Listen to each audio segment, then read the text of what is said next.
Hello. Good morning. Ooh, how are you all doing today? Hope everyone's doing well.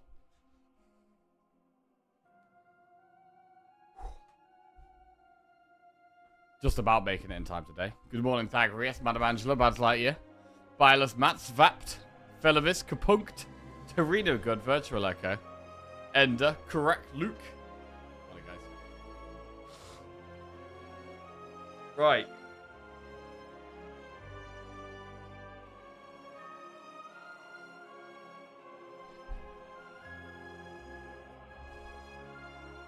You have two mods with errors. Wait, hang on a second. Ah, yes. Running modded loaded two mods with errors. Right, okay.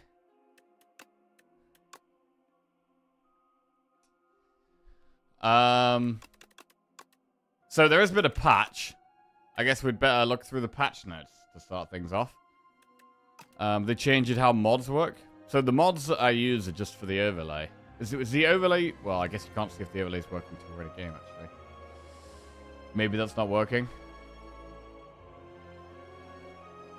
But, right, let's find the patch notes.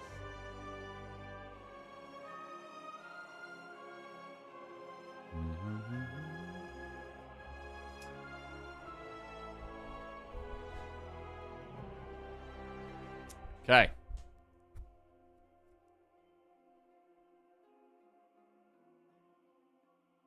Let's go over here.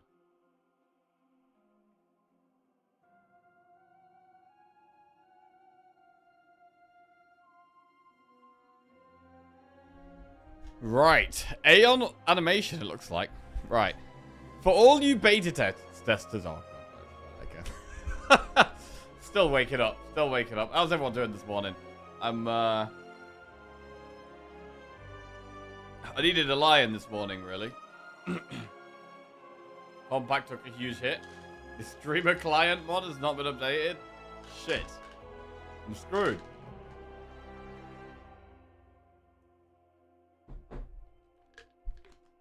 Right.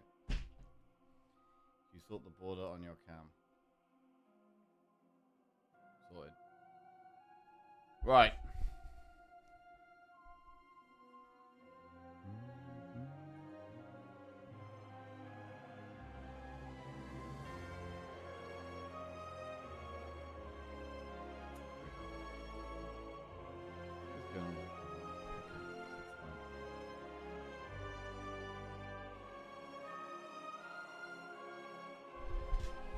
Right. Oh, let's try and get into it.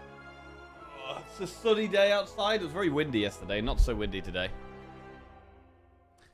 We've got a big patch. Well, maybe a big patch, maybe a small patch. Let's have a look. For all you beta testers who have been chomping at the bit for a new patch to chew on, here it is. Today's beta patch brings a ton of fixes, balance changes, some UX additions, a big batch of new multiplayer cards, and new art additions, including some animations for the latest boss, Aeon Glass. Okay. Aeon Glass now moves. Good, good. We've also got some big updates in the modding realm to call out. Right, here we go. Thank you to our incredible community of modders for all of your feedback since we released Steam Workshop support. We've got quite a few changes that will be relevant to modders at the bottom of the notes. But first, we want to specifically call out some major fixes and changes that affect players. Previously, when launching the game with mods enabled for the first time, it appeared as though your progress was wiped. That is because unmodded saves are saved separately from your modded ones as a protective measure, and we defaulted to having the modded saves start entirely from scratch. Now your unmodded saves are automatically copied over to the modded saves, and a pop-up appears to explain the process to new mod users. They are still saved separately though, which means any progress you make when playing with mods enabled will not be reflected after switching to unmodded and vice versa. Right, okay. Additionally, players have been frequently encountering version conflict errors when doing modded multiplayer runs. We're introducing some fixes which should reduce those instances and more detailed error pop-ups when they do occur. Note that we still recommend having the same exact mods enabled as your teammates, particularly if they actually affect gameplay and are not merely cosmetic. We plan for these changes to come to the main branch soon, so non-beta testers can keep an eye out for that.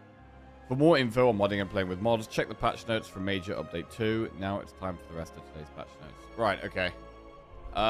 So basically just making the modding experience clearer. I mean, I don't really understand how this affects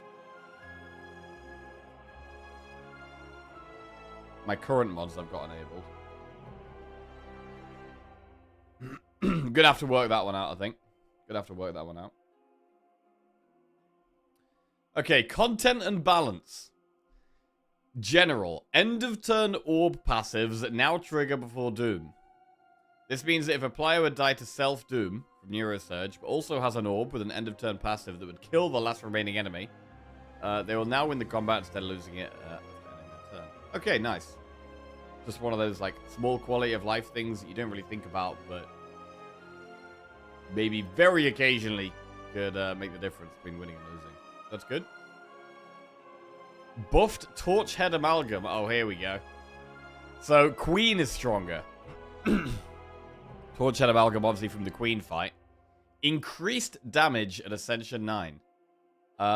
Weak tackle damage increased. And tackle damage increased. So, it is one of the bosses with, like... Well, it's the Act 3 boss with the lowest numbers, really.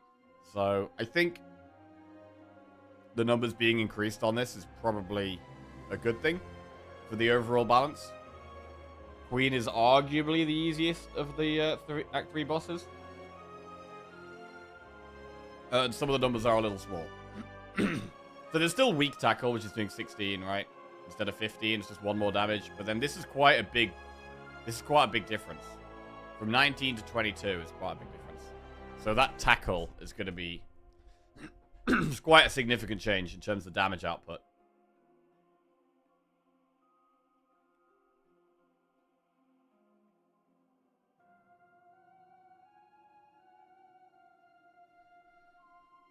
Potions and relics. Changed regen potions. Healing effect now triggers before doom, preventing the player from dying to self-doom in certain situations. Okay, that's good. That is also good. Wow, that'd be so annoying if you got regen potion up, but then your Neurosurge is ticking up on you. Yeah, okay. So they're sorting Neurosurge out to be less annoying and more, having more ways to survive it, which is good. Ironclad. Right, here we go. Nerfed Colossus. Block gain has gone from 5 and 8 to 4 and 7. I mean, that's kind of rough. That is kind of rough. I mean, Colossus is a very strong card. But it now blocking less than defend, unless they're vulnerable. Does make it feel a bit worse to take in the early game. It definitely makes it feel worse to take in the early game. It is such a strong card, though, that maybe we just end up taking it still. It's possibly more of a later game card now, though. Like, it might be one that we turn down in the early game a bit more. But then we're still looking to add to the deck later, when we have more ways of applying vulnerable, and when halving the enemy's damage is more impactful, you know? Instead of halving from 10 to 5, we're halving from, like, 40 to 20. It's a massive deal. So this probably makes Colossus just be taken, or thought of as more of a later game block card, rather than an early game block card. Nerfed Crimson Mantle, okay. Block gain decreased from 8 and 10 to 7 and 10. So the upgraded version is exactly the same.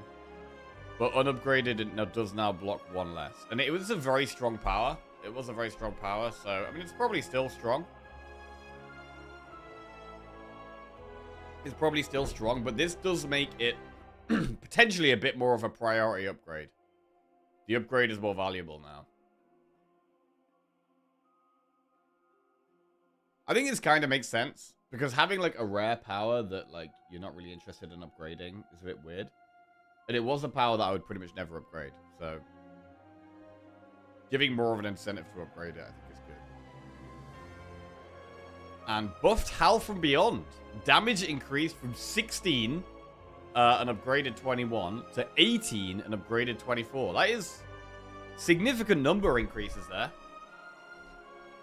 Significant increases. Could definitely lead to us taking it more often. Definitely. If we don't have any other early AoE.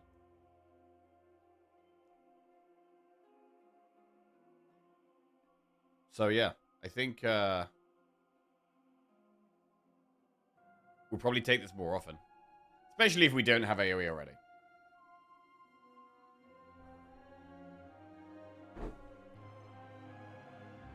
Buffed setup strike.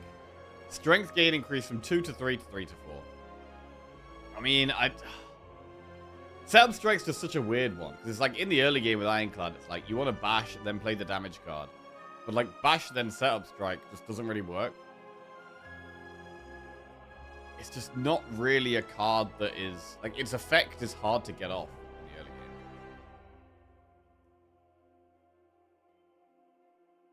So I think even with setup strike being buffed here, it's still not that appealing.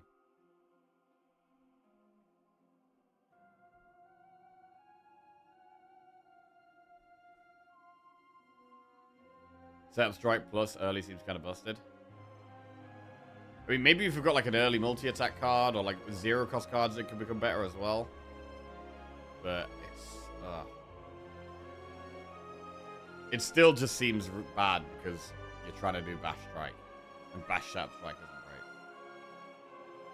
It should be a zero cost with 1 or 2 damage and 2 or 3 strength. I don't disagree with that. I don't disagree with that. So yeah, biggest changes here. Colossus, probably going to take this slightly less in the early game. Crimson Mantle, it's now a bit of a higher priority upgrade. And Hell from Beyond, definitely going to take more often. Setup Strike, probably less. I mean, Setup Strike, probably not much more, really. I don't think this change really makes me want to take it off. Right, Silent. Reworked Outbreak. Oh, no, bro. I loved Outbreak. Wait. What does it do? Every 3 times you apply poison, deal 15 damage to all enemies. So that's what it did before upgraded. It was 11, then 15, right? Now it's whenever you apply poison, deal 3 damage, upgraded 4 damage to all enemies. Okay, so it's still similar. It's insane now. I mean, the numbers are smaller.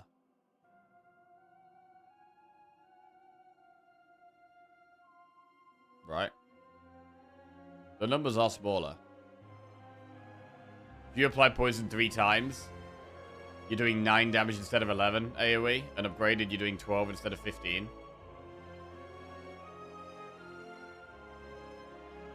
It's a lot more consistent. It is more consistent, yeah.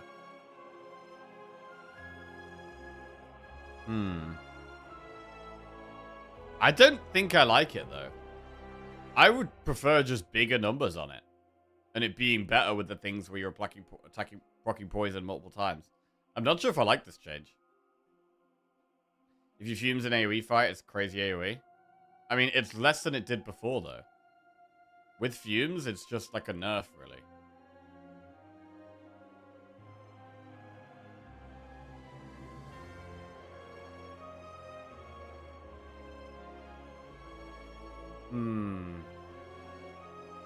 I don't like this change, to be honest. It does less damage now. Like, the output is weaker. It's better if you apply poison 1, 2, or 5 times. Equal if you apply poison 4 times. Worse if you apply 3 or 6. Huh. Yeah, I guess.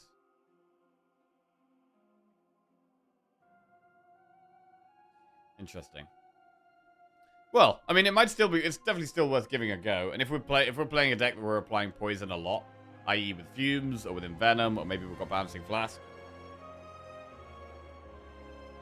it might still be worth taking. But I mean, it is generally going to be worse with Flask still, and worse with Fumes. Flask is 3 times, and then it only does 9 damage AoE instead of 15 damage AoE.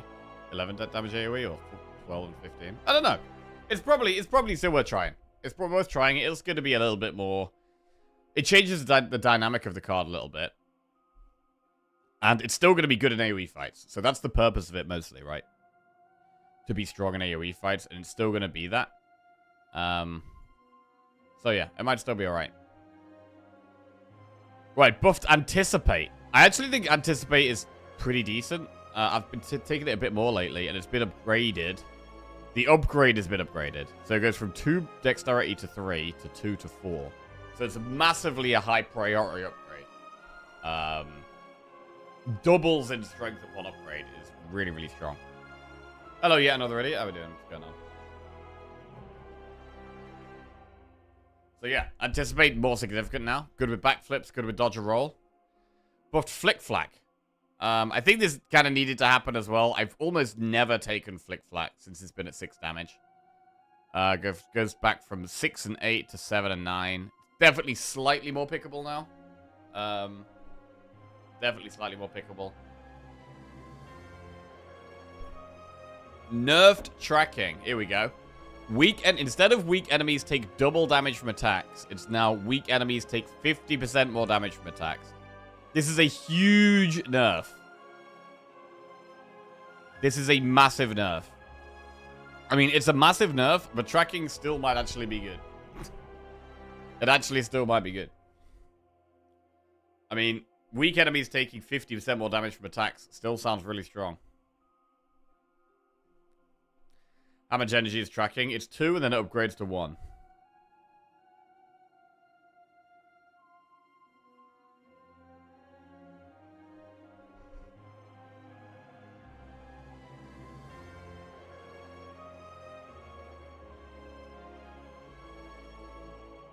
So yeah.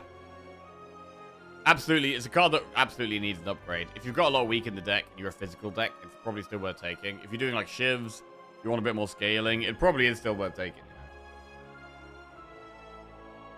Probably is still worth taking. I mean, the card was pretty insane. The card was super insane. But yeah, definitely going to be taking tracking a lot less now. Right, Regent. Buffed Devastate. This is a card I pretty much never take. Damage gone from 30 to 40 to 35 to 45. It's a significant damage increase. 5 extra damage is quite a lot. The problem with Devastate is just the amount of stars it costs. It's a lot of stars. So still probably going to be quite rare we get to take this card.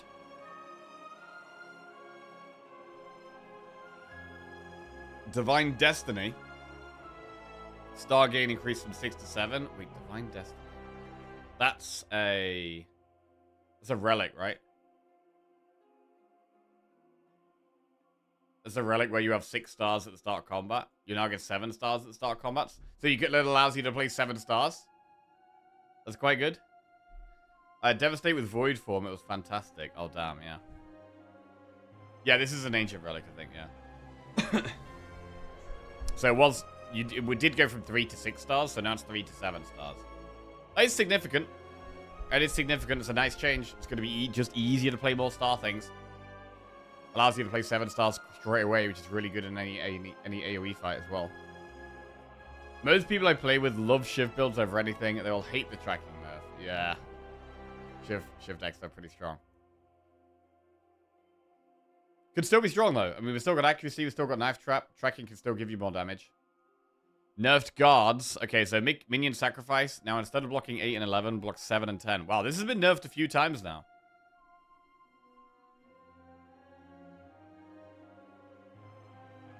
This has been nerfed a few times. Is it still good? Probably. It's probably still good. Resonance being buffed is pretty cool, because this is a card I had one run with it recently, and it still just felt really underwhelming. But it costing 1 less star is a really, really nice buff.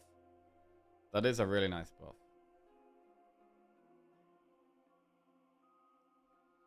So it's essentially 2 stars. You could, if it's upgraded, that's like 2 stars for 2 strength.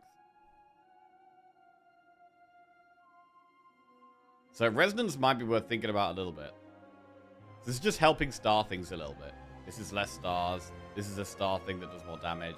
This makes the star relic give you slightly more stars.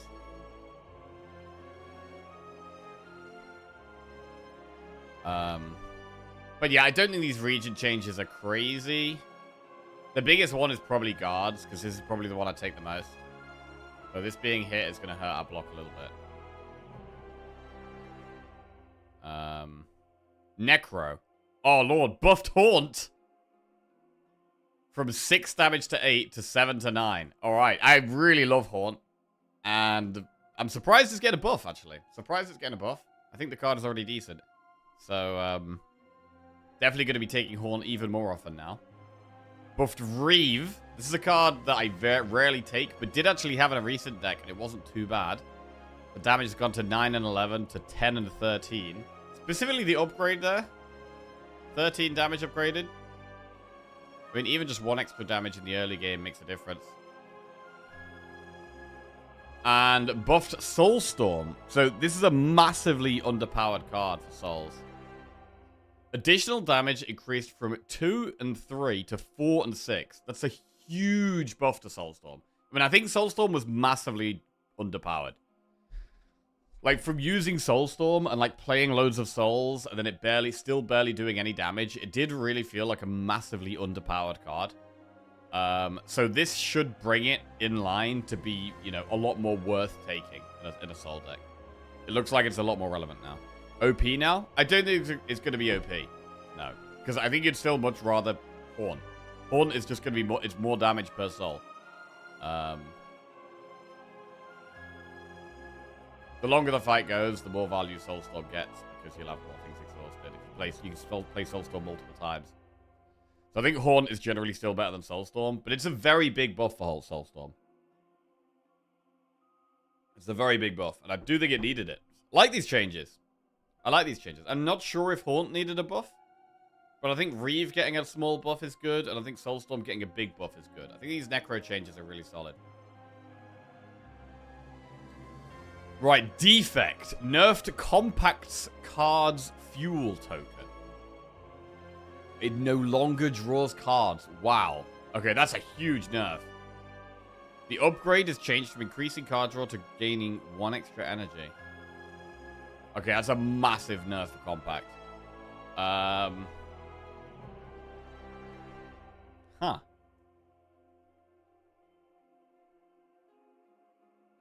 I mean, when is it worth taking? Is it still worth taking in a status deck? I mean, it could be, right? If you've got, like, the other card draw things, right? If you've got, like, Overclock, maybe if you've got Rocket Punch, Iteration, these other ways of drawing cards, Compact may still be worth, especially against Aeon Glass, right? But it's a big nerf. I'm going to be taking this way less in the early game now.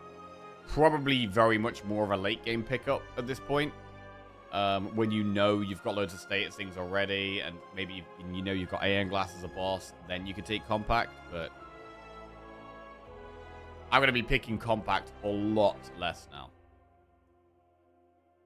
A lot less. They really hate card draw cards for some reason. Well, one of the problems with Compact and Flat Cannon, right, is that now we've got an Act 3 boss that Compact and Flat Cannon just completely counter. And that's not necessarily a good thing to have in the game. So making these cards a bit weaker, I don't think is a bad thing.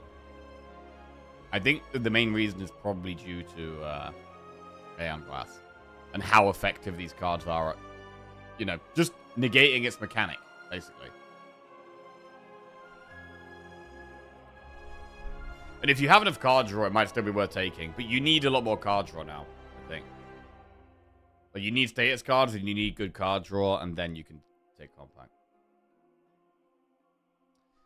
Right, buffed Momentum Strike. This is a card I very rarely take. It's gone from 10 to 13 damage to 11 to 15. Okay. Much stronger in the early game now. I mean, 15 damage for 1 energy, and then the second time you play it, it's going to be 0 energy, right? So, you should definitely think about taking Momentum Strike in the early game a little bit more. Change Scrape. No longer discards cards whose energy costs are temporarily set to 0 by global temporary effects. Okay. Well, that seems like just a solid change. And Shatter now exhausts. Okay. I don't think that's necessarily a bad change. Like, Shatter was really strong, but it's mostly strong in the shorter fights. In longer fights, maybe after you've shattered, maybe you don't even want to shatter again. So I don't think Shatter having exhaust is that bad. I don't think it's that bad. So, I mean, out of these changes, I think the defect changes look solid. It's a big nerf to compact, though. This is gonna change how we view this card a lot. Really like the Necro changes. I think these are great. Regent changes, I think it's a small step in the right direction, which is what we want to see, right? Like Devastate and Resonance are cards like pretty much never pick. So these guys getting some buffs, definitely solid. Definitely solid. Guards. Guards is probably going to need more. You're going to want a bit more draw to benefit out of guards, right? Because if you're drawing like a 5-card hand, you play this, you've only got 4 cards you can exhaust. That's like 28 block max. Which is still strong.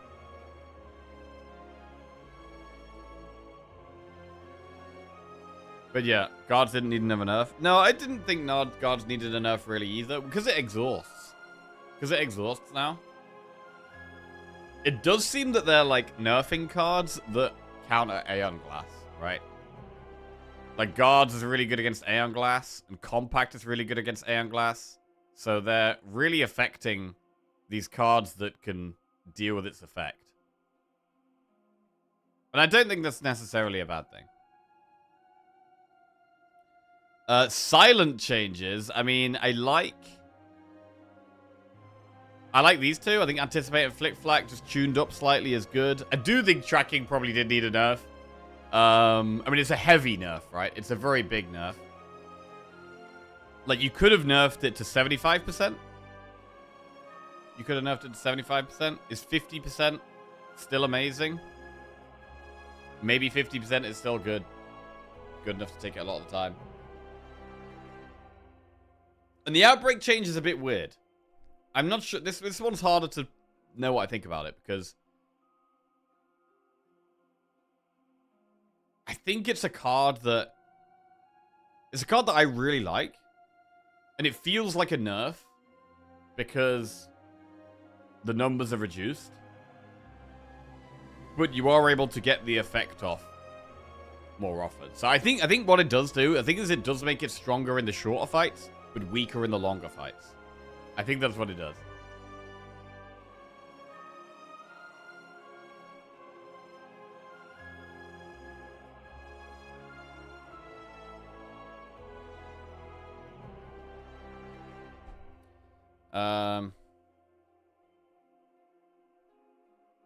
Outbreak with Envenom will be crazy. I mean, Outbreak with Envenom is now worse than it was before, I think, because the output is lower.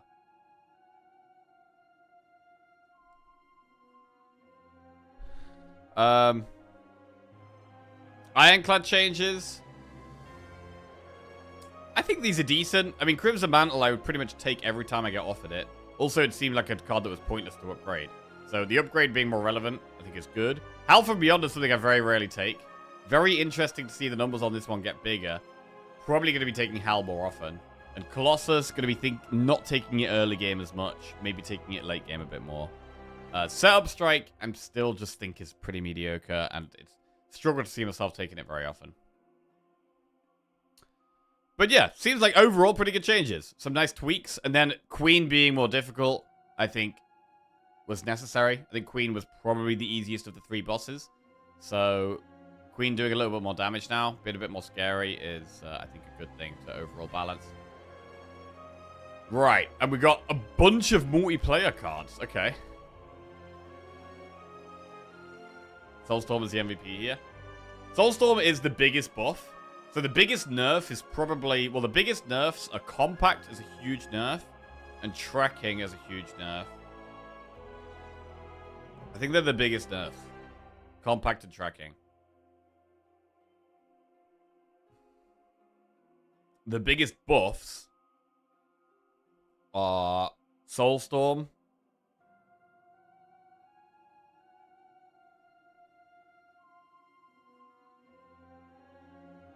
And then maybe Bahal from Beyond, to be honest. Anticipate is also quite a good buff. But yeah, the biggest buff is definitely Soulstorm. Biggest buff Soulstorm, biggest nerfs, tracking and compact. Alright. Right, multiplayer cards. Added new multiplayer Ironclad cards. Midnight, a rare attack that costs 12, deal 99, upgraded 120 damage, costs 1 less for each card exhausted this combat by anyone. Oh, that's an exciting card. That's an exciting card. So you take this, you want your teammates to get exhaust cards as well, so you can play your absolutely massive attack. I mean, the numbers might be a bit big. The numbers might be a little bit big. But I think the idea of cards that you can get off by your teammates doing stuff, I think is quite cool. And like, they don't even have to they don't even have to like target you. They can just play their own game, but maybe they take an odd more exhaust card here and there, so it could affect their drafting a little bit. I like the idea of this type of card. Like, it affects your teammates' drafting without them having to like sacrifice their own strength for you. Do you know what I mean? Because one thing that can be bad about the multiplayer cards is that you're taking a card that gives you 1 less card to play on yourself.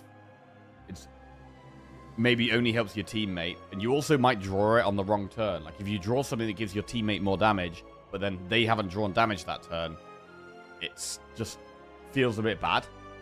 So this type of effect where you can still help your teammates, but it's not so negative on yourself, and you can't have this like useless draw, I think is good. I think this is a cool type of... I mean, the numbers might be a bit big. That's absolutely massive numbers. But I think that style of card is really good for the game. Right, Blaze. An uncommon skill. Costs 2. Give another player 5 or 7 strength. Oof, okay. Well, that is expensive. That is expensive. I mean, giving another player strength could be crazy good, right? You could be the support player, give strength to, like, the Shiv player or something, or the multi-attack Ironclad, something like that.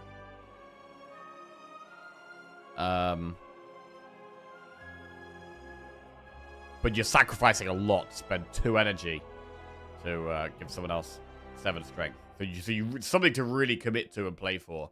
But I think it's probably too expensive to be good. Outrage. Uncommon attack. Costs 0. Deal 9, upgraded 13 damage. Add a copy of this card into everyone's discard pile. What? Is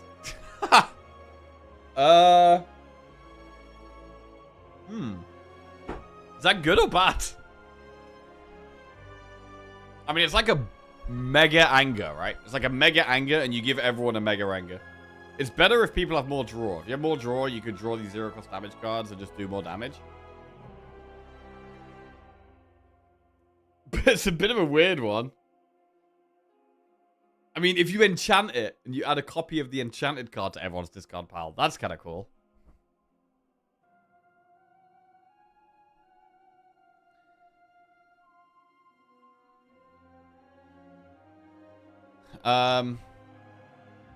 When other people play the outrage multiples, yeah, you could end up screwing yourself somehow. But it's going to do so much damage. Surely you kill the enemy before it screws you. Buffed and slightly reworked tank card. Take double damage from enemies. Allies take half damage from enemies. Now it's take 50% additional damage from enemies, and allies take 50% less damage from enemies. Okay. That seems like a big buff for tank. To be fair, tank did seem kind of unpickable.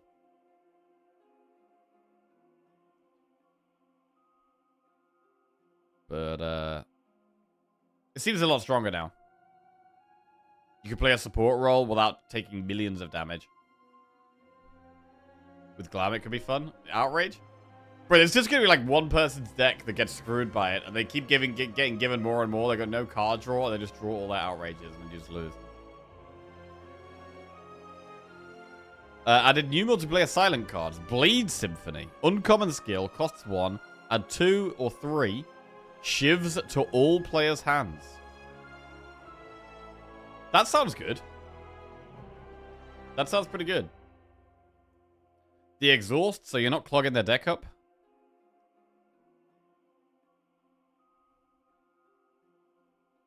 It helps everyone on the team. And it only costs 1. It only costs 1. That's kind of nuts. Concoct. An uncommon skill that costs 0. Another player's attacks apply 3 or 4 poison this turn.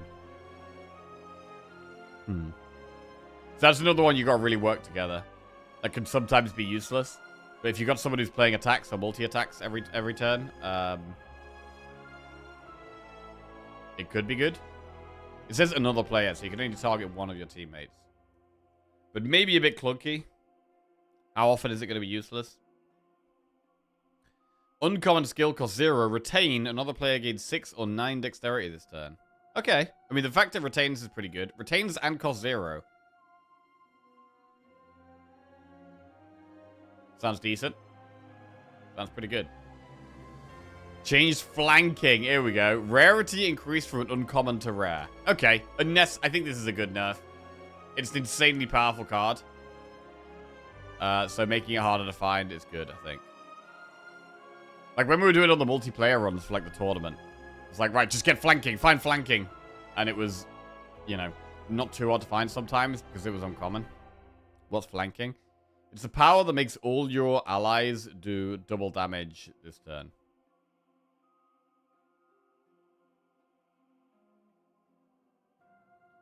It was super good. And it's still going to do that. It's just, you're just going to get it less often. Add a new multiplayer region card. Plot. An uncommon skill. Cost 1. Next turn, all players draw 2 or 3 cards. That sounds decent. That sounds decent, to be honest. Like, if you're playing 4-player, this could be 12 card draw. Or 8 card draw. Pretty good. Constellation. Uncommon skill. Cost 0. Another player draws 1 card. Gains energy, I guess that is. And gains 12 block. What? Another player draws a card, gains energy, and gains block. Bro, that sounds really strong. That sounds super strong. It's almost like a bit of an adrenaline that blocks. You choose which player? Oh, definitely, right? Definitely. Surely.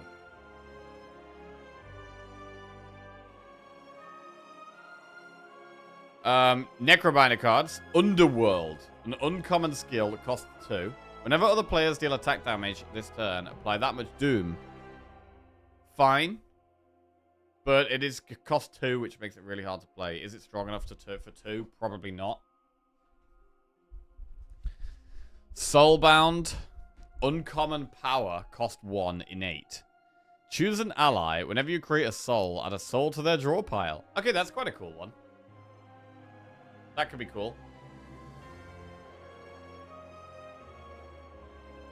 Works with card draw. Cacophony, a rare power that costs 2. Every 33 cards drawn by all players deals 66 or 99 damage to a random enemy. Wow, that's kind of a crazy card. That's every 33 cards. I mean, how often does that happen? So, if you're playing 4-player, right?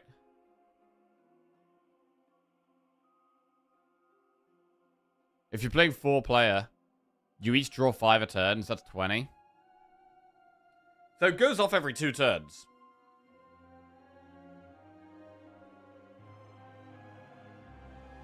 And I guess if you're playing 2-player instead of 4-player, it's going to take a lot longer to go off. But the number is a much bigger effect because the enemies have less health, right?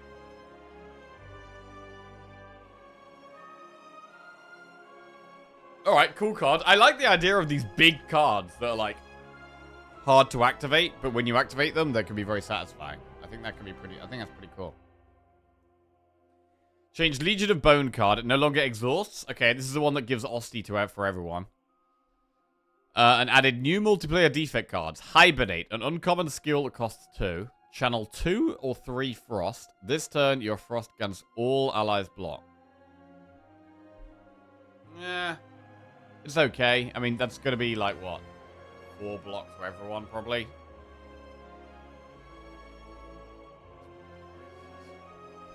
It's fine. I don't think it's that good. I'd much rather have chill, to be honest.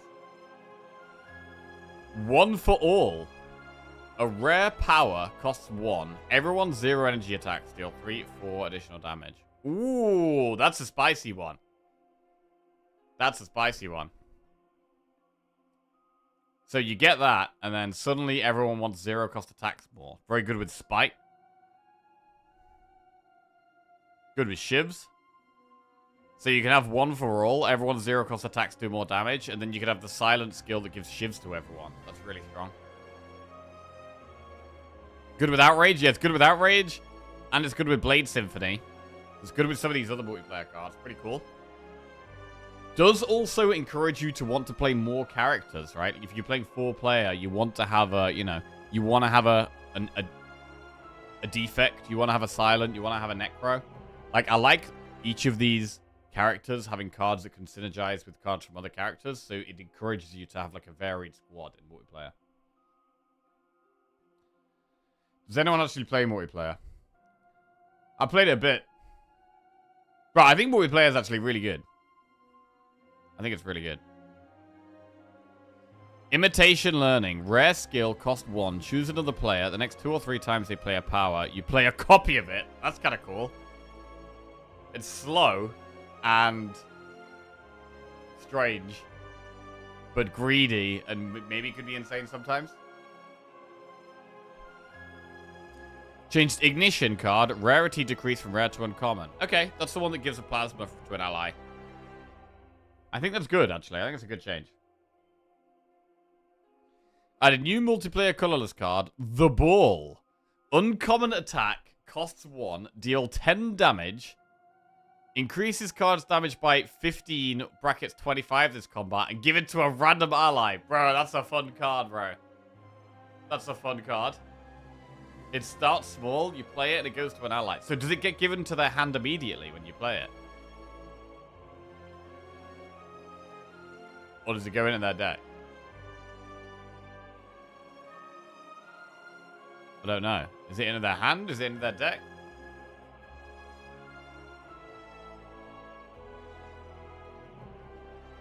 Draw pile? If it's in, yeah, if it's in the hand, it would be too crazy, right? Because you'd play it, someone else would play it, they'd play it, you'd give it to someone else, they'd play it. And then it would just be about how much energy you have. So yeah, it probably does have to be draw pile. Maybe it's a bit too slow. In draw pile, though. Nerfed enemy block scaling in 2-player multiplayer.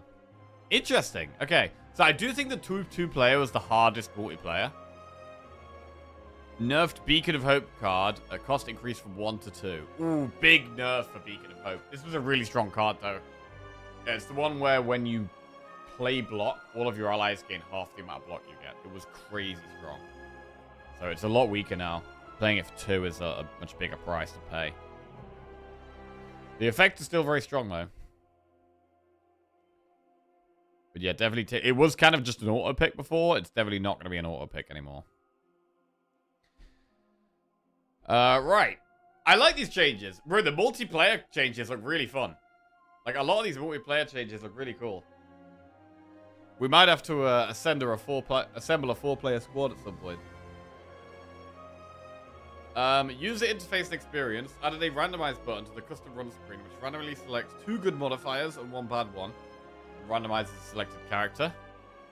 The run timer is now paused while the pause menu is open. Cool. Added a selection reticle for potion holders. Created a stats section in the bestiary. Interesting. Stats section in the bestiary. Right, I'll have to have a look at that. Added an event combat encounters to the bestiary. Wait, let's have a look. Hang on. Use stats. Encounters, kills, win rate. Bro, I've never died to the leaf slime, bro. Holy crap. Never died.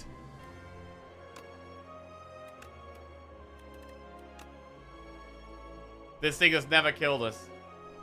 Right, what about this guy? 0 deaths to Assassin Raider as well. Bro, who's killed us the most? Right. Question. Who do you think's killed us the most? What enemies killed us the most? I mean, it's probably going to be a boss or an elite. Who's he going to be? What do you think? I would say... I mean, it could be the Millipede.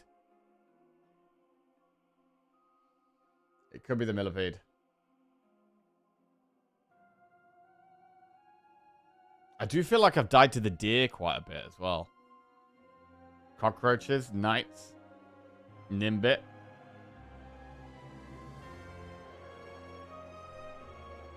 Died to the statue a few times as well. Right, let's have a look.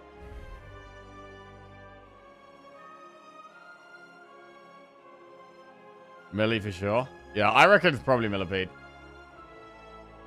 I think Ceremonial Beast I've died to a lot. I've died 8 times to this thing. That's a lot, bro. Kin Follower. I've died to this 4 times. Kin Priest twice. So 6 times I've died to that boss. 8 times to this guy, bro. Vantum might even be more than this. Oh, 8. 8 dies to Ceremonial Beast and 8 dies to Vantum. 7 deaths to the statue. Bro, I've only died to the bird once.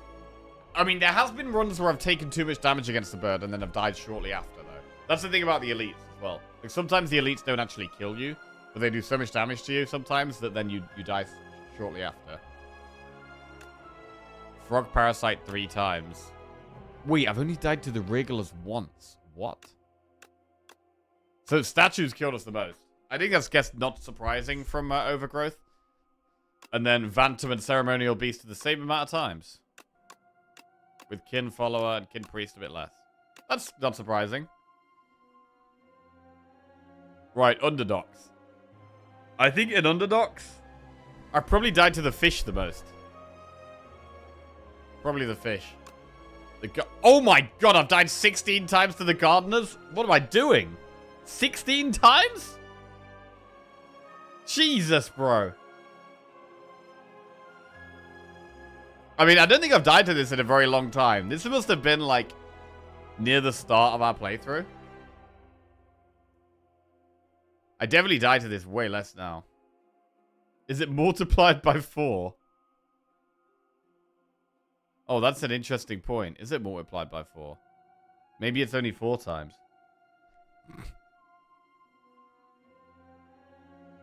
You think it is actually like that? 486 encounters is a lot.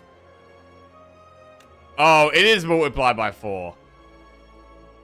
It's definitely... Look, this is only 144 encounters. Died to it twice. This is 486. Okay, it's definitely quadrupled. It's definitely quadrupled, bro. Okay, only 4 times. Not so bad. I was surprised. Very surprised. Terror Eel. Died to it twice. Okay, Terror Eel and Skulky Colony. I've only died twice to those. Right, I think Fish has probably killed us the most out of these. Died twice to Lagavulin. 4 times to Fish.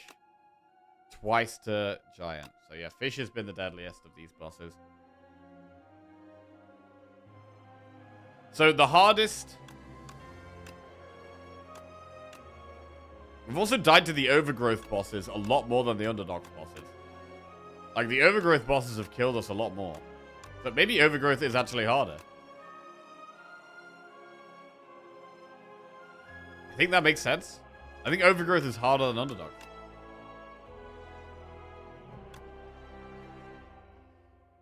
Right, I think Millipede's killed us the most here. Right, the Pyramid has killed us 5 times. Entomance has killed us 4 times. Millipede... Ooh...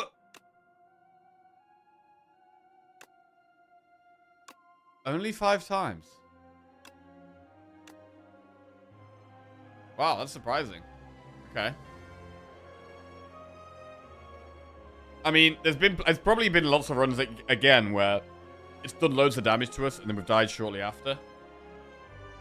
In terms of the bosses, I've probably died most to Knowledge Demon, I think. Oh god, Crush has killed us 9 times. Okay, these both say 9.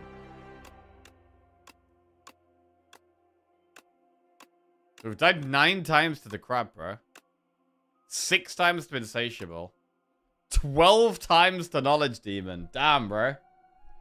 This is the deadliest boss so far. Deadliest boss so far.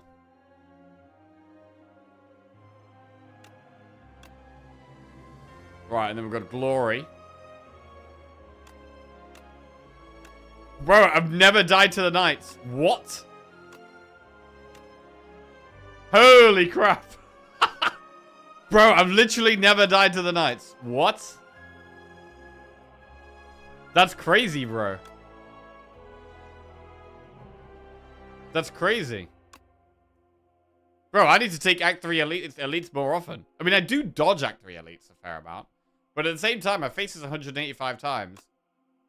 Millipede I've also faced 185 times. Oh, wait, no, 279. Okay, no, that is quite a lot more. So I've done the Act 3 elites a lot less than the Act 2 elites. Bro, literally never died to the Knights. What? That's crazy. Mecha Knight I've only died to once. Soul Nexus I've died to twice. Okay, so this has been the most deadly Act 3 elite. But generally, the Act 3 elites haven't been too deadly for us. You take all the Act 3 elites and skip a lot of Act 2. Right, in terms of the bosses, I think... Has Test Subject killed us the most?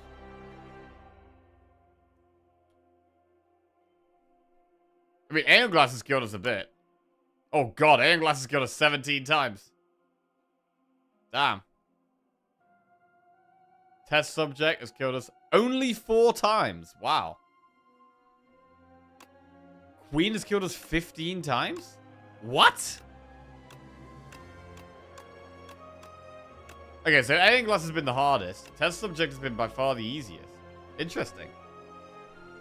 I actually thought Queen... Like, the difference between Test Subject and Queen is crazy. I only died 4 times to Test Subject, but 15 times to Queen. It's a massive difference. And Queen is the one that's been buffed this patch as well. So Queen has just been making it even harder.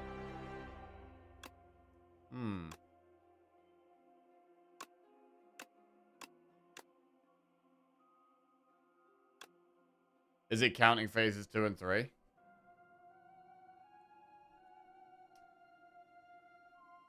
Maybe not. Maybe not. Hey! Never died to the dummy. Huge, bro. Wait, they all look different, actually. Okay. Undefeated against the merchant. So, Aeon Glass is actually the thing I've died to the most. Followed by Queen. Followed by Knowledge Demon. Interesting. Right, I died to the Hopper one time. God damn it. Fat Gremlin? Okay, never died to Fat Gremlin. Shrinker Beetle? Oh my god, I died to Shrinker Beetle once. Damn it, bro. Fogmog? Never died. This thing's killed us 6 times. Bro, this thing's kind of scary. This thing's kind of scary.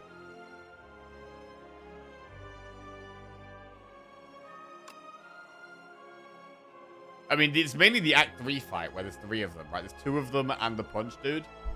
So, like, that's actually a hard fight. That's actually one of the hardest fights in Act 3. Fabricator's killed us once. Still can't believe you lost 0 times against the Knights. Yeah, that is crazy, actually. That is crazy. I mean, seems like we've died the most to the Act 1 elites.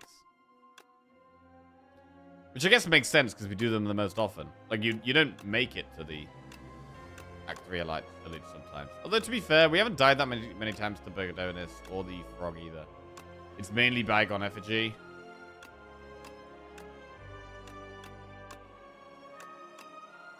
Okay, that's really cool, bro. It's really good to see that information. That's really nice to have. Relics skipped to the Merchant event and now recorded run history. Very good. Players can now see which rooms were affected by fur coat in the run history. Room full of cheese shows the cards that were skipped in run history. Okay, this is all nice information.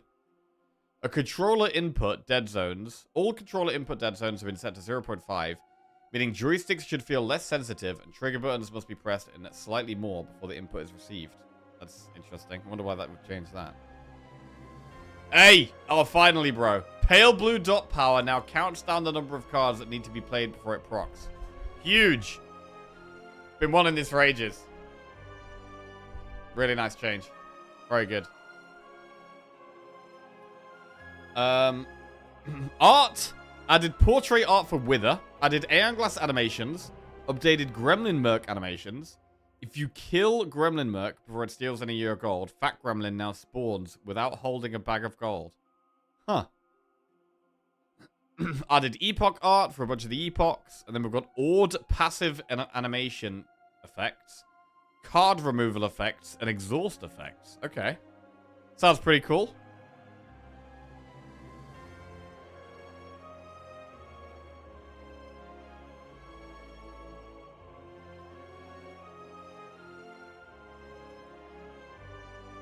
Alright, this all sounds good, man. This sounds good. It's no longer... Hang on, looks like enemies. It's no longer possible to get 2 encounters in a row that contain slime monsters. Okay. Ord snapping jackfruit. If an attack enchanted with replay kills the last enemy on its first play, the subsequent plays are now skipped. Ooh, okay. This fixes an issue where if a card with replay is enchanted with corrupted, the player would lose extra HP even after the first play killed the last enemy. Okay.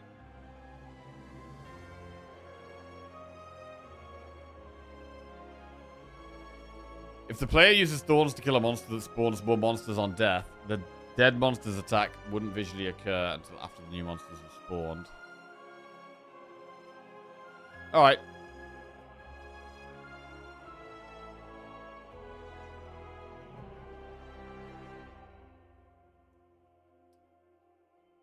Lots of bug fixes. Very good.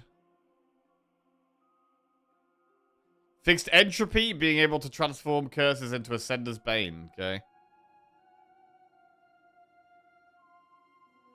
Hellraiser no longer plays Shining Strike when it's enchanted with Swift. Nightmare can no longer be generated during combat. So you can't get that from like a potion, I guess. Or something that creates a skill.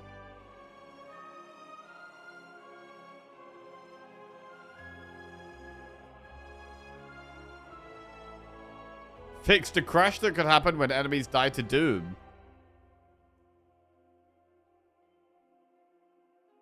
Compressed various combat background assets. Cool. Right, modding. What's this? Unmodded saves are now copied to the modded save directory if you're launching modded for the first time. Added controller support for modding menu. Fixed Steam mods causing reflection helper to return nothing. Okay, bunch of mod stuff. Cool. Right, should we play the game? I think it's time to play the game.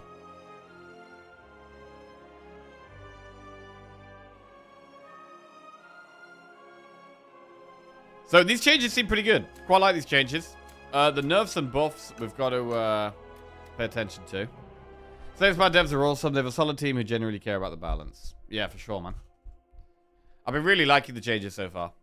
There's a few things that I'm always like, oh, don't know about that. But, you know, overall, I think a lot of the changes have been great pretty consistently. And I'm happy that they, you know, if something's not working out, they're happy to just scrap it and try something else. That's good.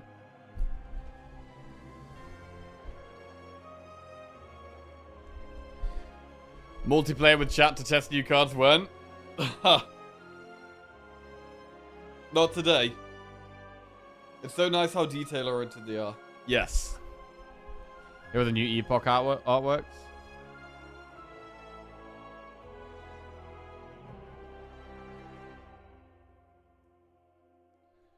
Prion.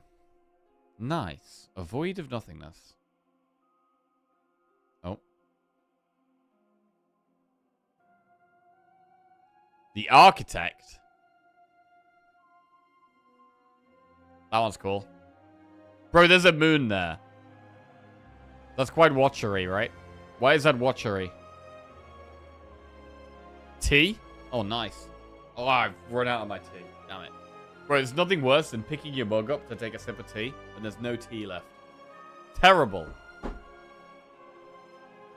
Wait, oh, you guys can't see... Oh, shit, you can't see it. My bad. There you go. Sorry. Yeah, new epoch art. Prion. Stars. Architect. It's very feathery. It is very feathery. But the moon is very, like, Watcher vibes. I mean, I feel like there's going to be something related to Watcher in this game, right? It feels that way. Tea with bits in.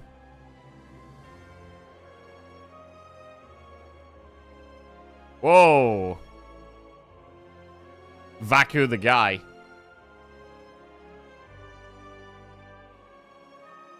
Ablaze. He's raw nice, man. It's nice to have good art in the game. Darv.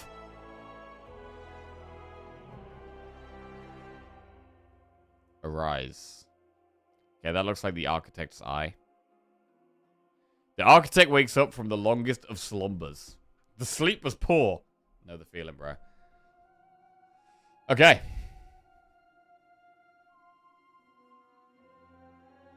Very nice.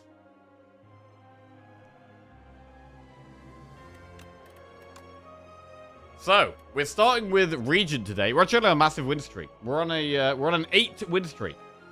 So, let's see if we can keep it going. Had a very powerful silent run to finish yesterday off. Right, and what's changed about region? Region has had some of the star cards changed. Cost less stars, deal more damage, Devastate does. Overgrowth. I'm now slightly more scared of Overgrowth now that I've looked at those stats. It's probably good to see those stats. Those stats are going to make me feel a little bit more confident to go for Act 3 Elites. And a little bit more confident to, well, a little bit more scared of Overgrowth.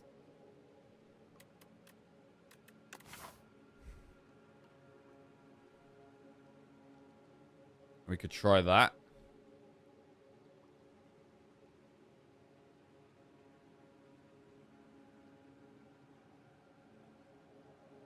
What about an early shot? Could even do an early shot, maybe.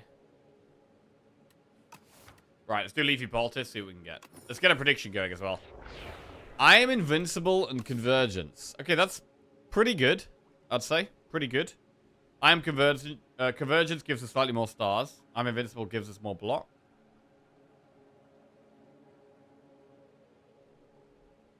Prediction coming up.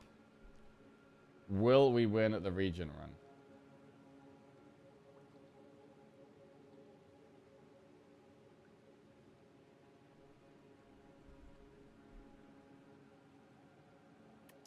Okay.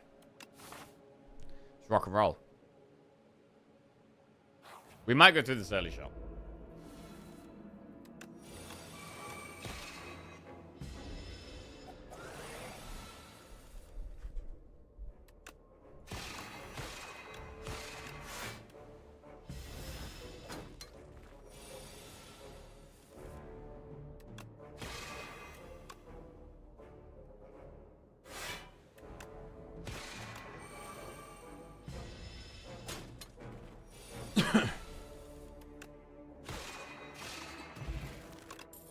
Radiate, Devastate, Refined Blade. So Devastate's been buffed. Devastate has been buffed. I mean, we've got an extra way of getting stars. So Radiate is kind of interesting. We've also got the AoE boss. I kind of like Radiate. Refined Blade is good in the early game. But with us having added a star card already, it does make Radiate a bit more interesting. Let's go for it.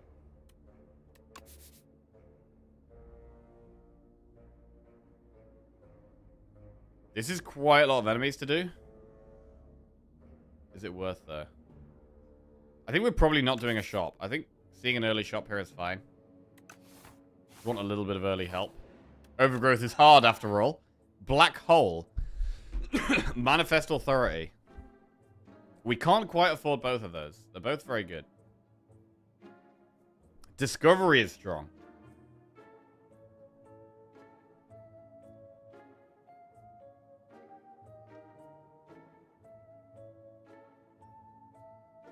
An early Black Hole is quite nice. When we've got the AoE boss as well, though.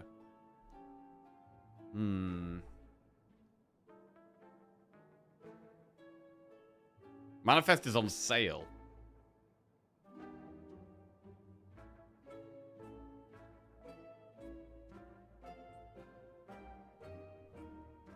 Manifest and Discovery, but it's so good.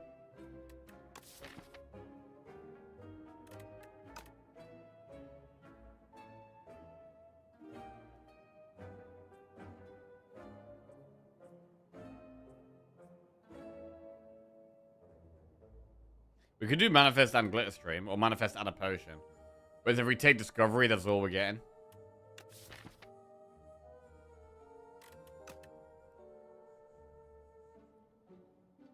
Oh, I keep doing it, bro.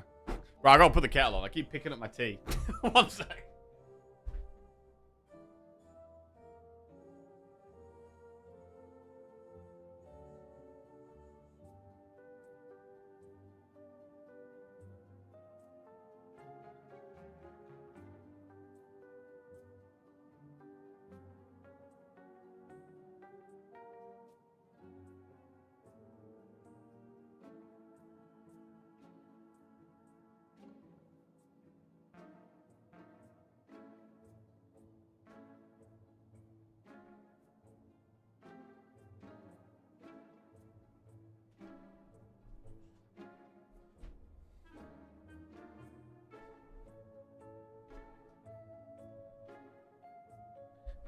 Right. I do really like Discovery. Let's do it. Let's go Discovery. It's flexible and it's strong. It's strong on Regent. Because you can generate and play star cards.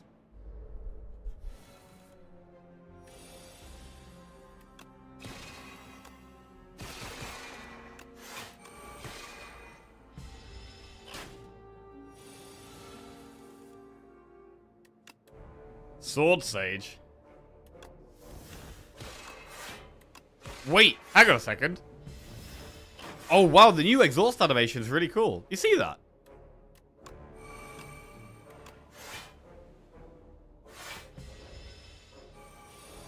It does like a well, we're gonna have to do it in the next fight. Cloak of Stars, Glitter Stream, Crush Under. Radiate is AoE. I do normally like Crush Under in the early game. But I'd maybe lean towards Cloak of Stars here.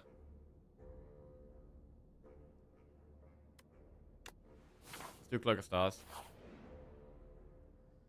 Gain gold and lose HP or gain a small amount of gold. I think we gotta gain the small amount of gold here. I don't want to be losing 18 HP. Man, Radiate turn 1 is so nice.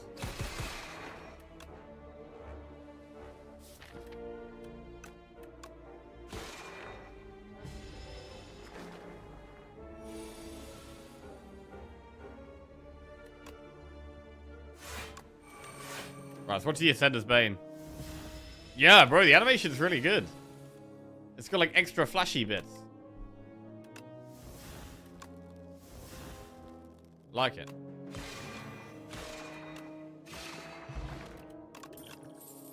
Gather Light, alignment, or no they place. Gather Light's pretty good. Block and star. Cool. Going straight into an elite right now feels a bit sketchy. I'm going to do an event. Which is an enemy. Could be a tough enemy as well. Flex pot we definitely need to be using with Radiate some way or another. Probably wants to block here. That's not block. How much damage is Devastate? Hang on. 35 damage. So we have 8. Then this will be 9, so it's 17. And then this will do... Bro, 35 is a lot.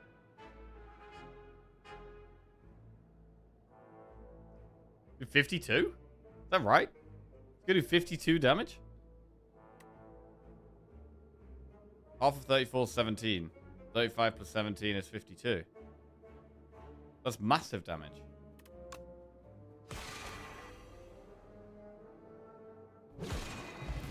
Wow. Discovery definitely feeling good so far. Okay, Resonance got buffed. This only costs 2 stars now instead of 1. How do we feel about Resonance? It's a way of gaining strength. And we do have a multi-attack, right? We've got Radiate already in the deck.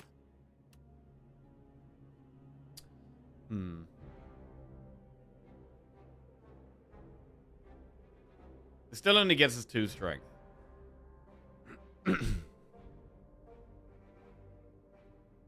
I'm a bit more intrigued by it now.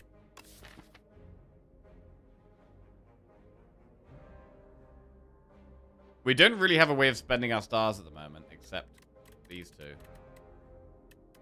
Like, we can generate 1, 2, 3, 4 stars through one cycle of the deck.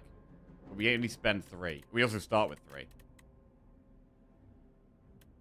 So we can take something else that costs stars.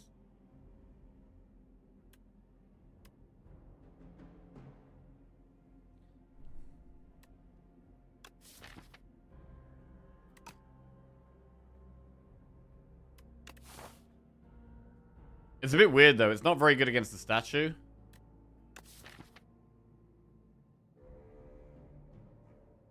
I think I like upgrading Convergence the most.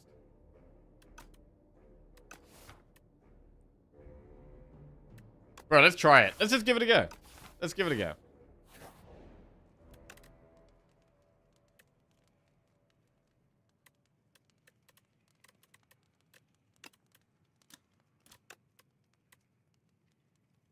Upgrade Discovery or Convergence? I mean, Discovery's pretty insane. Let's upgrade Discovery. It's a very early elite to go for, but we do have Flex Pot. Discovery carry incoming. This is 3 times 3. Resonance. It's 4 times 3. Makes the bird do less.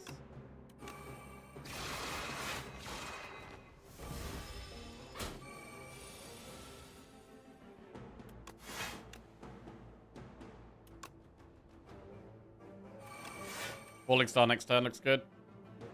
Want it to be weak next turn.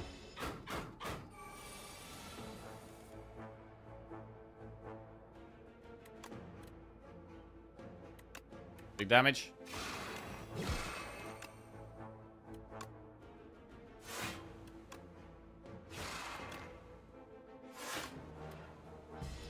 Okay. Is the new beta branch just a general make the game harder type of patch? No, not really. There's been some things that have been made harder, but there's been some cards that have been buffed as well. So it's just overall balance. It's like, you know, the things that are a bit too powerful make them a bit weaker, and the things that are a bit underpowered make them a bit stronger. That's all it is, really. And it's prettier, yeah. More art. Less bugs. Potion Belt. Manifest Authority, Celestial Might, Solar Strike. I mean, Manifest is a really good block card. So I think we just take that. We get Game Piece. Whenever you play a power, draw a card. We currently have no powers. However, it does make every power a bit stronger now.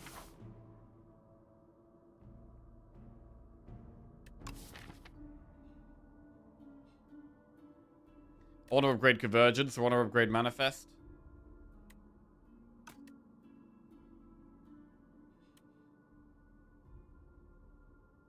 We don't have to do this elite. We could just go this way and do one more.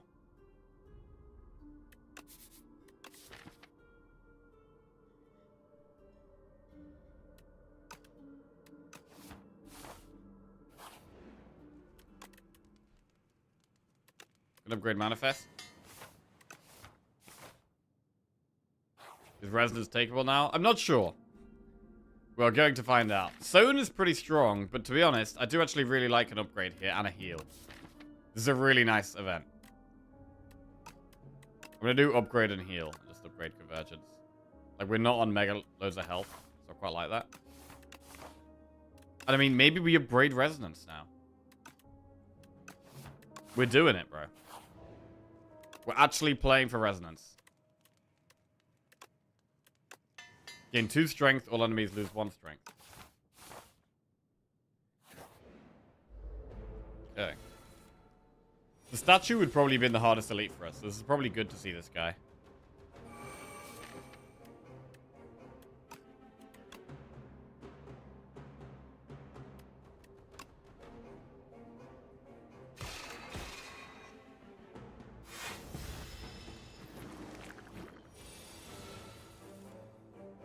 Ooh, Resonance works here. Guards, Hegemony, Conqueror.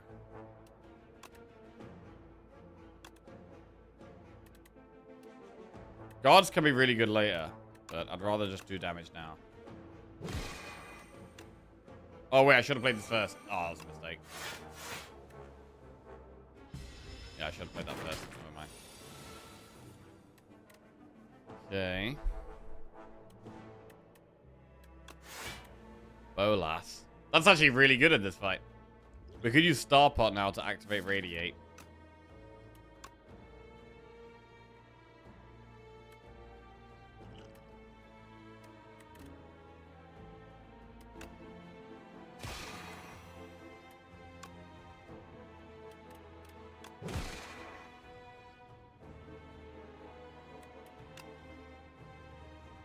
Gonna not do it.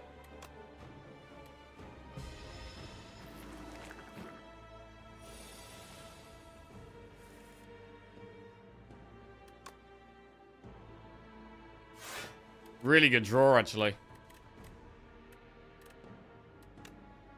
Really good draw. 17 damage, 6 damage. We could just attack. Kill one that's attacking next turn.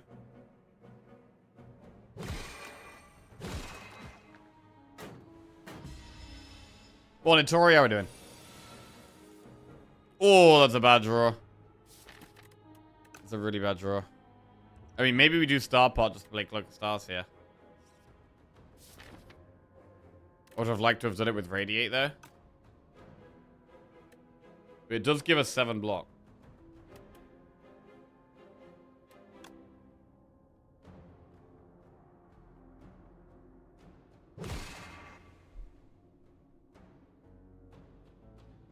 We could also just rest. We could also just take the damage here and then rest in this campfire.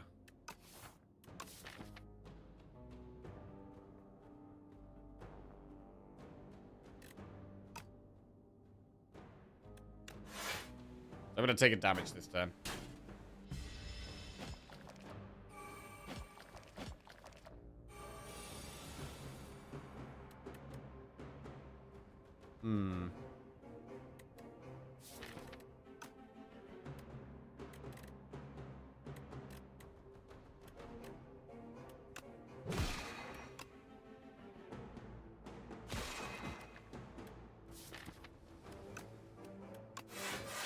A little bit rough, but we don't take any damage this turn.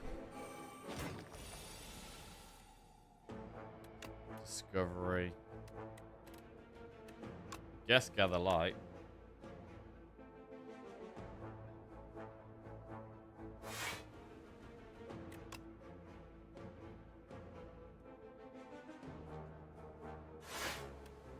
$22 damage ultimate strike. There we go. That's more like it. Some real numbers.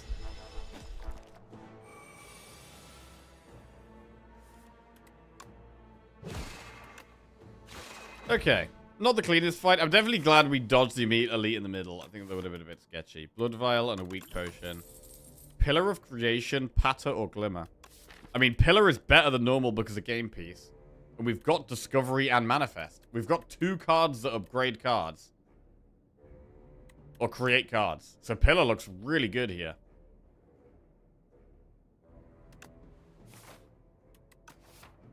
Enemy or event? We've got 188 gold. Let's do an event. Could do a shot. Ooh. Your Resonance is pretty good in this fight, I think.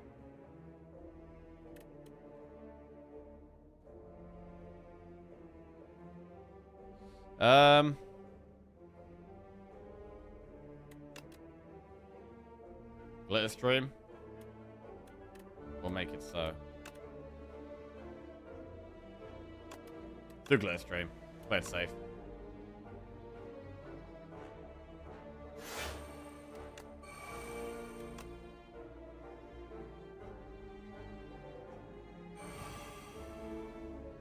Six. 9, 10, 12. It might be worth taking 1 damage to play Cloak next turn.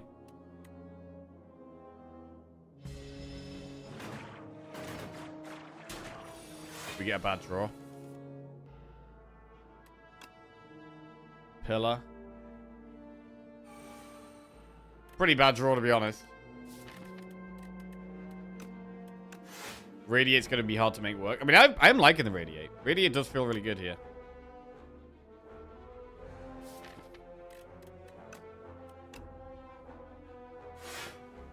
We pretty much block that.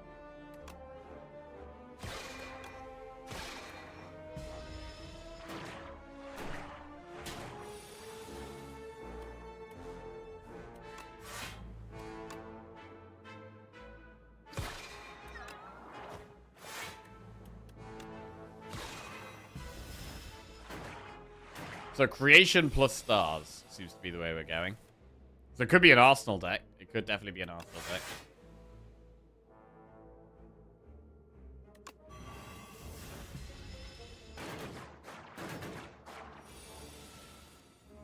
Do you think we'll see a run at like that Necro run from last stream? That was clean.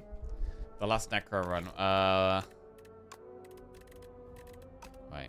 Last Necro run was... Oh, yeah, it was the Corrupted Death March. And then we also had... I mean, we had Prismatic Gems, so we had so many cards from other classes, right? This was a sick run. This was a really cool run. I mean, whenever you get Prismatic Gem, you've got the potential for decks like this, where you do loads of cross-class stuff. And I do take Prismatic Gem quite often, because I value one energy really highly. So, you know, if we get Prismatic Gem, there is a decent chance we're going to take it. But, you know, whether we got offered it or not, who knows?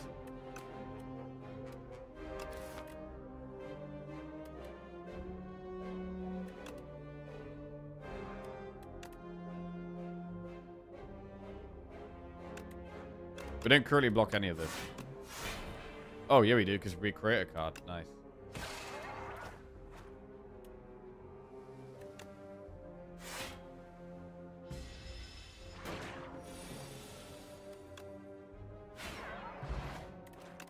Okay. Filling out potion slots up. Tyranny. Tyranny's very strong. Tyranny goes in.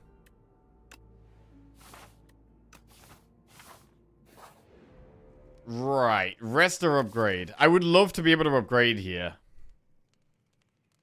But I'm not sure if we can. They do quite a lot of damage. We probably can upgrade. We've got 3 potions.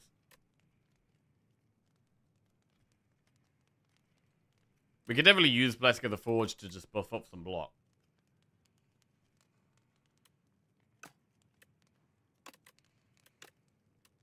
Right, we'll do Tyranny Plus. The fact the powers draw a card is super nice.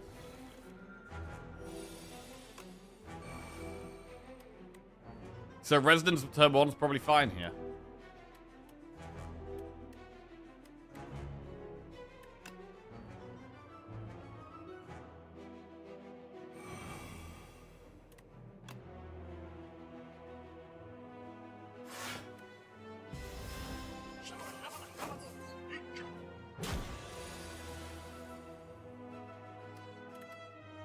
Maybe we could Star Pot this turn for Radiate.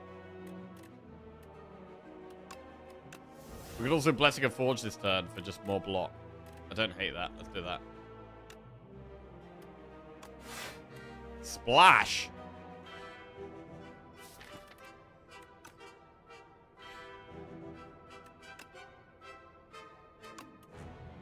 Reap. Okay.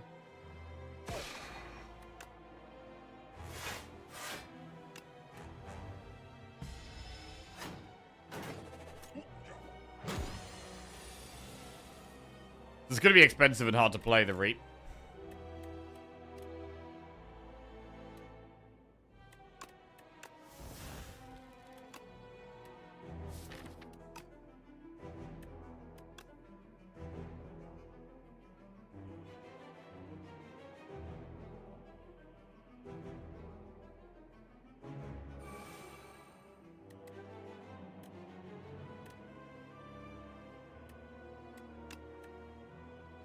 The Smith is kind of insane here.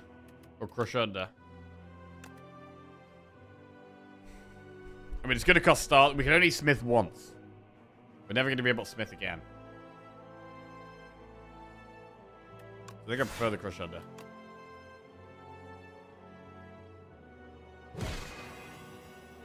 Make them do very little damage.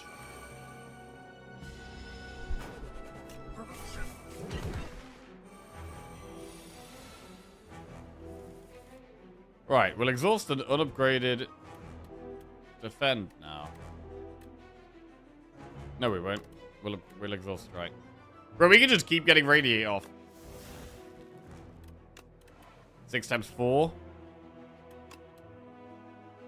Hang. We may as well hang the main dude, I think.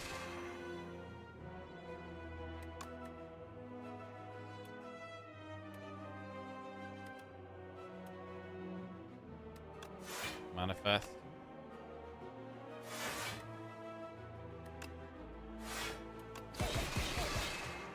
That's good.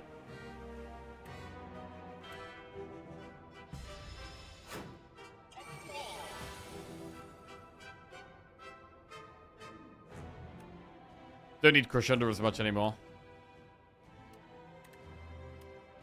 And Reap does kill one. Nice. So I'll just keep trying to hang now. Exhaust Reap.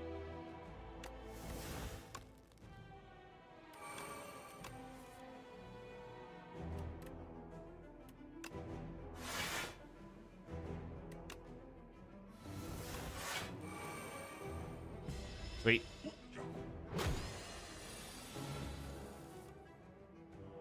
Exhaust. Unupgraded defend. Hangs there. Celestial Might.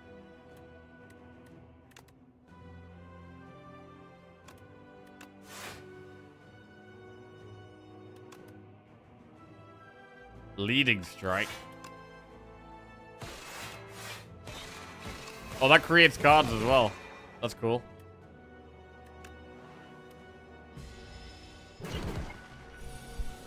This deck could be really cool. Arsenal as well. We could get.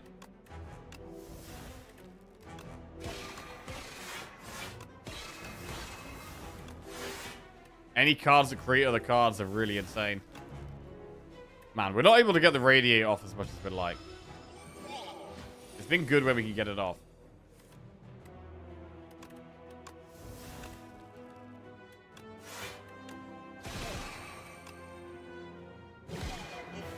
Okay, we definitely massively got away with the upgrade. We only used 1 potion against the boss, so that's quite nice.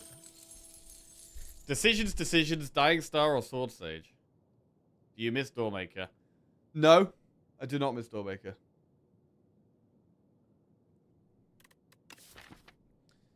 I mean, decisions could hit a lot of things.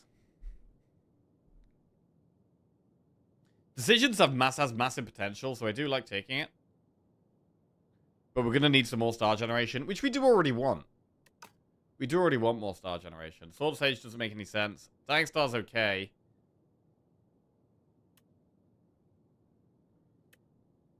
I'm going to go decisions. Very Hot Cocoa, Big Hug, or Seal of Gold. You know what? Very Hot Cocoa is much stronger when we've got Game Piece. Jolie_LDN just subscribed. Jolie Idden, welcome to the Jackoffs. Thank you very much. Cheers. Bro, Game Piece is really good now. Like, we really want more powers, and then we just want to draw the powers turn 1, and we're getting them in play really speeds us up. So we go Cocoa. We've already got Tyranny upgraded, so we already have that guaranteed turn 1. Then we want Pillar as well. I could do with a shop. Don't want to do an early elite. There's no shops up this right-hand side. It's pretty bad. So, I'm not going to go in this path. It's not amazing because there's quite a few enemies.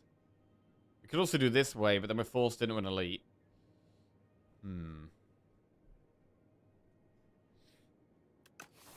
Either way, we start here.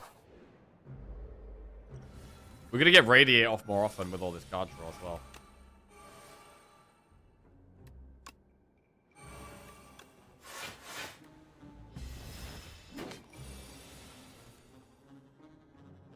Exhaust Defend. Decisions or Monarch's Gaze. Or Prophesize.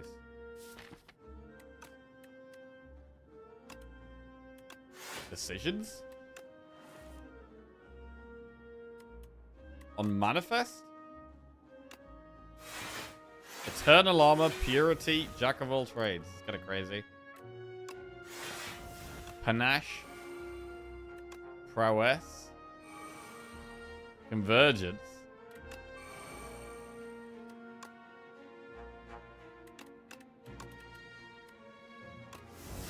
Alright.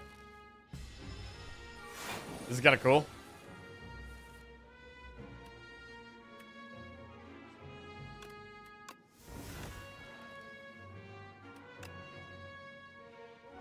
Gather Light allows us to play decisions. On Discovery? Pillar? Crash Landing, Reflect? I mean, they're all insane. Crash Landing is damage.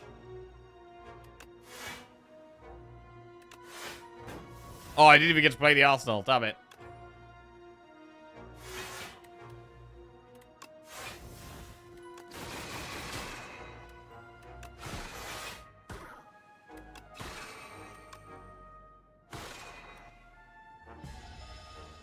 Could do with an orbit in this deck.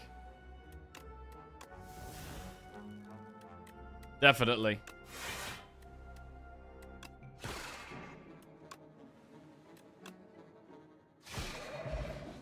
Okay. Summon Force, Cloak of Stars, Devastate. Thank you.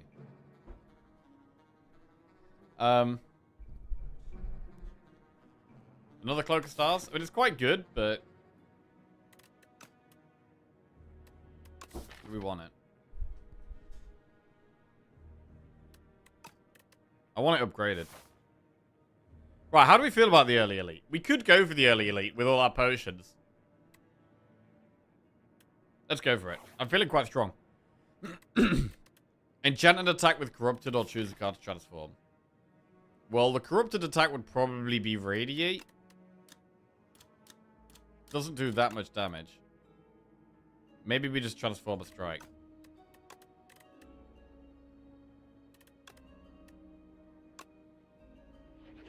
Kingly Kick. IRL Hot Cocoa Relic received? Yes. T, actually. Pillar of Creation, Punch Dagger, Chandelier. Start your third turn, gain 3 energy. Well, 3 energy is great, but Pillar's amazing. We're totally a Pillar deck. Momentum Radiate. Oh, that's really good as well. Wait, we can't afford both. I mean, I also really like Gamma Blast. Gamma Blast's insanely strong. But we don't know if we have the stars right now. Right, Pillar of Creation is so insane in this deck. We've already got 2 cards that create other cards.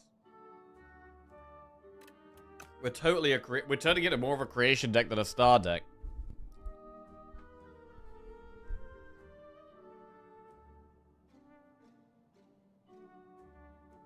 Pillar's too insane. It's gotta go in.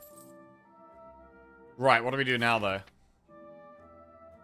Drawing these on turn 1 is so amazing.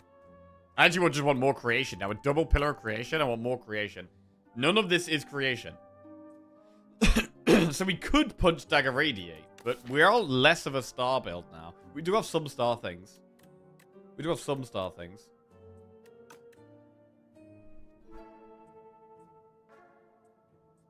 It's pretty fun. Let's do it. It's pretty cool.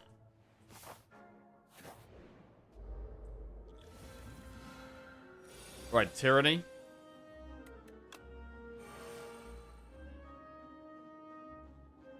Can't play decisions here. I mean, this is a pretty bad hand, actually.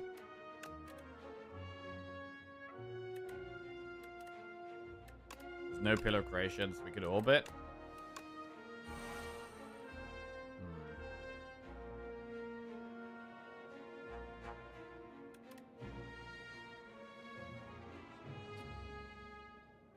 Tough. We could Star Pot Decisions. I'm gonna do it. Alright, triple manifest, go. Wait, can we use it on Resonance? We get 6 strength. That's pretty good.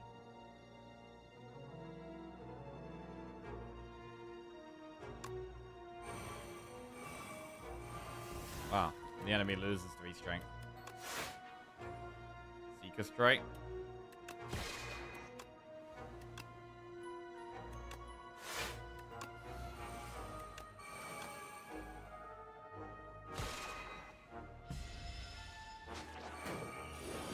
Soul Pillar.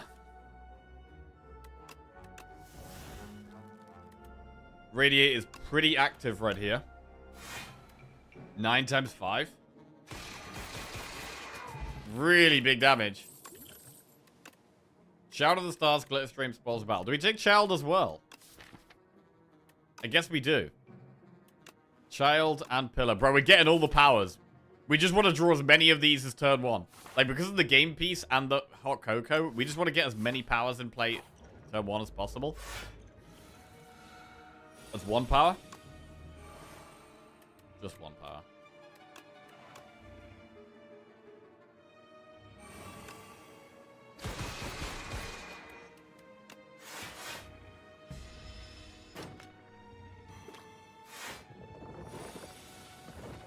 Oh shit, we woke it up early. We woke it up mega early. Did too much damage. We don't normally do that much damage.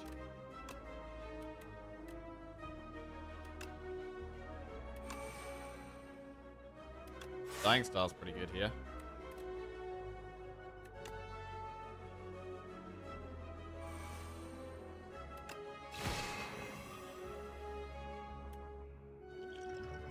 Weak pot the beetle.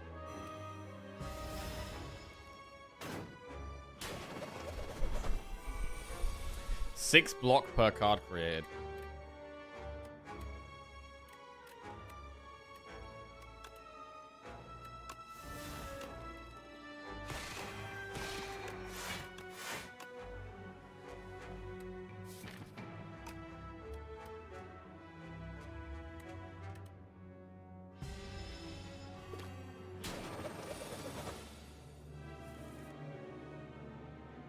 It's pretty much, it's too hard to get decisions into play here, I think. I'm going to get rid of it. I should still probably lose a strike, though, actually.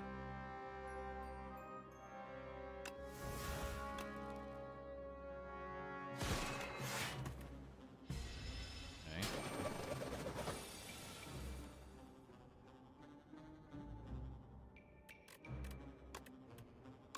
Today's daily, Big Bang and Clone. Oh, nice.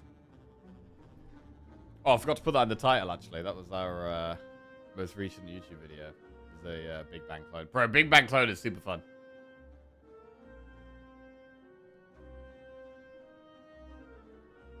Right.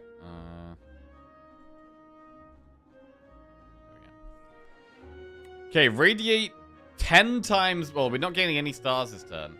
So nothing yet. Automation. Free to play. That's really strong, actually. Discovery gets loads of block. We'll just gather light.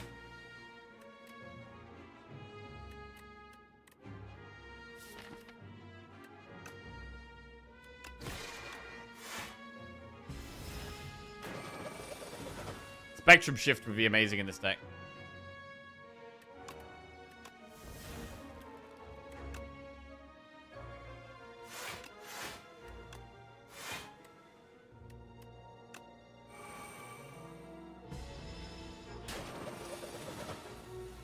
It's getting a little tricky. It's getting a little tricky.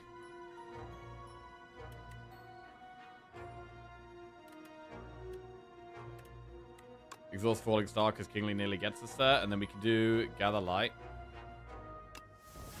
We can do Shout of the Stars, Gather Light. This allows us to play decisions.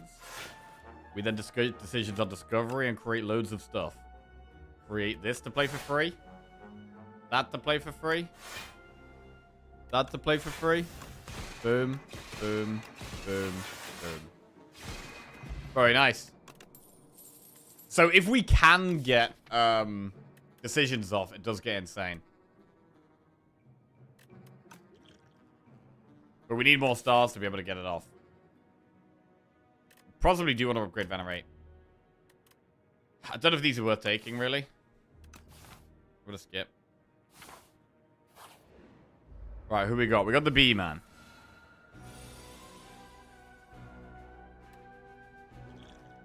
Do we have a power pot this fight?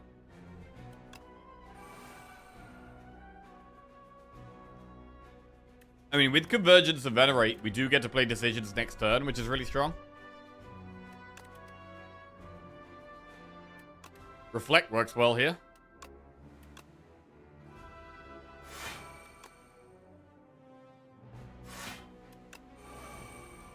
We could Decisions Venerate next turn.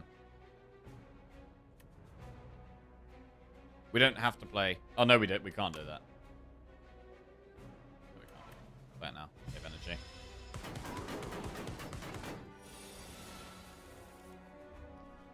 Exhausted Strike. I mean, the Kingly Kick may actually be useful with enough draw.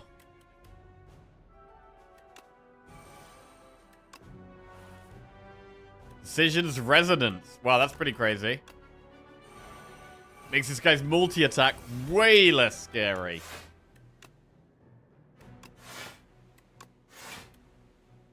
How do we do damage to him, though? Doing damage to this guy is kind of tough.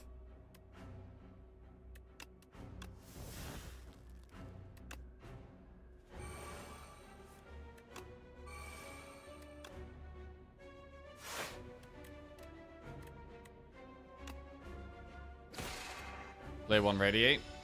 So it gets buffed. Resonance again.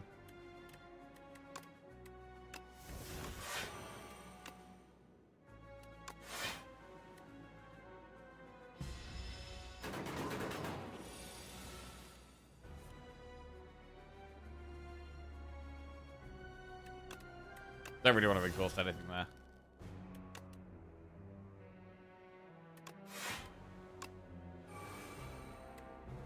Kingly Kick, almost really good.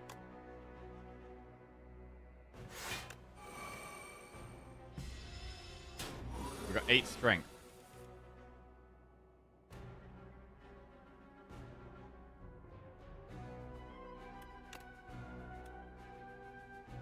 Exhaust Reflect now. Radiate is 16 times 4. 18 times 4. It's gotta be lethal, right?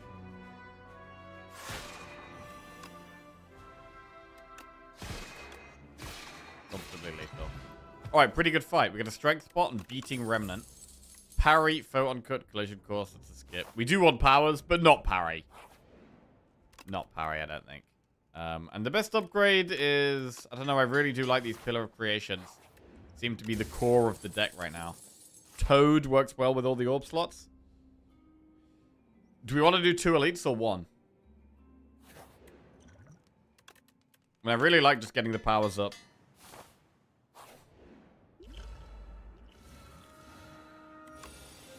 We could maybe do with a bit more card draw so that we can... so that we can get the powers turn 1 more frequently. Like, if I don't draw the powers turn 1, like this, it's kind of sad. Is Resonance a card now or not yet? It's a bit more relevant. It's definitely a bit more relevant. It's easier to play.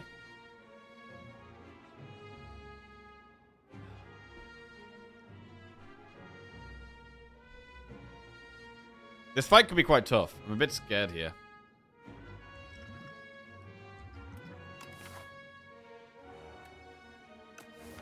I'm even considering Power Pot this turn just to draw another one. Because I got all this energy. Power Pot is kind of like card draw as well.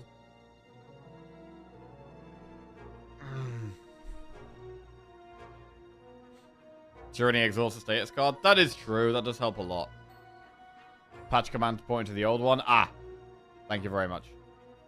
I'll update that.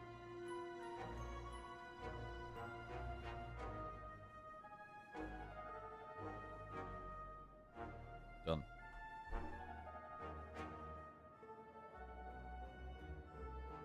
Hello, Weezos.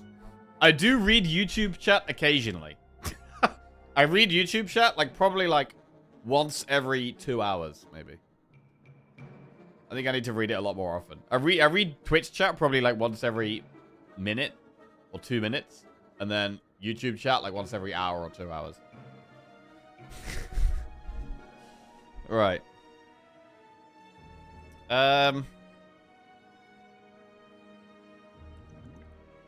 We could also use the Fortifier this fight, maybe.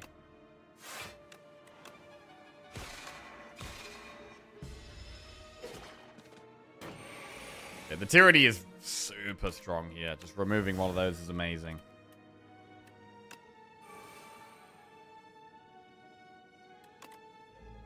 Aegis. Wait, gain 9 stars with Radiate. Aegis is so much block though.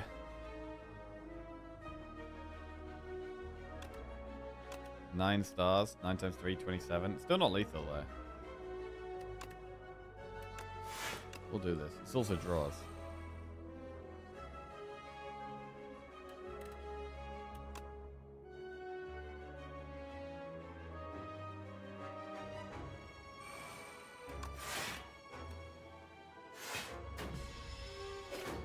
Okay.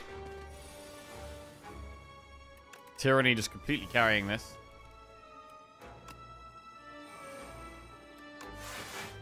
Jack of all trades. Oh my god, so much random block now.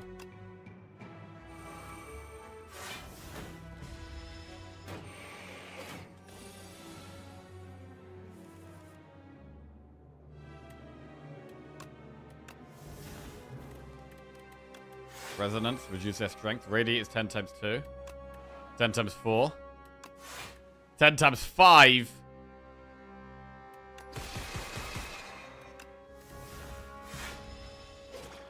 Oh, this fight was actually totally chill. This deck feels good, man. This deck feels pretty good. We need a bit of a faster start. That's what we need.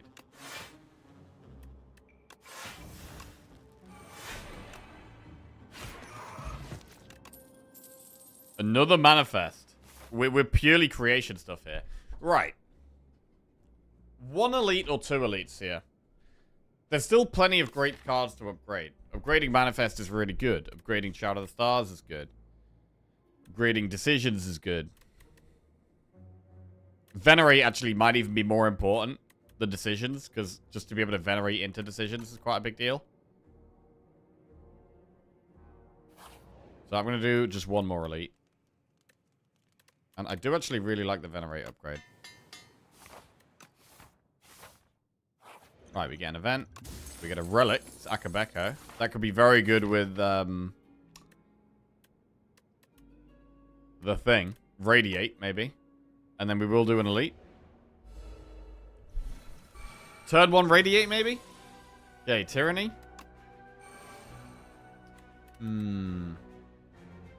What potion would we use this fight? Discovery into another Tyranny, I guess. Double Tyranny. I'm sad about tracking, but it's fair. It was definitely too strong. Yeah, tracking was mega strong, bro. It was mega strong.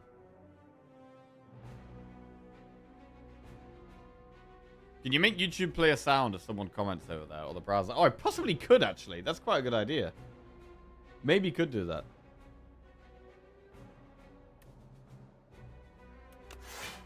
The bomb. Well, that ends the fight in a few turns. Maybe just do the block approach.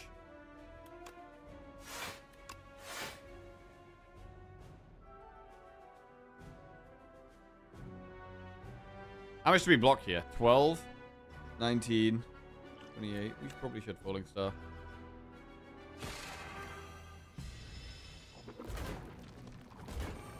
Do we just have to block next turn? So we might. It could be one to use triple block turn, actually. 2 cards to exhaust. This is pretty bad. This is a pretty bad hand. God.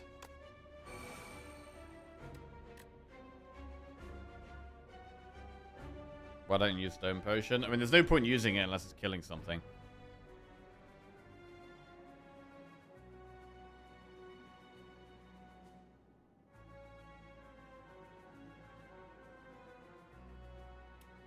Okay.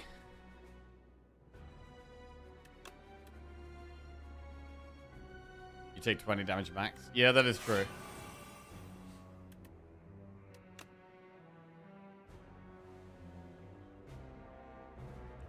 Fortify doesn't really save anything, right? If we just take the damage here, bomb goes off, and then we rest.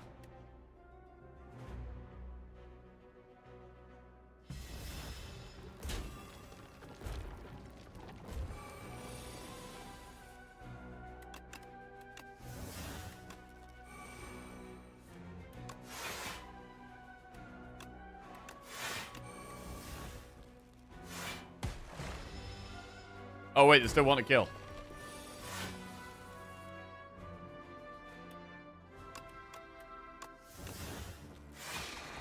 Okay, we get the Eternal Feather. That's quite nice. Genesis, Supermassive, or Shining Strike. You know what? I might actually take Genesis. It's probably mostly good if we get it turn 1. But it makes it way easier to activate Radiate, and it's good to get turn 1. So I'm going to take Genesis. With all our energy turn 1, it's a really solid turn 1 draw. Right, rest or upgrade here. We could definitely power pot against the boss. The best upgrades are like Shout of the Stars, Genesis, Manifest.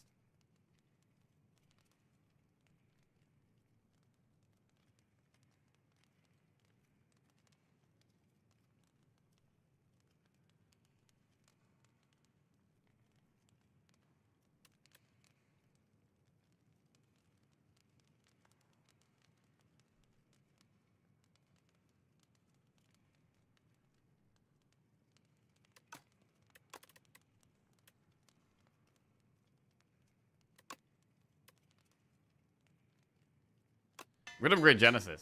It really helps with damage. Right, I think we are going to power pot this fight.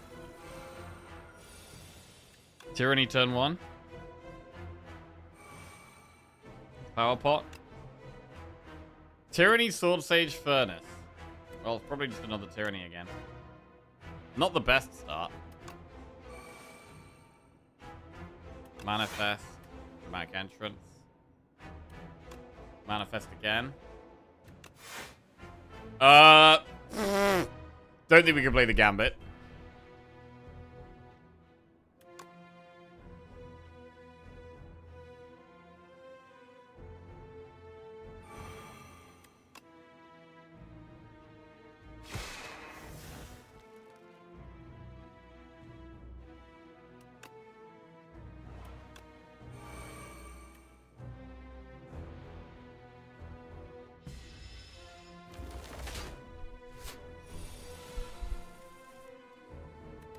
Right, exhaust. I think we just exhaust strikes. We could do double pillar and then decisions discovery. That works pretty well, I think. And we create loads of cards.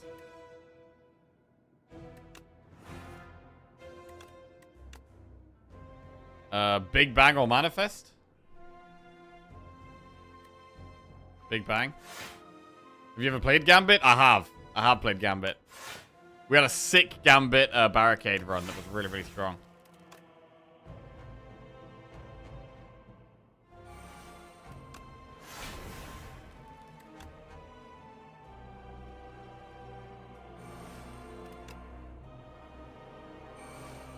Alright. That was a really strong turn. We've got so many powers in play right now. So many powers in play. Radiate is there. Exhaust, defend. And I don't think we actually want Falling Star, although it does allow us to turn around. But maybe we just don't turn around. That's fine.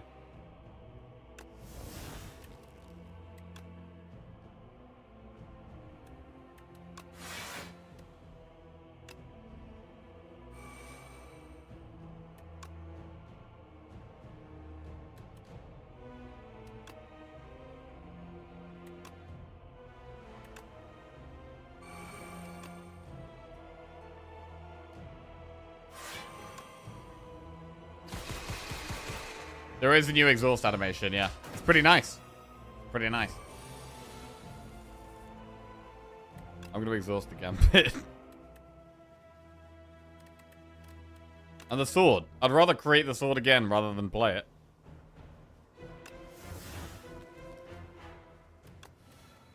Seeking Edge. Or Guards. Guards is pretty good.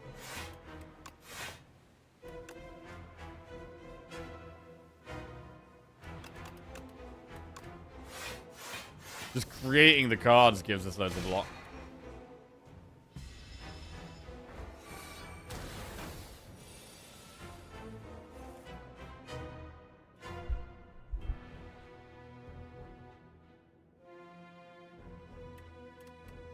Don't need an I'm invincible. It's actually worse than the manifests now.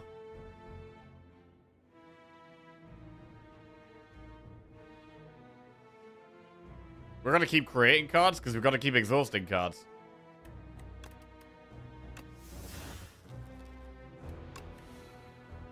Seven stars. Oh my god, we can play that here.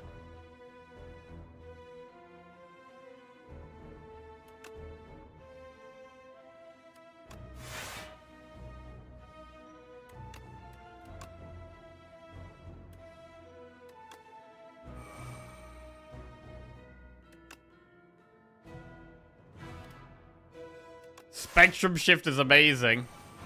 God, Spectrum Shift is so insane in this deck.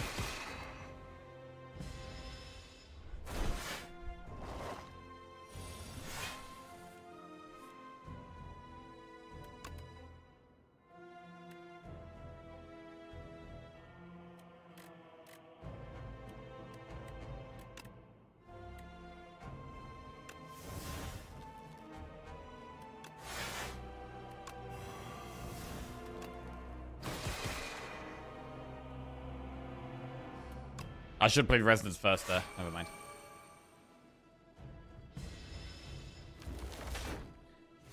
Gonna run out of cards? Nah, we can't run out of cards, bro. We create too many.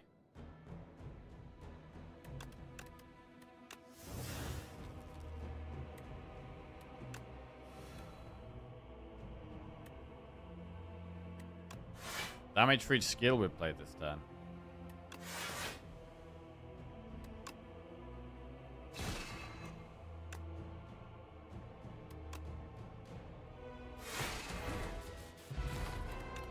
Alright, pretty nice. The Smith, I'm invincible, Big Bang. I think I just want to go Big Bang, speed up. Go faster. Bang it up. Right, Throwing Axe, Iron Club, or Warhammer. Every 4 cards you play, draw 1 card. The first card you play each combat is played an extra time. Or whenever you kill an elite, upgrade 4 random cards. We've got Queen and Aeon Glass. I mean, how do we feel about Double Tyranny?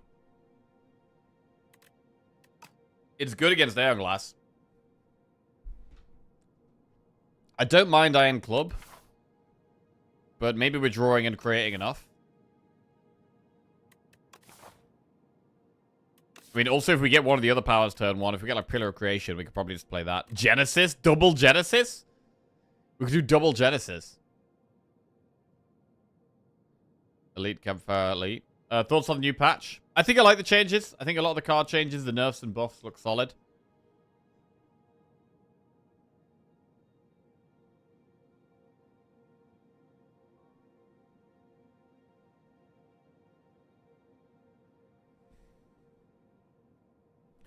Right, I like the look of that shop.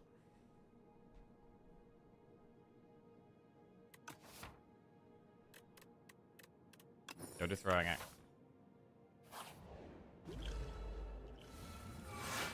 Double Pillar of Creation. Insane.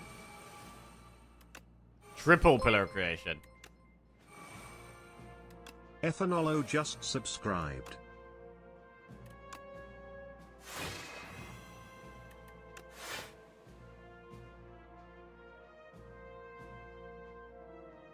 Ethanolo, welcome to the Jackoffs. Thank you very much. Cheers, mate. Alright, I just want to take no damage here. Shatter Exhaust. Yeah, I think it's fine. I think it's still a pretty good card.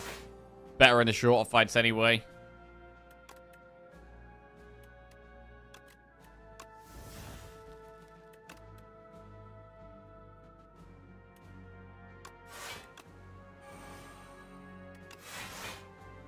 $31. Wow, suddenly we block it all. Crazy.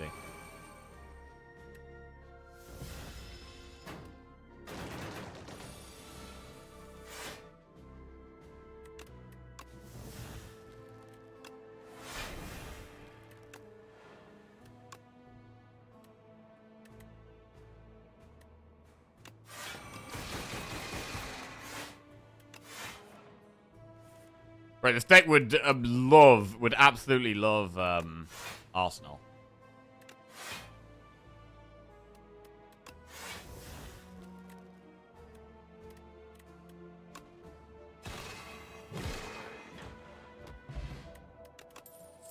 Resonance Plus. What about a second Resonance? Probably not, right? Probably not. Doesn't create anything.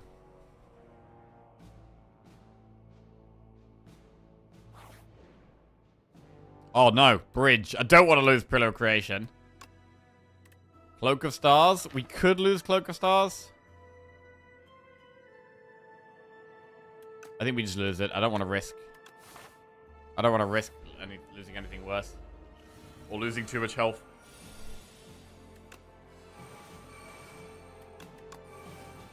Oh, man. Oh, man. So many powers turn 1. Insane.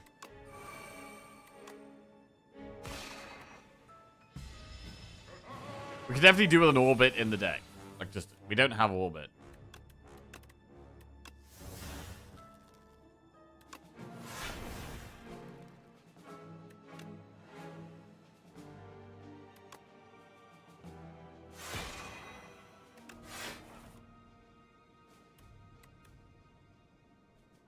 Triple Resonance is going to be a lot of damage. Oh, triple Discovery is probably still better. I know, we're about to Radiate this turn. And we've done a lot of stars. What a Resonance. 9 times 6.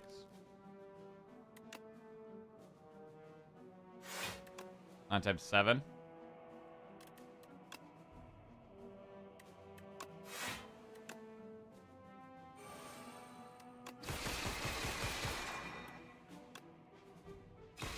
Wow.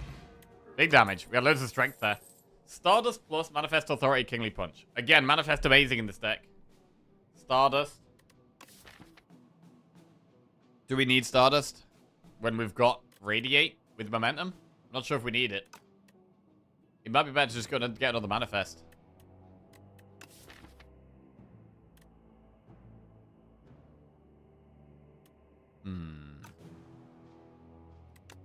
I'm going to just get another Manifest. Downgrade 2 random cards and upgrade 4 random cards, or duplicate your deck for bad luck. Bro, is this a duplicate? Holy crap, the amount of powers we're going to get. We're going to have double Tyranny turn 1, which is double 2 draw turn 1 anyway. I think it's crazy good. Huge duplicate. God, we've got a disgusting amount of powers in the deck right now. We're just going to do so much random junk.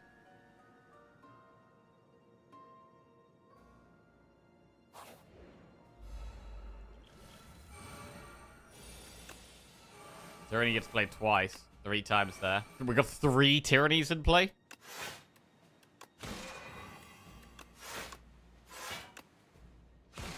Energy is still the issue. The triple Tyranny makes it very easy to get rid of bad luck. We don't... Kingly Kick is terrible now.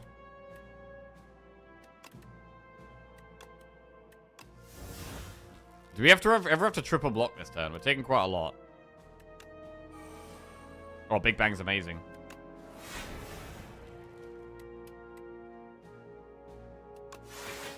I mean, I wouldn't mind Cloak of the Stars. Cloak of the Stars.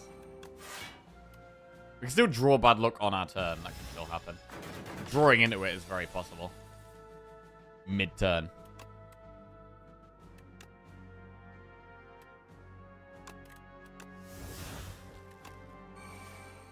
Stars. Stars. For the Radiates. Oh, the fact that Radiate has momentum is now kind of useless, I think. Orbit's amazing. Pillar Creation. Can't play Genesis. But Orbit gives us energy, which is super nice. Okay, lose strike, defend. Sword again. We get 12 block per created card here.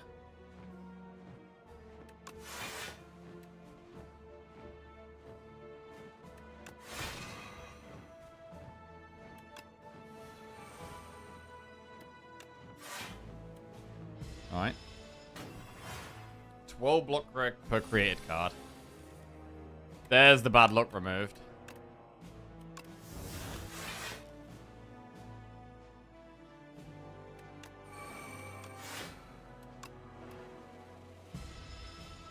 Do we just play Resonance? Probably.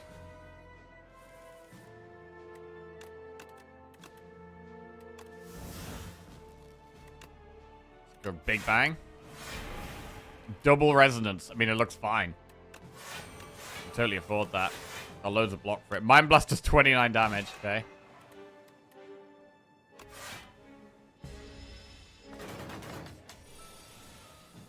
How do we do damage now, though? Is it just harder for us to do damage?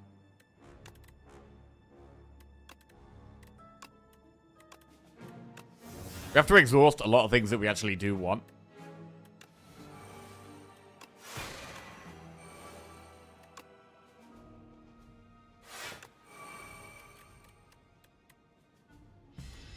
Radiate next turn. Hopefully we can get some stars this turn.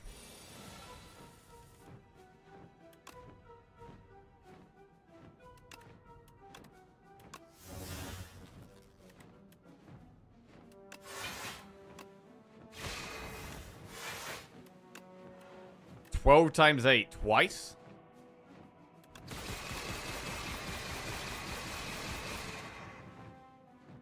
All right.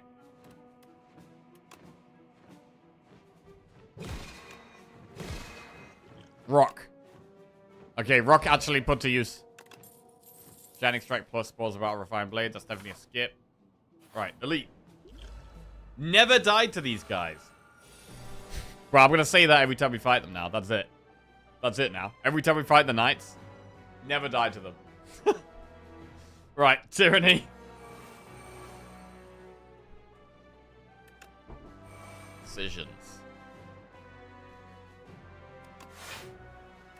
Beat down, not very helpful. Boulder, very slow.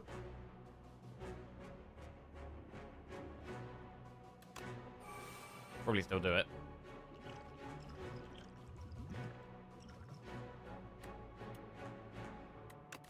Take a bit of damage here.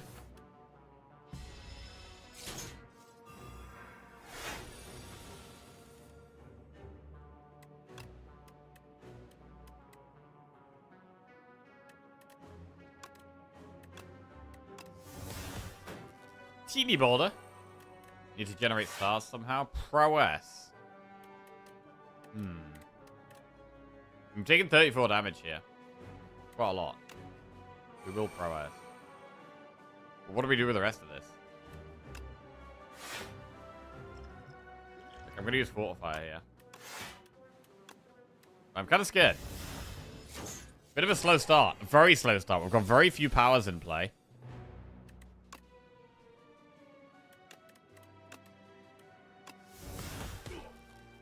Pillar of Creation does make the manifests give more block. Finally. Ultimate Defend or Manifest. This is tough. This is pretty tough. Bro, the boulder could actually carry. The boulder could actually carry.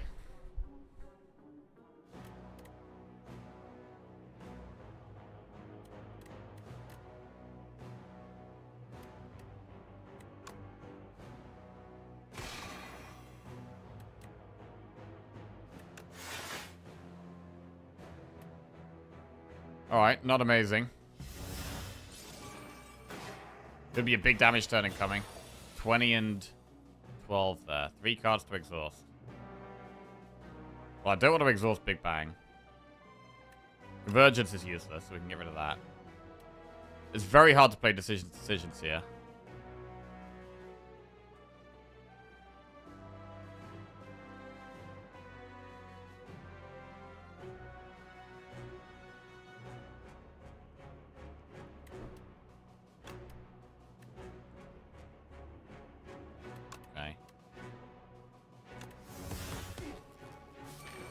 So there is no sword in the deck. So Big Bang will create a card for these pillars.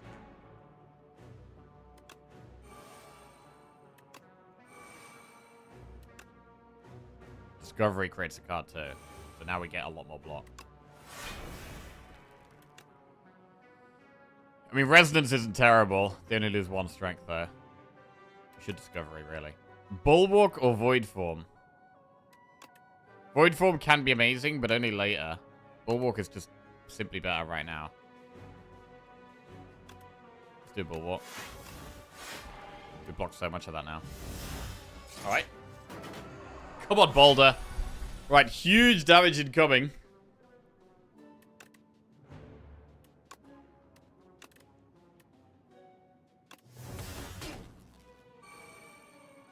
Again, we've got the beaten remnant, which kind of just keeps us alive no matter what.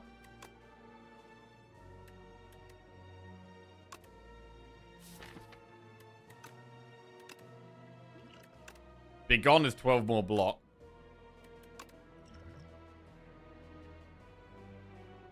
But we can Seeking Edge here. And attack with the sword.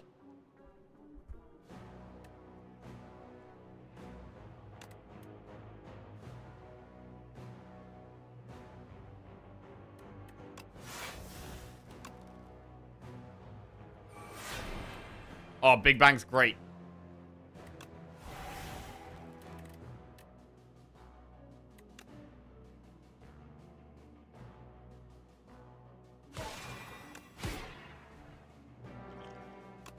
Rock that.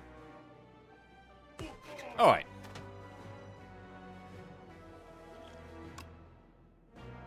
Okay, we're just dealing with them. Fine. Right, we've used a lot of our potions, but it's fine. We probably get potions back quite quickly. I mean, with the Petrified Toad, it makes it way easier to get potions. So we can just chill here.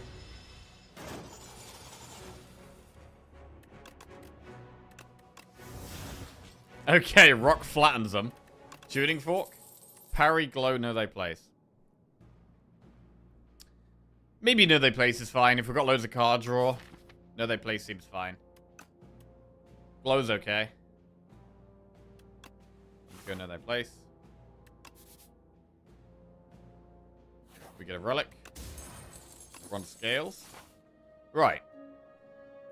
Do we keep going for more elites? I mean, we've got 53 health. I think we could probably keep going for elites here. Do you want a strong turn 1? This guy's killed me a couple of times.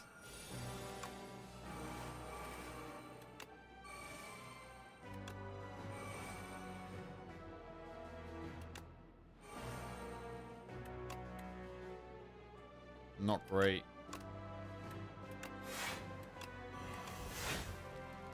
Okay, bit of block. Exhaust 2 things. Or 3 things. Strike. Bane. Do we want Venerate here? I mean, we've already got 7 stars, so maybe not. I like the Child of the Stars here.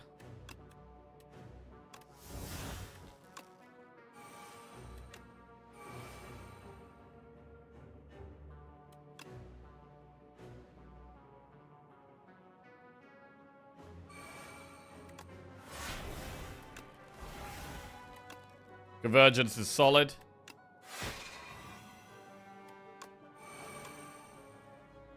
Now we might be able to Genesis next turn.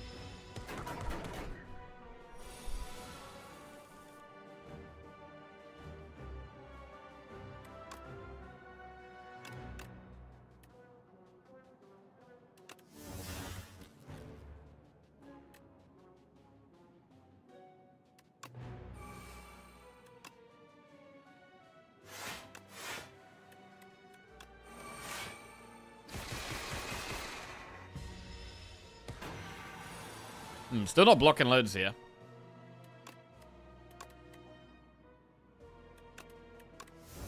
Pillar of Creation and then creating things is the best way right now. Radiate. Master of Strategy draws a lot. Okay, we pretty much block that now.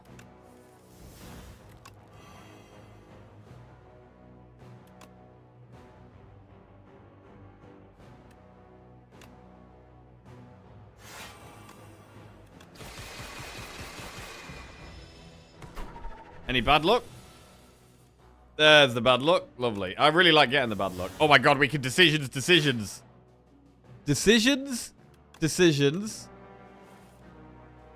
Discovery. Alignment for energy. Spectrum shift. Seeking Edge. And then Resonance 3 times. We get a bunch of strength. Oh, this is... We're popping off, bro. Random stuff. Random stuff. More random stuff. Wait, that's it. 158 block. Radiate only has 3 times. Entropy.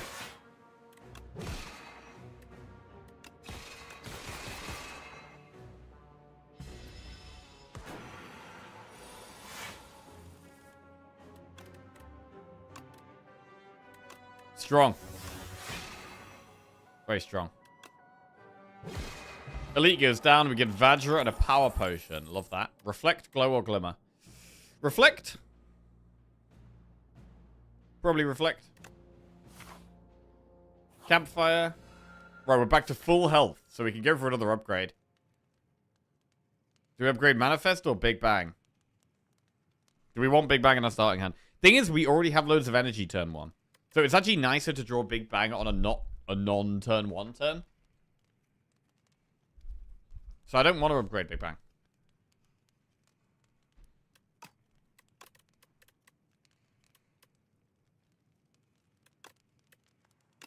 It's a great shout of the stars.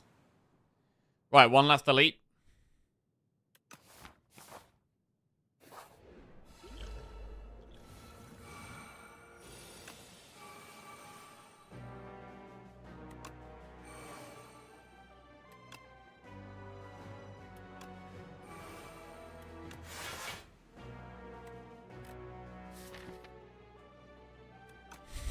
Anointed the rare cards. Holy crap, that's a good anointed. Damn, that was good.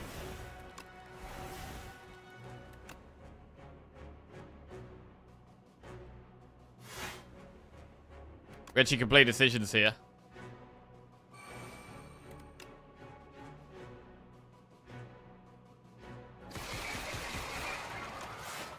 Decisions on decisions. On...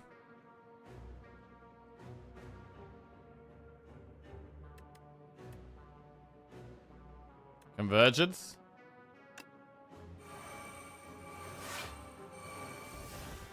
And Resonance. And then some random crap. Insane, bro. Really insane. We get loads of energy next turn now. Because of the convergences we played. 6 energy. Exhaust bad luck. Oh, this is amazing, bro. Genesis.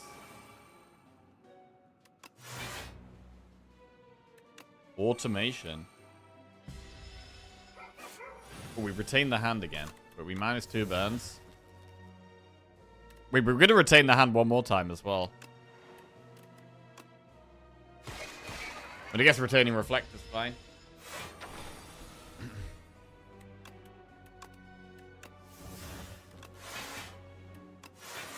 Mayhem.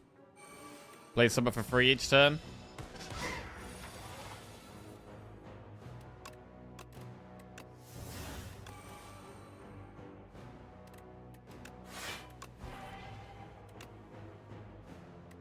Not great.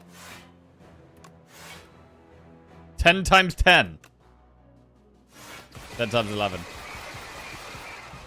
Nice. 7 strength we got here. So nice to get rid of the burns. What a great deck this is, man. What a strong deck. Festive Popper. Swift Pot is better than Potion Shaped Rock. Skip those. Got one more enemy and then a shop, then the bosses.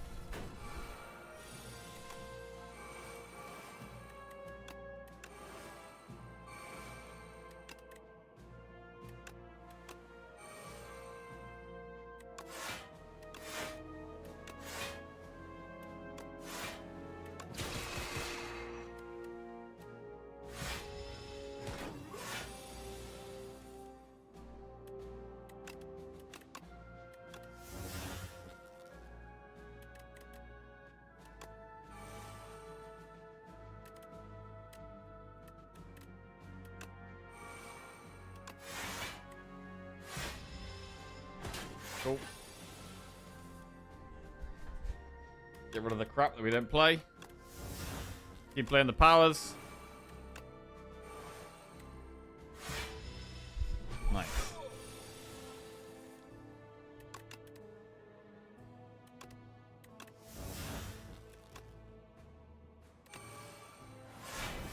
Decisions reflect or not?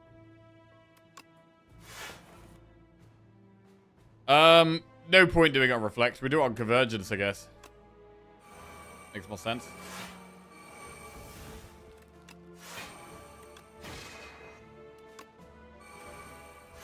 We retain for 3 turns.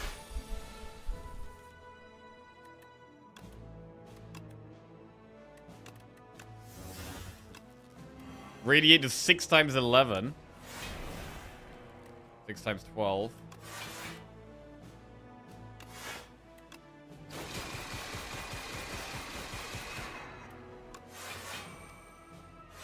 Very nice. Imagine Mummy Hand. Oh, bro, it'd be insane in this deck. Would be super insane.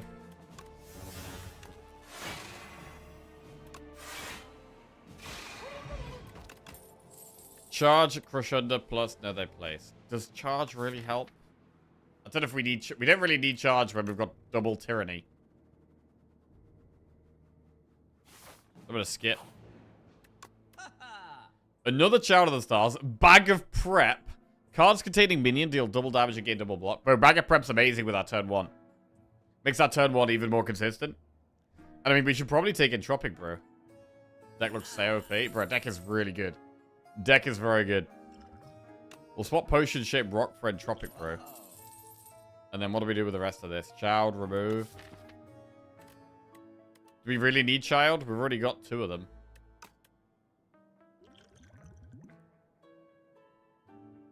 Second Reflect. Reflect's alright. Is this run throwable? Every run is throwable, man. Every run is throwable. Probably. I don't know. Maybe there are some runs that are impossible to lose. I mean, you can always abandon, so. Have the cards always sexiest? Oh, always exhaust. So pretty. And I just didn't notice it after the patch. Yeah, new patch. New patch. There's a new exhaust animation, yeah. Always sexy, bro. The cards have always been sexy. The whole time. Right. We'll take Reflect. Rest or upgrade. We can upgrade the last Child of the Stars.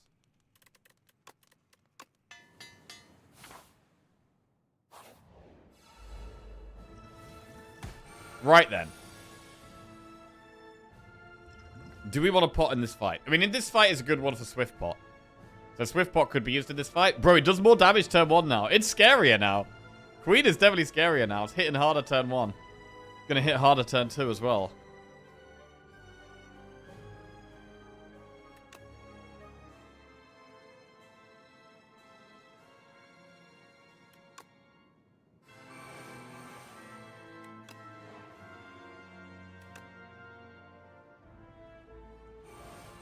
Part of me wants the Decision's Convergence.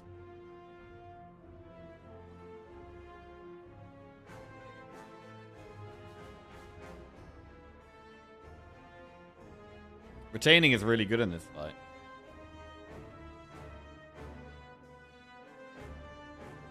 Discovery is also super good, though. We can discuss Decisions, Discovery, or Convergence, or Manifest. Probably not Manifest. I'd probably do Discovery over it, because you get to play the card for free. Let's see what we get.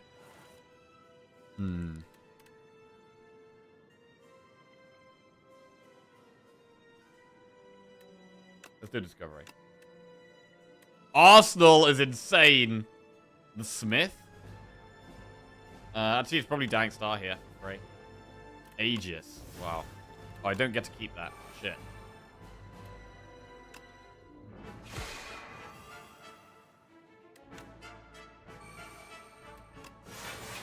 Panache.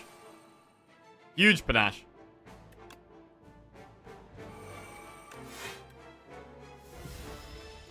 Yeah, get more energy next turn.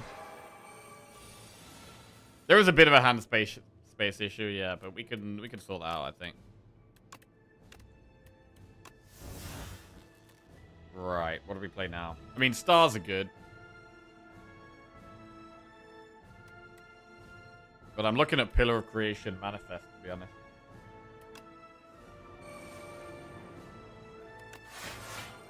Splash. I think we don't play Genesis here.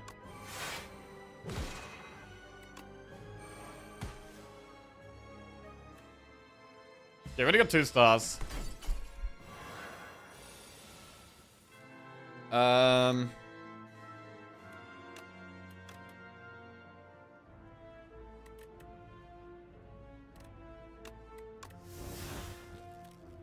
Maybe we do Resonance here. Bulwark. Bulwark really good there, actually. Yeah, pretty good. And then next turn we Radiate. We've got 8 strength.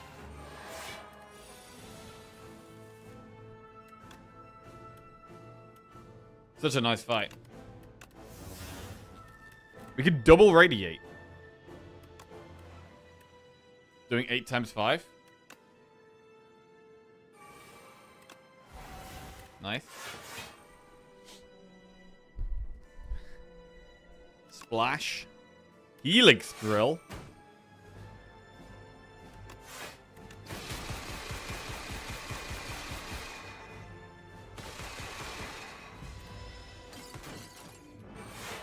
Also still have 7 potions. Yeah, I don't think we're going to be needing any of those.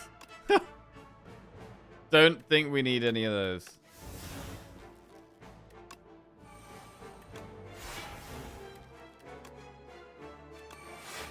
We're actually doing okay for stars.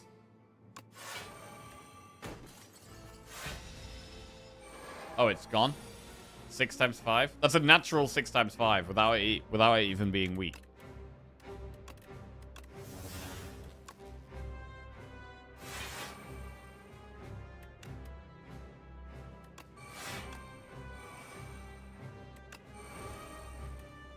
We get stars next turn, so we Radiate next turn.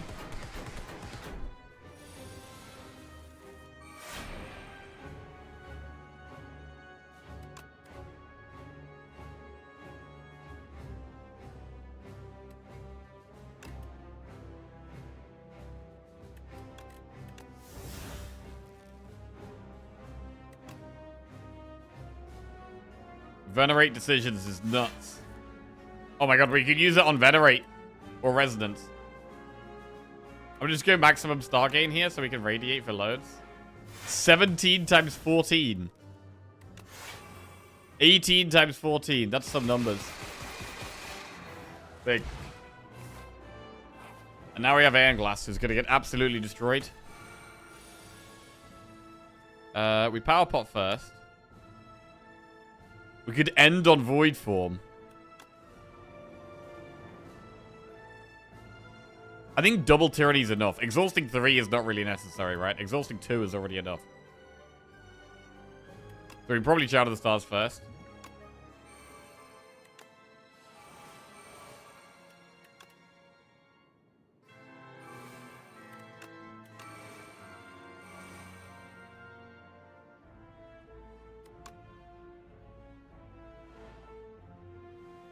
Oh my god, Wither looks different. Oh, damn. Cool new art. Cool new art on the Wither. And Iron Glass is moving as well. Okay. I like it. I mean, does it feel like an Act 3 boss? Still kind of no. Like, what is it? What actually is it? It's an hourglass that swivels. I don't really get it. You know what I mean? Like with Queen, it's like, okay, she's Queen of the Spire. She's got a pet dog. And then there's the test subject, which is like some like lab experiment that's got kind of crazy. But like, I don't really know what this is. An architect construct. Yeah, okay, that makes sense. There is other constructs in the Spire, I guess. There is other constructs. So this is like the biggest construct, I guess. Still trying to figure out what Donu and Decker are. Replicates time running out with the Withers. It does. There is that. I mean, it definitely does look a bit cooler now. But yeah, I mean, Test Subject doesn't even have its own background yet.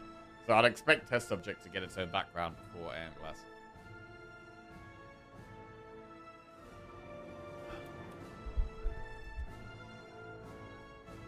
Right, what are we doing here? Anything?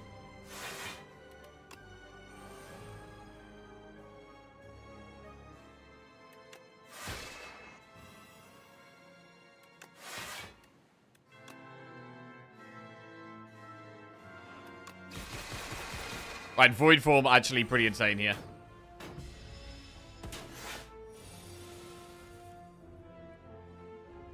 Exhaust, defend, and I guess a manifest. We get to play decisions for free if we want it.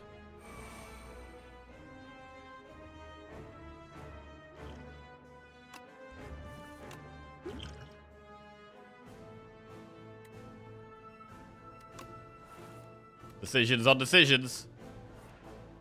On discovery.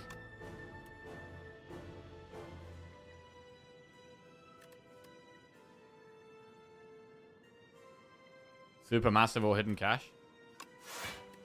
Supermassive. Comet. Reflect.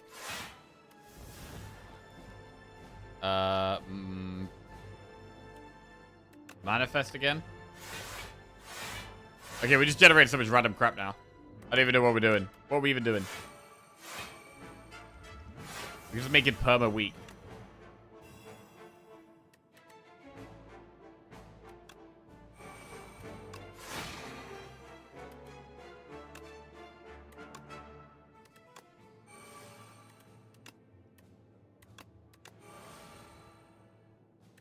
Genesis in play.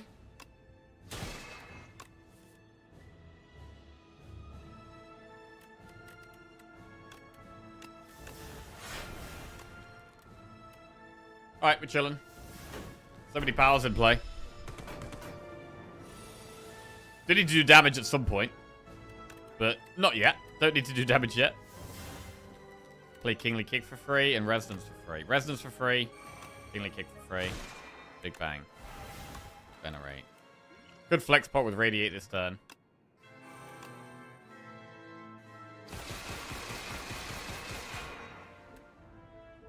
Alright.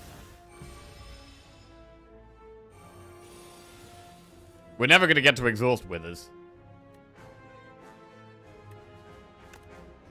Lose the convergences, I guess.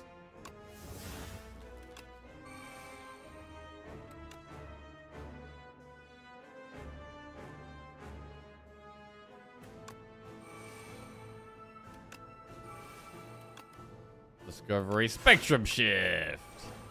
Oh, there's a bad luck. Ooh.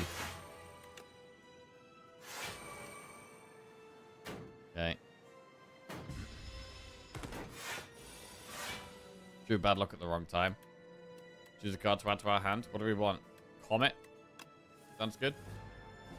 Exhaust, Wither, and bad luck. Insane.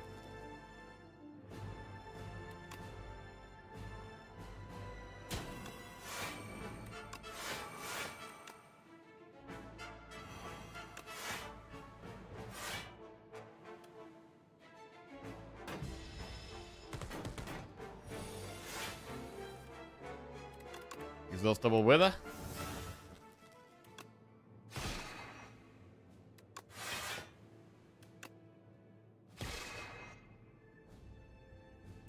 Got Wither in a hand, I guess. Nothing great here.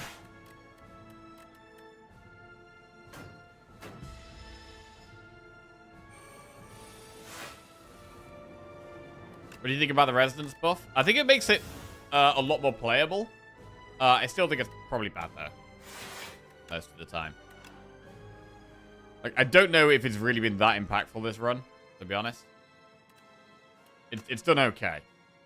But I don't think it's been an important card in the deck. Right then. GG. Iron Glass new animation, but still dead. Still dead. And that is 9 wins in a row. Very nice. And 4 region wins in a row. Very, very good. Love that. We're streaking. Bro, we're streaking pretty big. Resonance disabled the B guy. Yeah, there was certain fights it was very good against. There definitely was certain fights it was really good against, to be fair. Oh.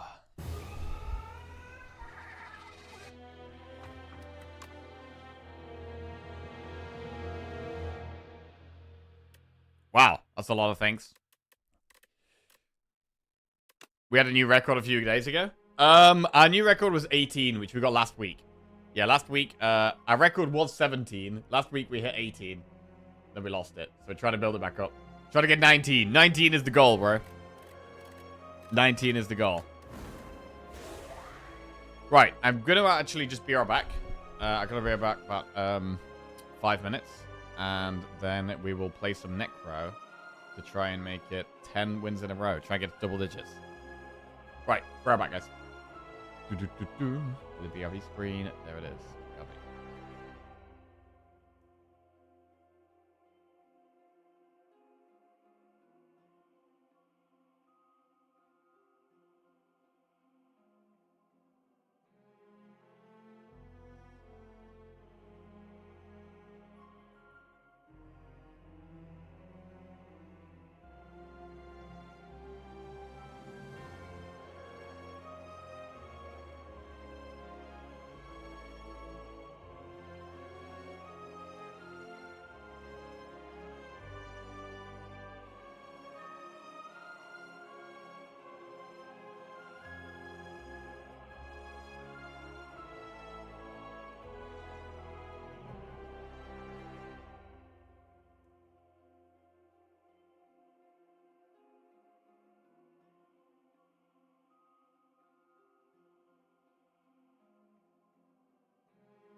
Okay, hello. We're back.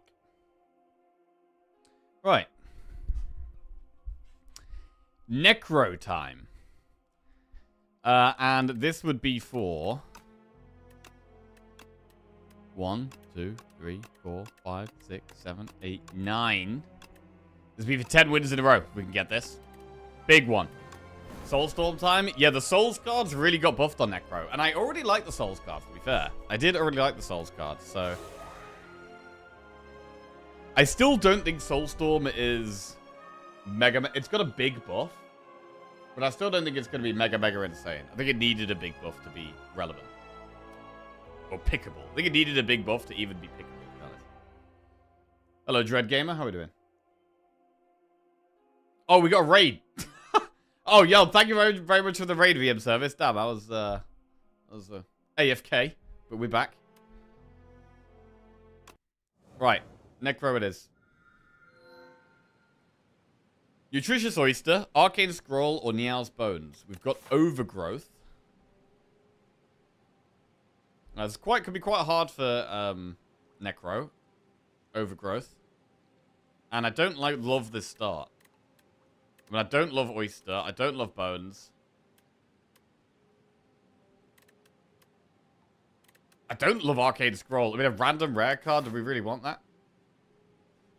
We've got Portugal versus Spain in the round of 16s. We are so cooked. Oh, bro, there's some really spicy games for the round of 16s, bro. There's some very spicy games. Brazil, Norway. Spain, Portugal. England, Mexico. All games that could go either way. There's obviously going to be favorites on all of them, but next round of knockouts look really exciting. Started watching Jackie with Slay the Spire 2. Is there any story behind the broken egg logo?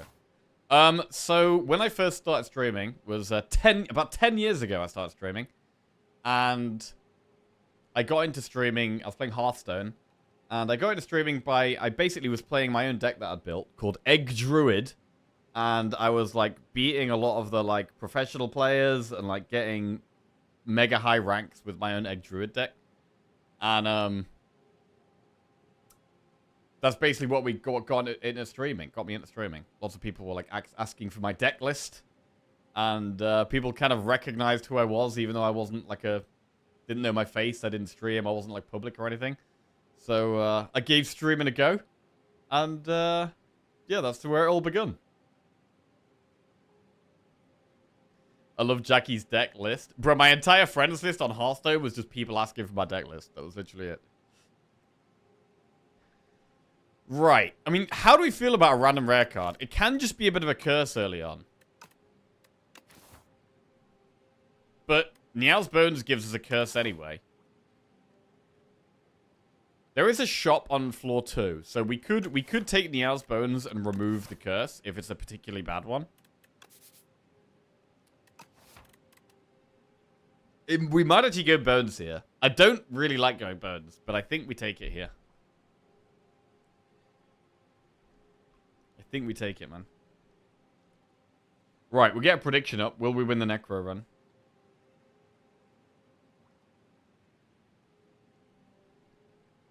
I'm huffing so much copium for Cabo Verde today. Let's go. I mean, that's been one of the stories of the tournament so far. Against the reigning champions.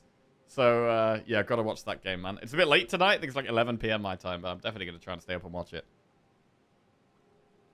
Right, let's go, Bones. What do we get? Kaleidoscope and Precise Scissors. Upon pickup, remove one card from your deck. Kaleidoscope, cards from other classes. Tremble, Cosmic Indifference, or Sweeping Beam. I mean, Cosmic Indifference is fine. And the others are Anticipate, Cosmic Indifference, or Howl from Beyond. Bro, double Cosmic Indifference? Bro, you can do like double Cosmic Indifference, get like Hang. Howl from Beyond has been buffed. It works with Eidolon. But that's it.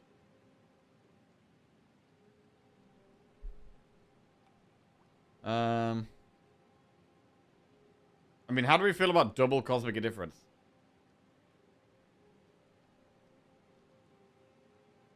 Or Howl from Beyond?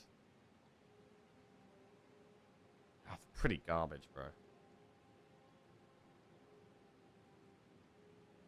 Anticipate. Anticipate's been buffed. These have both been buffed. We can't really exhaust health from beyond, though. There's just no way to do it, really. Other than Eidolon, which we're not going to pick. Oh, there is Cleanse. Yeah, there is Cleanse. Sculpting Strike? Sculpting Strike as well. Hang on a second. Hang on a second.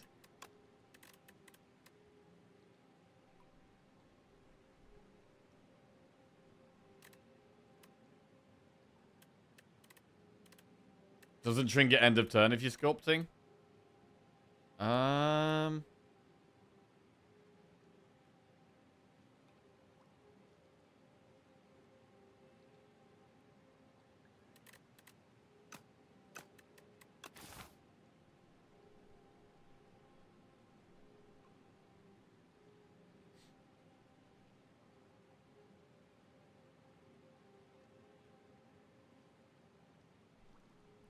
I'm going to take double Cosmic Difference.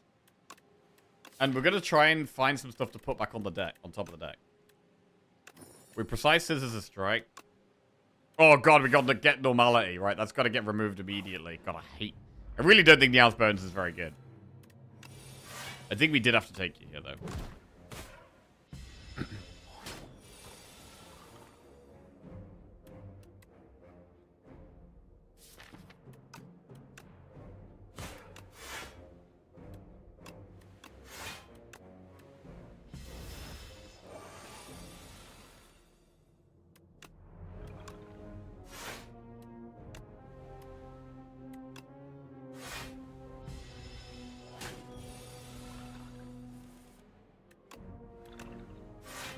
Just keep putting Bodyguard back on top.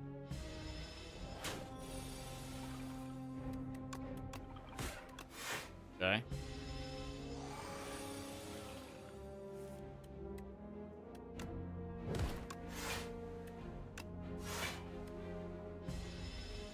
I mean, Normality isn't hurting us too much right now.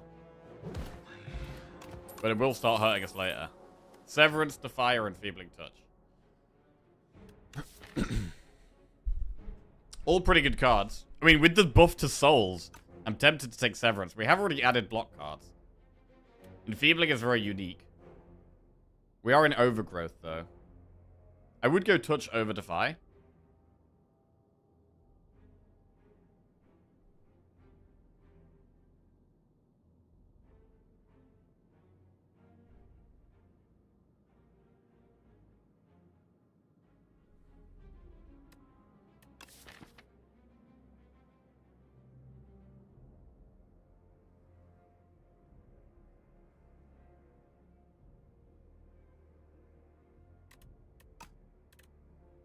I'm going to go for Enfeebling Touch. I think it is a slightly stronger card. Lethality. I mean, we've got to remove them. If we don't remove Normality now, it's just going to become a problem. It's just going to become a problem. I'm going to get rid of it.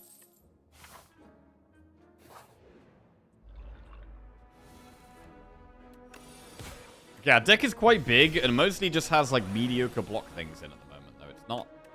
We're not looking very strong at the moment.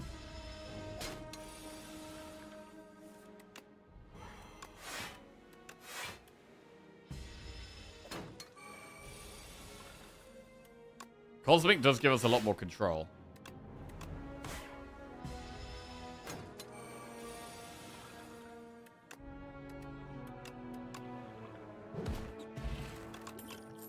Invoke, Veil Piercer, Fear. I like Invoke.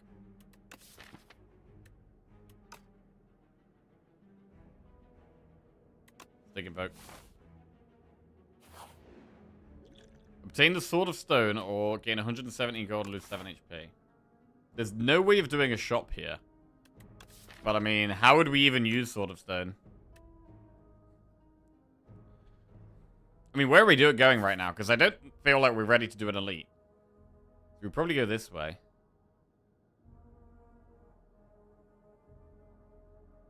And then eventually we have to do an elite.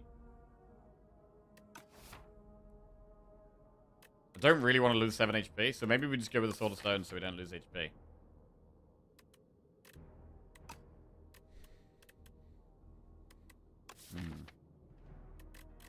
It's unlikely we ever benefit from strength, though.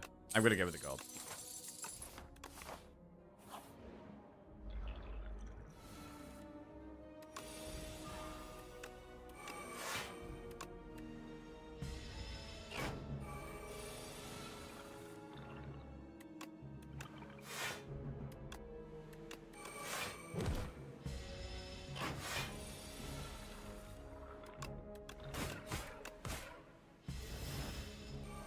Big Osty. We need to upgrade the bodyguard pretty badly. If we keep playing it lots of times, I want it to be stronger. Reap, poke, drain power. You can drain power you can cosmic difference the drain power. Reap is damage. We maybe need some early damage here. We should maybe take a reap.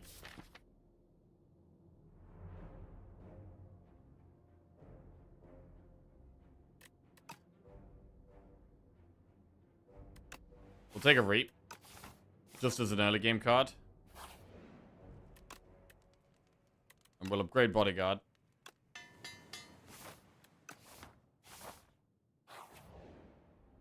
Gain 7 max HP or add Burdonis Egg. I mean, we're not getting to a campfire that soon. I do like the damage from it. You can cosmic a difference here as well. But I think we just go max HP here because it's not helping on these next couple of floors. And I'm thinking about not going into an elite right now.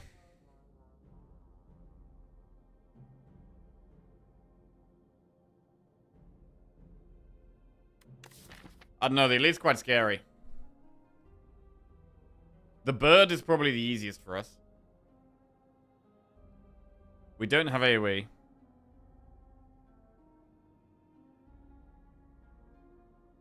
The statue is probably the hardest.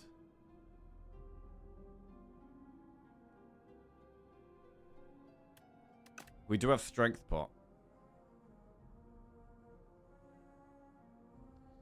Yeah, I'm not going to do it. Oh god, this fight is hard anyway.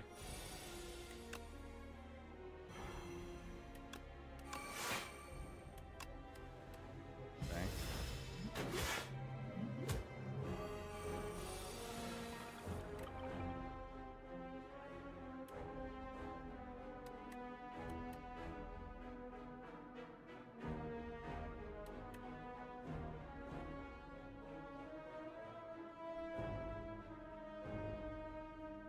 Yeah, it's actually not too bad.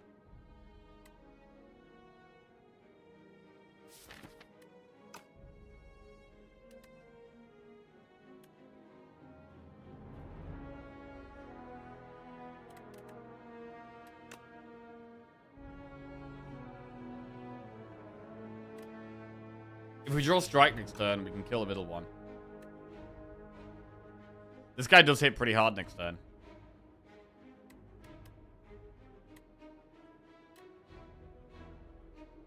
You can always just reap the one at the back as well. Maybe we do that. And then we don't care about enfeebling so much.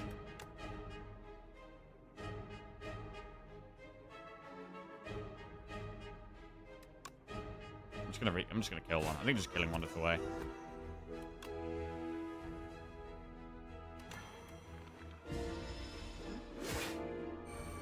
We mainly have blocked this turn anyway.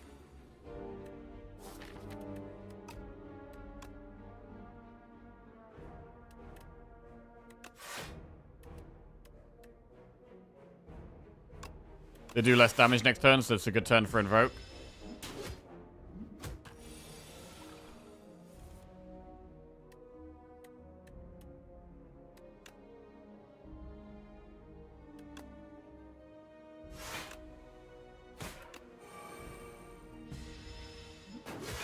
Really want to draw Reap this turn.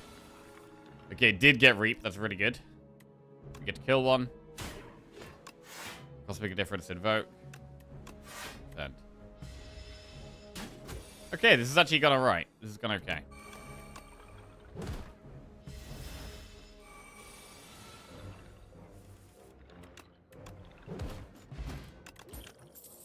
Blight Strike, Grave Warden, Enfeebling Touch. We've liked Enfeebling Touch, but we've already got one. Don't know if I need a second one. Grave Warden's okay. This is a bit of a dodgy start. It is a bit of a dodgy start. Our damage is very low.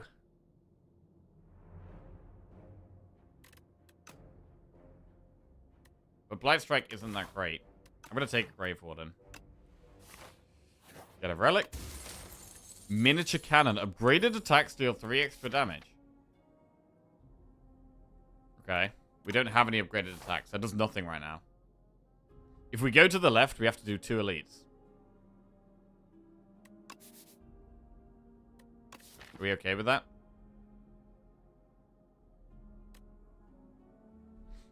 I expect your streak to end at this today. 15 streak? Oh, God. Oh, God. You don't have to. True, we don't have to, but we would have to do 3 enemies, which is equally really bad. This way we do 2 enemies and an event.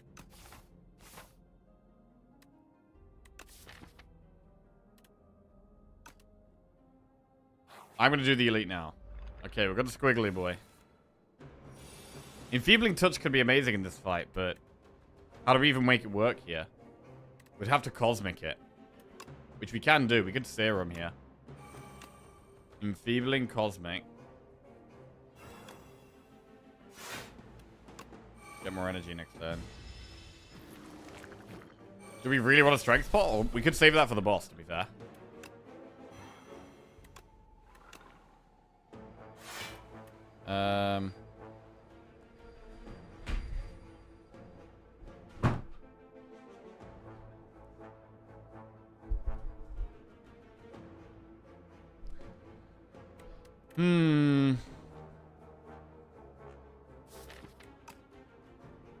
Strength pot this fight.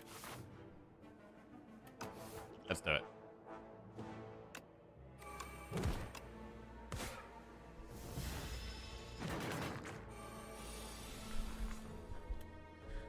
Cosmic, what do we put on top? Enfeebling, we need Enfeebling next turn. This fight is looking like it's going to be a bit sketchy. I'm definitely glad we, wait, do we get Reap, though? Oh, we do get Reap here. Then again, we don't play Reap, right? No. We don't play Reap this turn.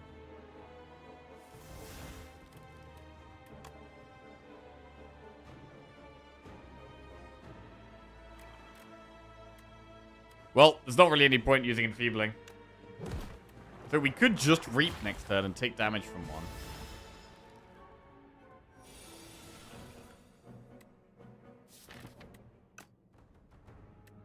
We could Cosmic Unleash back on top.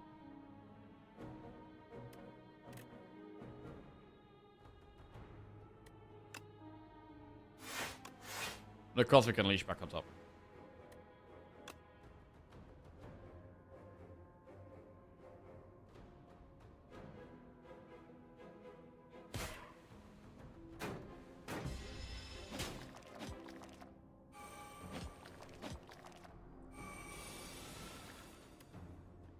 $19 damage would just kill the back one. Cosmic get back on top again. We do get to Reap next turn, because we played Invoke. Invoke is super, super good, man. Always so happy with the Invoke.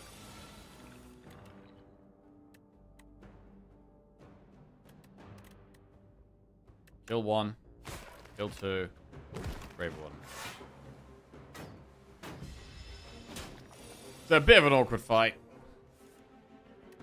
We should get through it. What the actual...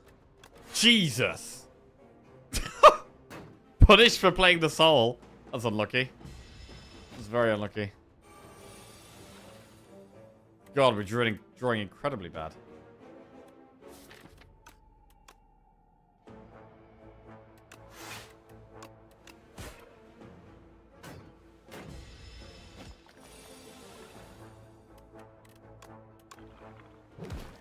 Okay, we get there. Reptile Trinket. Pull from below, Call of the Void, Grave Warden. I've got one ethereal card. Pull from below is something to build around. It also is very good with miniature cannon. But we could also just go Call of the Void. does give us more options. Would probably want to upgrade it.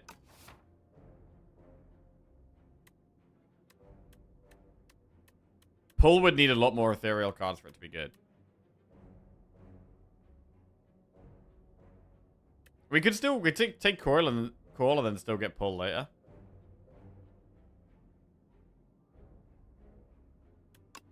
I'll do coil and I'm gonna upgrade it.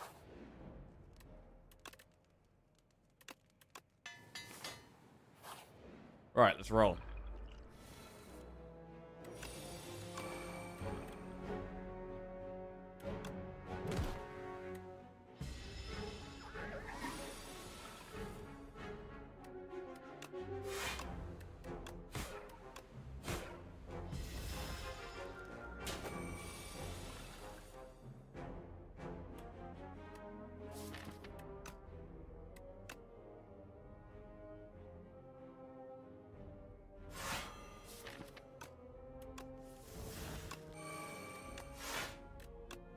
Does make a difference on leash.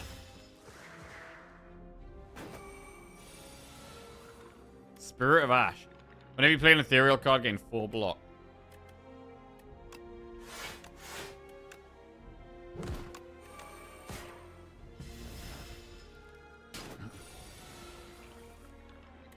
Poke. Poke actually pretty nice there, to be fair.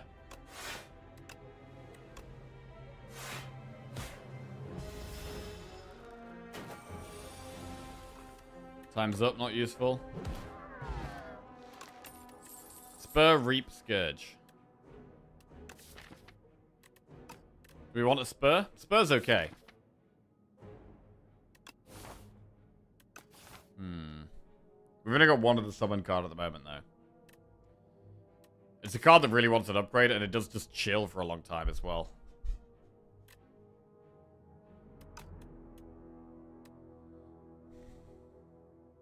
It's only good when you're already popping off. Need to start thinking about boss damage? Yeah. Boss is tough. I think we should take Spur. Boss, we need to rely on Call of the Void, I think, it feels like. Bro, we honestly might have to just reap one here.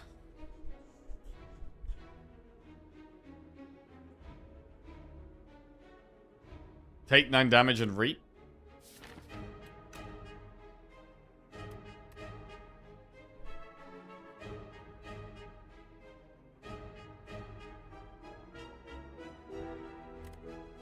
If we're playing Reap next turn anyway, I should just do it now. Alright.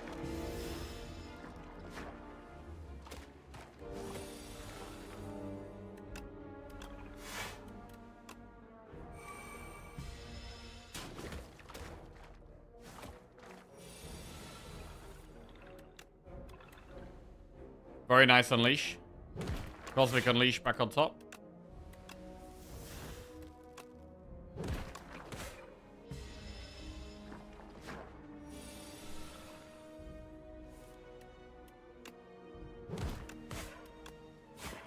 Right, 8 gold, add a card. Blight Strike, right hand handle, snap.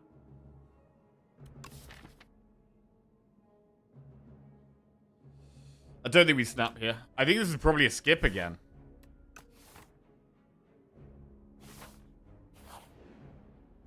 Transform a card in your deck or upgrade a card in your deck. What would we upgrade? I mean, with us having the miniature cannon now, we could consider upgrading the attacks a bit more. Like, maybe we actually upgrade Reap. Which is normally not a great upgrade, but it gets an extra 9 damage now if we upgrade it. Unleash would get an extra 6 damage. I mean, I kind of like just upgrading Invoke. If we've got Reap in our hand and we've got like Call of the Void generating random things, would probably just be upgrade Invoke. We're almost definitely going to colorless spot.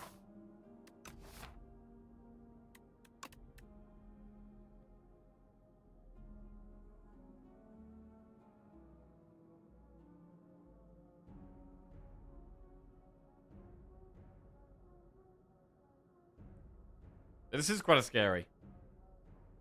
I am quite scared here. I think we might have to rest before the boss. And we're going to have to rest before the boss and use the pot, I think.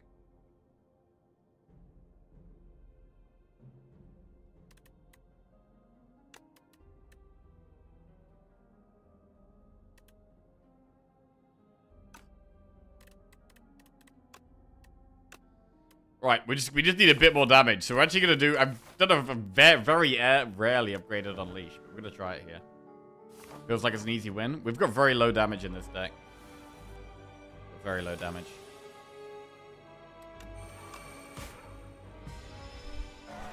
It's very hard to keep Osty alive. Oh my god, Sleight of Flesh is great. I mean, that makes Enfeebling Touch so much stronger. Incredible pickup there. Just keep putting the Enfeebling back on top.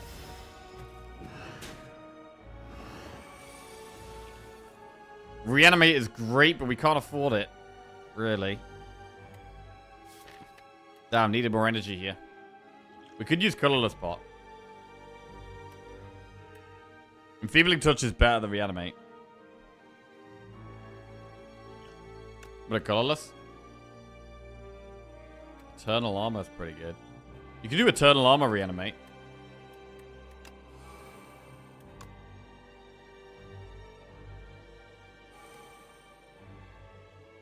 But then we lose Enfeebling Touch.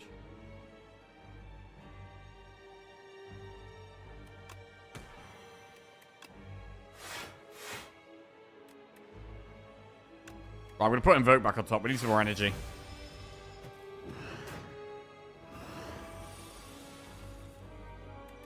Pass. Unleash does 19.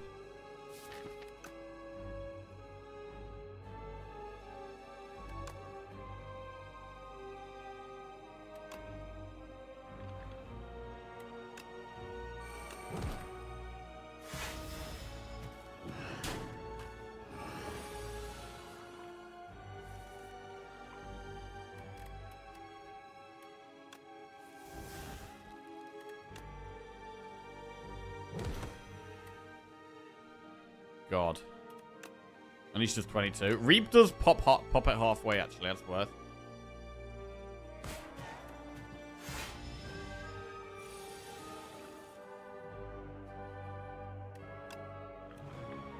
Is Enfeebling Touch worth here?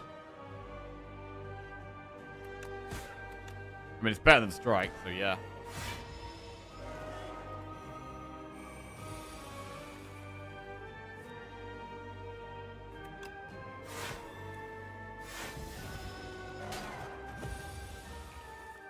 Sentry Mode is damage, but it's very slow damage.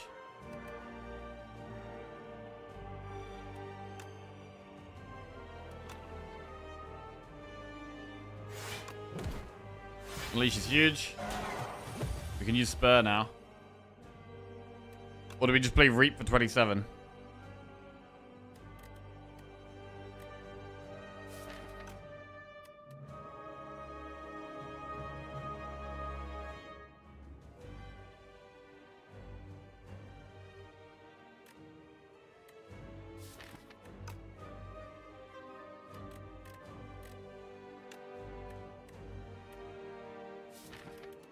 Probably got a Grave Warden next turn.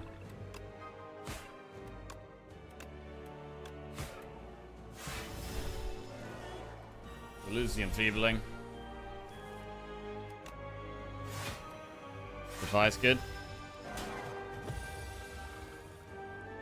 Invoke.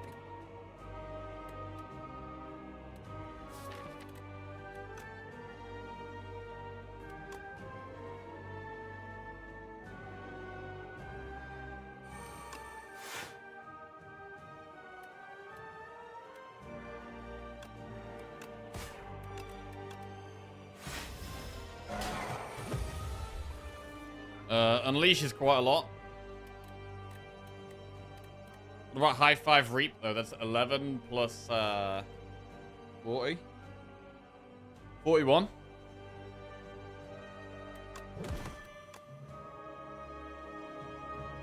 Okay. We get that.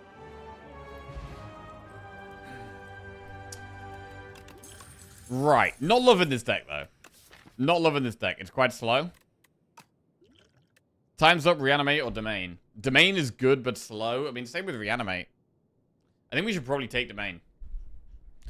Getting it in play is going to be super key, though. Pale's flesh, Pale's tooth, Pale's blood.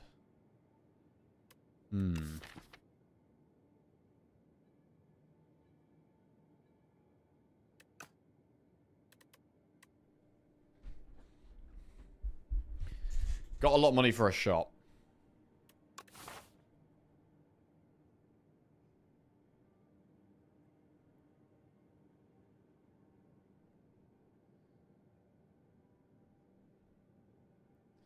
Yeah, we need to be going to a shop, so I can't do any of this because we've got to see a shop. So none of that. This is 2 shops, but it's definitely the way. We can go round the first shop if we want. But I think this is definitely the way.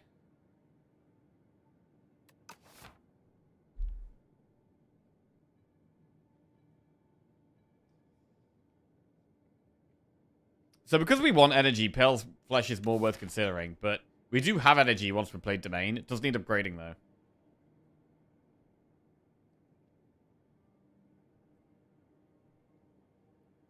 I mean, tooth is also kind of more energy. Because every tooth, we can get invoke upgraded, which is more energy. Domain upgraded is more energy.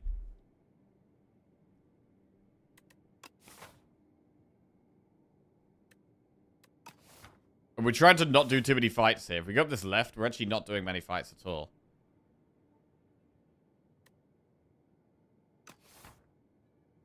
So I don't think I want to do tooth. I'm going to go flesh or blood. The thing with blood is I just like that it's immediate. Pale flesh not doing anything on the first 2 turns is kind of sketchy. And once we've got domain in play, we get 1 energy a turn anyway. Flesh is pretty good here to play the call card. That is true. But I think we go with the blood. And we focus on upgrading Invoke and Domain. And take more energy cards as well. We could Liquid Bronze here. It's good against Elite, but I mean, we're probably only doing 1 Elite this act. It's very good in this fight, though. We're not very strong, so... do it.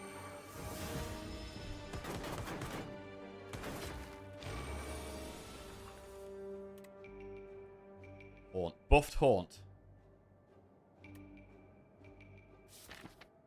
Don't think we have enough souls to justify it here.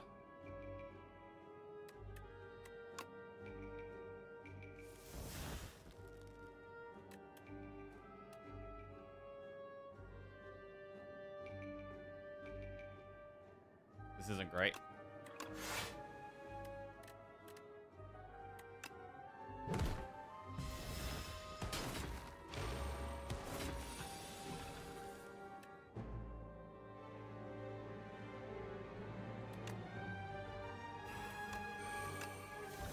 Big off state, now we feel way safer.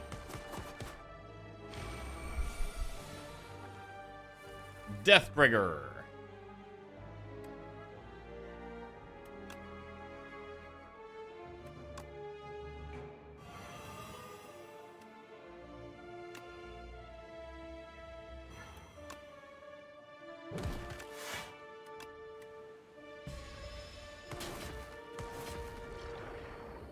Okay, deck is struggling a bit. Deck is definitely struggling a bit. We could take another Invoke.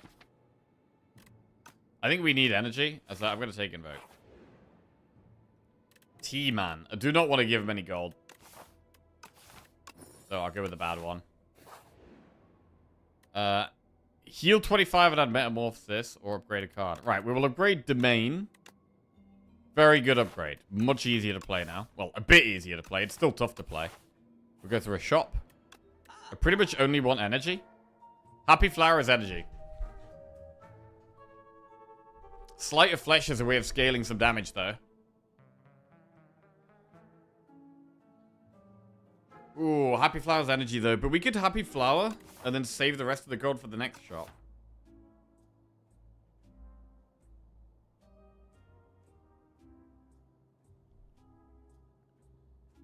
We want energy. This is literally an energy every 3. That's just free energy. We get it. The question is, do we buy Sleight of Flesh or do we wait for the next shop?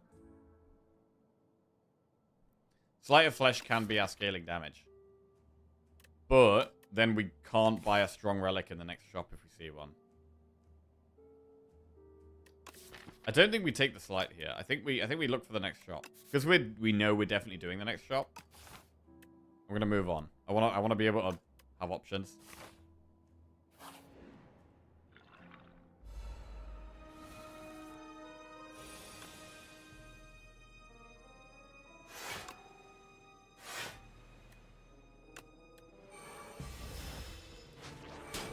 This thing could be hard to kill. Stole Spur. Veil Piercer with Domain. Super nice here.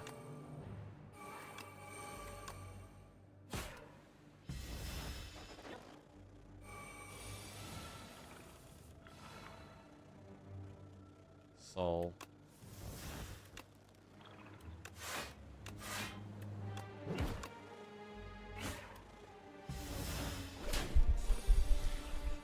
$16.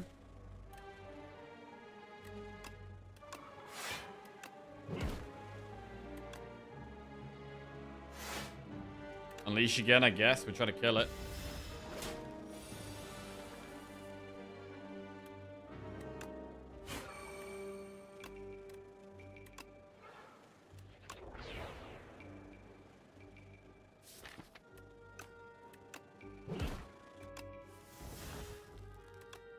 Cosmic Indifference Unleash on top. Cool. We maybe don't even want the spur back. We maybe don't want it back. It's not upgraded. Negative Pulse is some AoE, but it wants upgrading. We do have, after this shop, we do have 2 campfires. So we can get 2 upgrades. I do like upgrading in Invoke. But we could take a Negative Pulse. I'm going to skip. It feels a bit late for an unupgraded Negative Pulse, to be honest. I'd Exterminate or Squash to the deck. Bro, Exterminate goes well with Miniature Cannon. Exterminate and upgrade it. It's super nice with Miniature Cannon. And what does it even upgrade to? It upgrades to 4x4. It's such a measly upgrade. But the cannon suddenly makes it a really good upgrade. Okay, in the shop we have... Oh, we can't quite afford any of the relics. That's disappointing. There is a pull from below, which could be scaling damage. Also works with the cannon.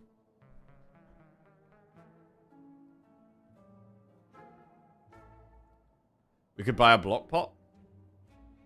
Like, with pull from below, like, you can put pull from below back on top of the deck with the Cosmic Indifferences.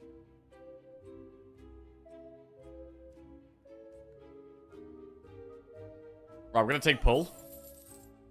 Can be crazy in this deck. Do we even spend any more gold? We maybe don't spend any more. And now, instead of upgrading Invoke, we probably upgrade Exterminate and pull. I'm going to buy a block pot. Lantern. Bro, energy is amazing. Super happy with Lantern. That's really good. We upgrade Exterminate.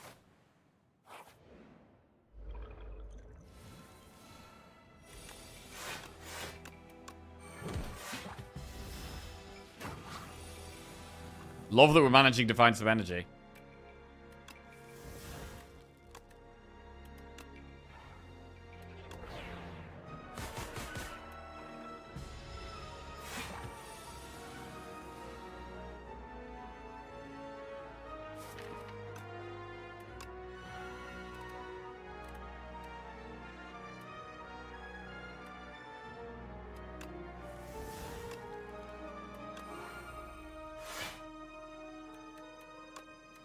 Okay.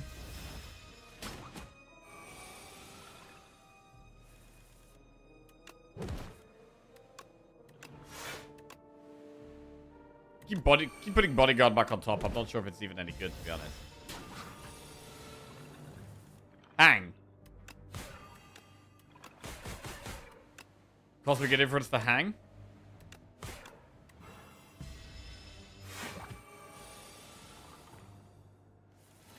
Pull from below does 5 times 6. 5 times 7. That's nice. Graver Wooden Scourge plus so. I mean, Scourge is upgraded. I don't hate an upgraded Scourge.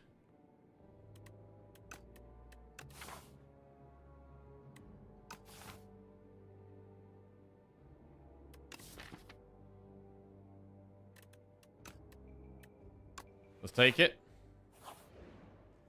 And we'll upgrade... I mean, we'll upgrade Pull from Below. It has so much more potential now. And then we'll do an elite. Right, this elite could be hard. We've got the Bee-Man. What potion do we use here, if any? I don't hate Colorless Pot turn 1 here. Although Colorless Pot could be good with the Reptile Trinket. Or any pot could be good with the Reptile Trinket. I'm going to use this. Equilibrium. So now we can Scourge, I think.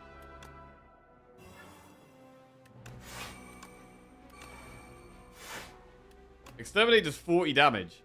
It puts a bunch of dazed in, but I think we do it. Then again, we do also retain our hand here. Nah. Do the damage.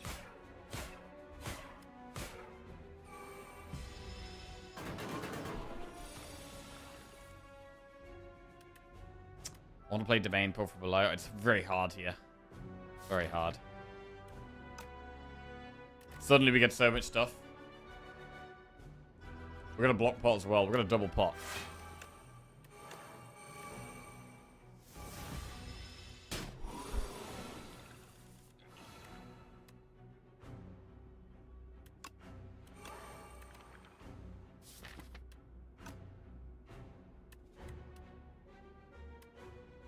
I really want to draw Enfeebling Touch next turn, so I don't think I'd play any damage because drawing Enfeebling Touch is so essential.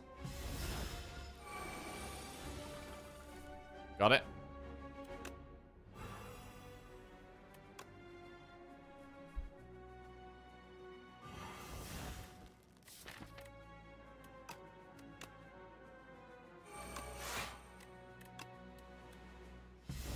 Put Equilibrium on top.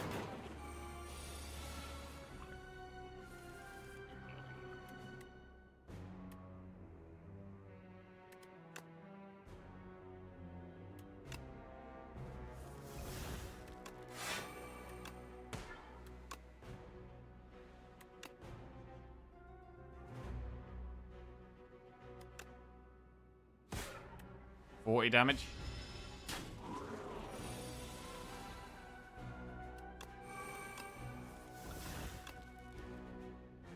$27 damage.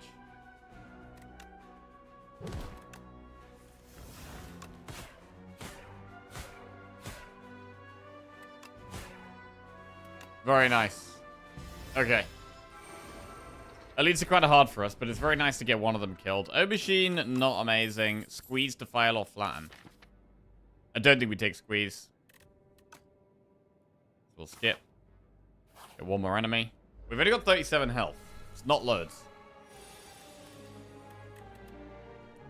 Enfeebling doesn't really do much here either. Oh man, Reap. It's not too far away from killing one.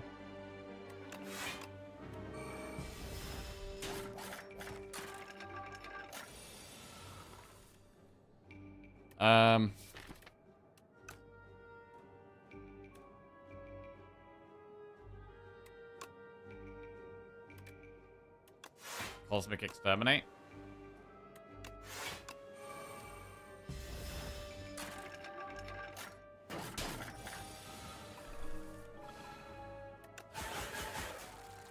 Very good, very clean.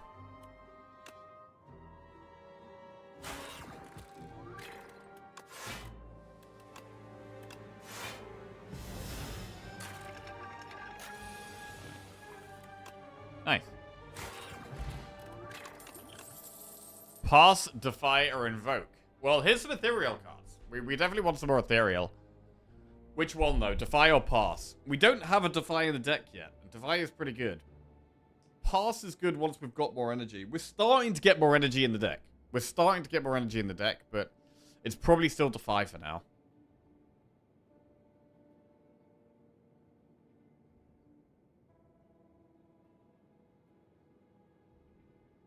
What if the enemy attacks you with 0 attack into your spikes? They do still take damage from the thorns, yeah. They still take damage. Am I too late to the stream? Have you experimented enough? Yeah, you're too late, bro. You missed everything. Missed everything. Sorry, man. Right, rest. I think we have to rest here.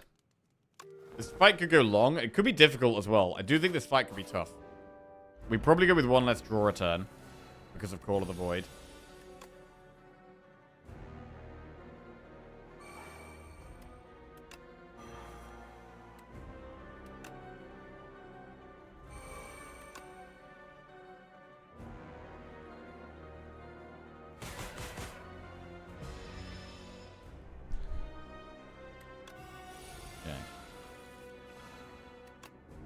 Squeeze.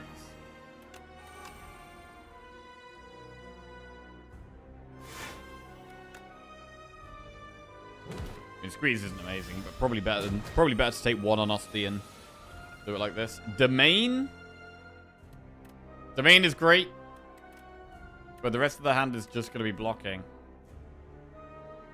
and not that much block either.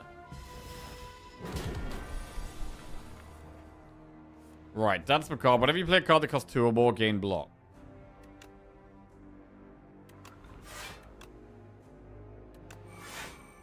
Put Bodyguard on top. Horn is okay. We didn't have that many souls, though.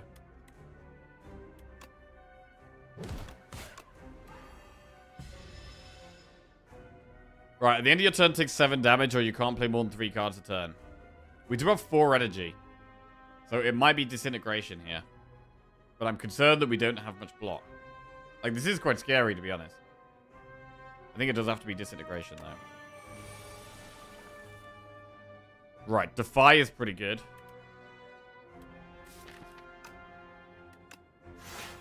I mean, we could Cosmic Indifference Defy right now, and then make it be weak next turn. Or we could end by Cosmic Indifferencing the Enfeebling Touch on top. Enfeebling Touch for next turn is pretty insane.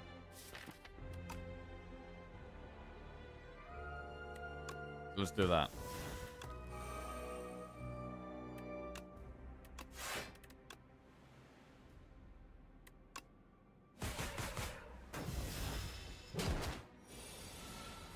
Times 3, Misery. Pull from below is doing 10 times 8 damage. That's quite a lot. 10 times 9. 10 times 10. It's exciting. Ooh, yeah. Now we need to cycle through the deck again. When we draw it again, it might be lethal. Cosmic it back on top. That's how we do it in these longer fights. We just Cosmic it back on top.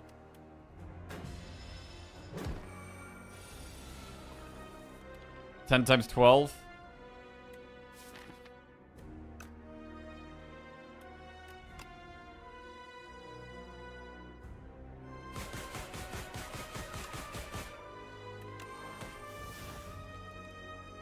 We can't Scourge it. We can't Cosmic it back on top here. Do we just Scourge?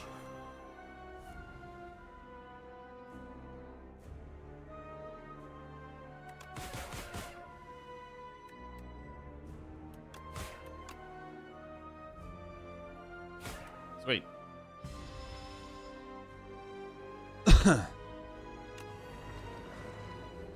Down he goes. Very good.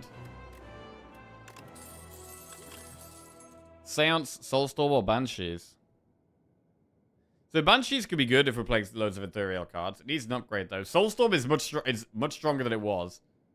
But I still don't think it's the pick. Wait, Seance is ethereal. Seance is pretty good. Seance buffs pull from below. And cycles faster. So, if we just... It'd be a really important card to upgrade. I think Seance is a really good upgrade.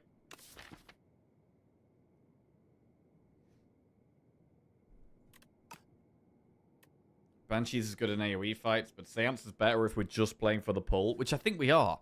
I think we are just playing for the pull. Because we've got double Cosmic Indifference, we can keep putting it back on top of the deck, right? I just want to play ethereal cards as much as possible.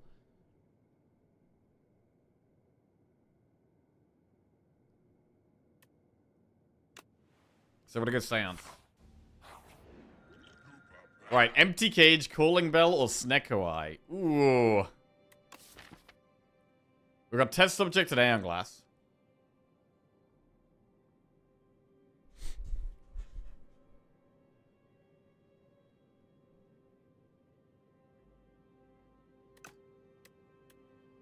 Probably Calling Bell. I don't think we can Snecko here, right? We don't have enough expensive cards. It's only Domain. So it can't be Snecko. Bro, I really wish Snecko was more pickable. Very, very rarely get to do Snecko nowadays.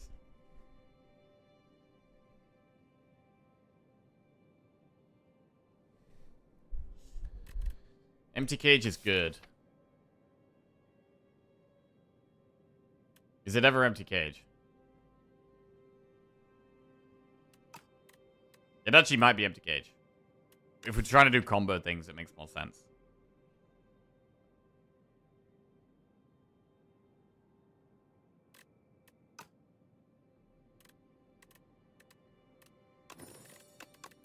It's not very exciting, but we're going to Empty Cage. Right, what do we need? We need to upgrade Seance.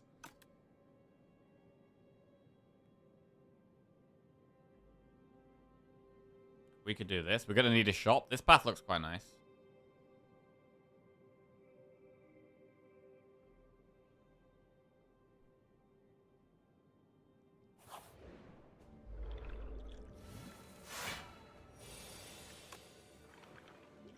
Liquid Bronze here.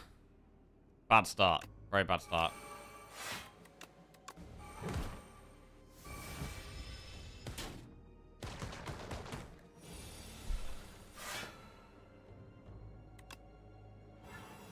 Enfeebling's great.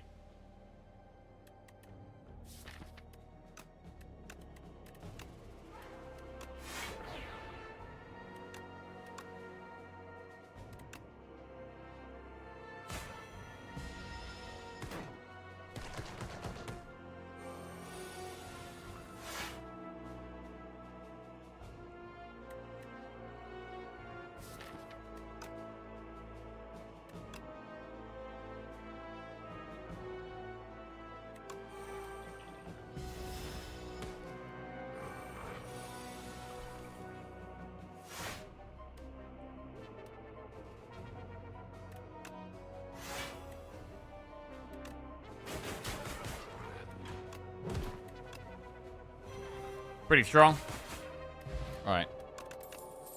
No Escape Plus, Melancholy, or Enfeebling Touch. I think Touch Plus is quite good. Let's do Touch Plus.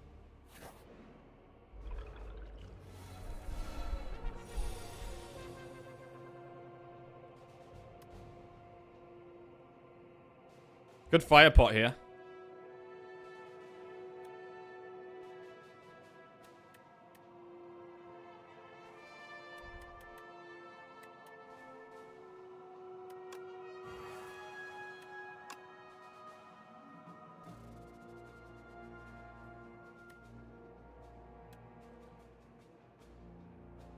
If we fire pot, exterminates lethal.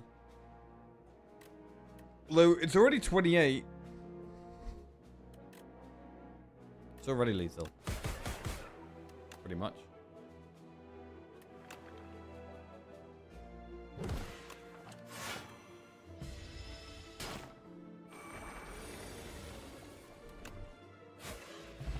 Right.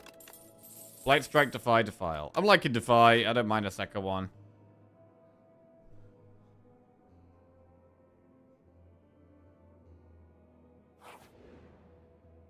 Procure 3 foul potions. Well... We've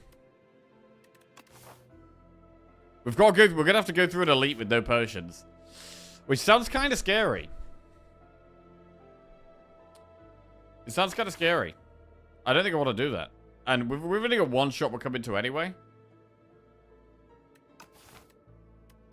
We're gonna go on Common Pot. Radiant Tincture. That's energy. That can definitely help with an elite.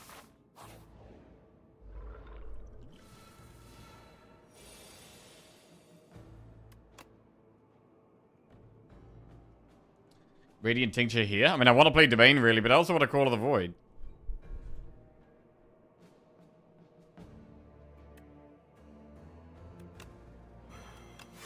I think Domain has to be played.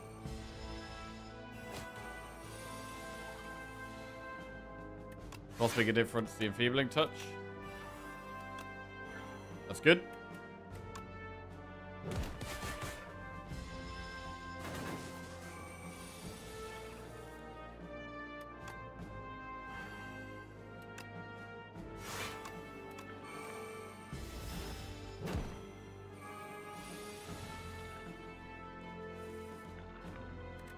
Ten times 5. 10 times 6.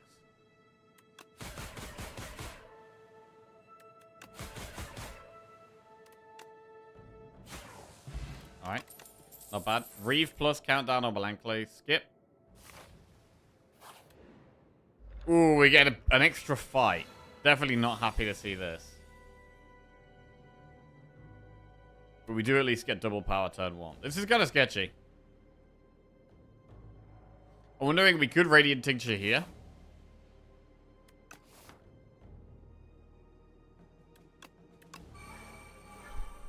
And just Reap. Radiant Tincture and Reap.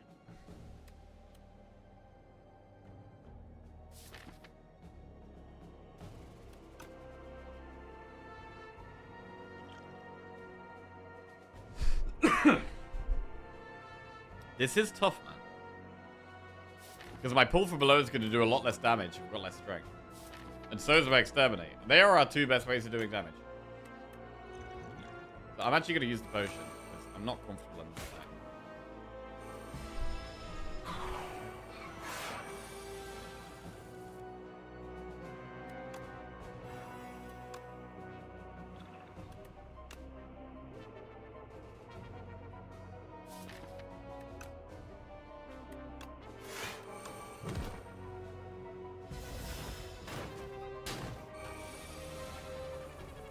Okay, Sleight of Flesh makes it way easier. So does this.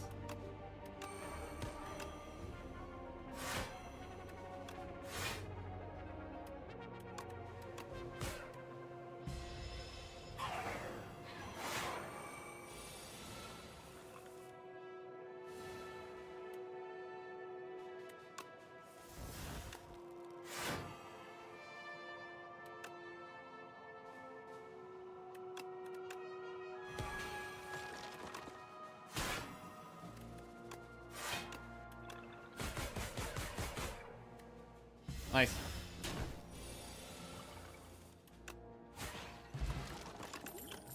Snap plus Dirge or Poke. Dirge is okay. I don't know how easy it is to get off. I would do a double Invoke. I really want the Dirge to be upgraded here.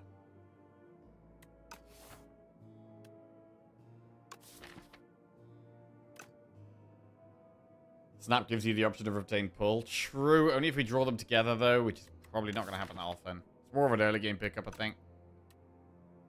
And we have Cosmic Indifference anyway to pull it back multiple times. I'm going to skip those. And then we'll upgrade Seance. And then do an Elite. We might want to rest after the Elite, to be honest.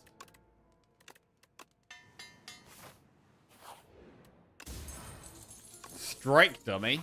Not helpful. We've got the Eye.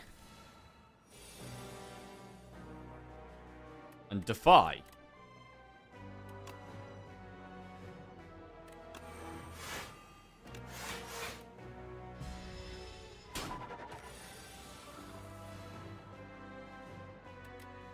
Okay.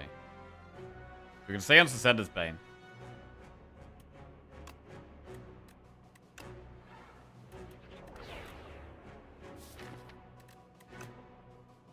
Does multi-attack next turn, probably.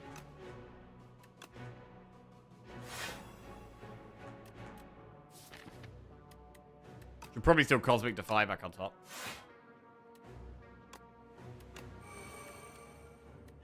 $28 damage.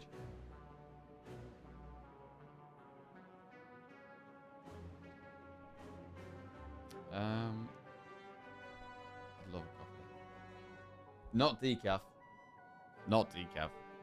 He needs some caffeine today, chat. He needs some caffeine. Well, I don't know how I'm going to stay up till 11 o'clock to watch the Argentina game. Might be an afternoon nap day. Defy.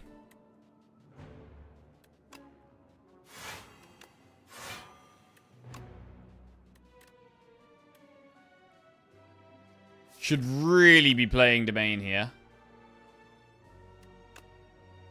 What time did you get up? What time did I get up this morning? I think I woke up about 5. Woke up about 5. I mean, we could full block, but then we haven't got the Domain in play. That is a bit of a problem. We're a long way from the end of this fight. We're nowhere near the end of this fight. So I think Domain does need to go down. We could even just be resting for the rest of the campfires now. That might be the way. Rest every campfire.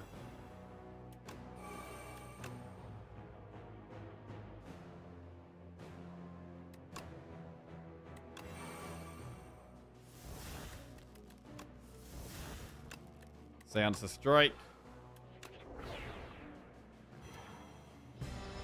So we've got minus strength, so that is bad for pull from below. But I mean, it still does 80 damage there. That's massive.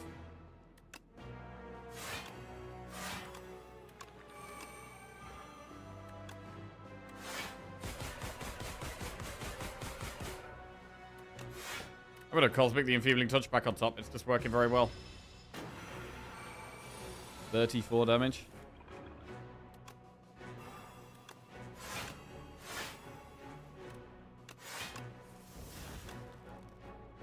$22. Nearly there.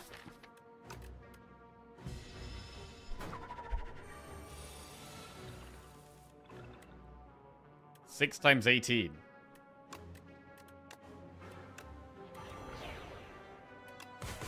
Six times 20. Unsettling Lamp. Right, each combat, the first time you play a card that debuffs the enemy, double its effect. Good work on weak. Borrowed Time Plus. I think we take that. An energy card. We'll take the energy card. And now we're resting. We're definitely going to go through the shop. We really need to get some health back somehow. So we're going to rest. We're probably going to rest again at the end of the act. Anchor is quite nice. Friendship, delay, remove. What about Ripple Basin? I think we definitely take Anchor. Punch Dagger. Oh, bro, yeah, you could Punch Dagger pull from below, right? Ooh, that's spicy. That is spicy. And then we can keep putting it back on top with Cosmic Indifference. I mean, I'm not sure if we're going to be able to block enough. I'm concerned that we're not able to block enough. I mean, we could swap the Fire Pot for a Dex Speed Pot. That's a play. Or Bolas. Oh, damn, yeah. Well, I've already got rid of it now. It probably is better than on punch, pull from below anyway, to be fair. Friendship for energy, though.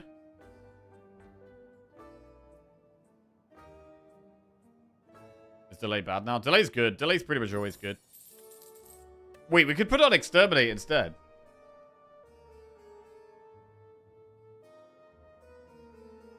Exterminate's good straight away. Pull from below, we have to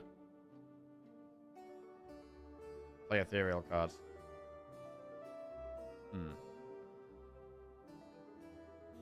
Probably pull from below.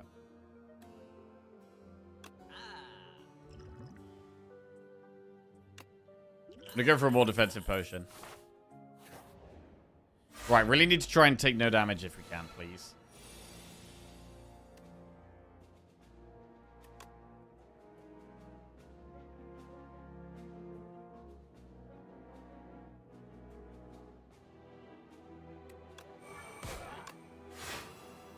I'm quite scared of this fight. Right.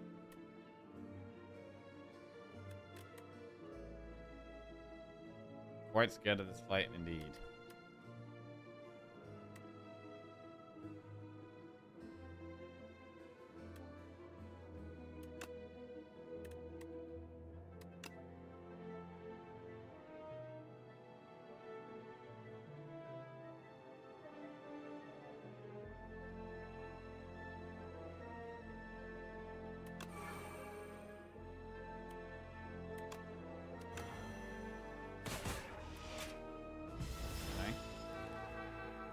May need to use Clarity Extract.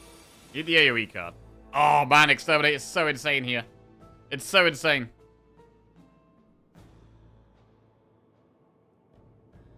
Alright.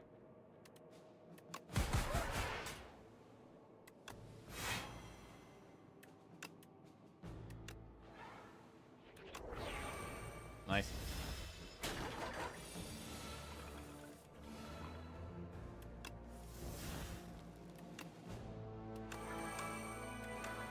I mean, pull from below has got to be lethal.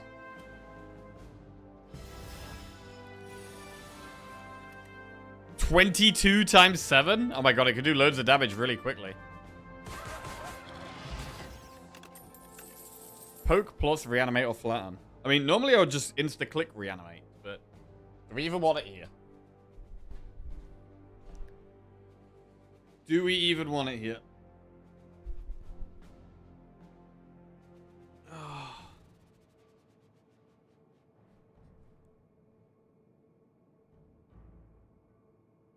I don't know how much it really helps.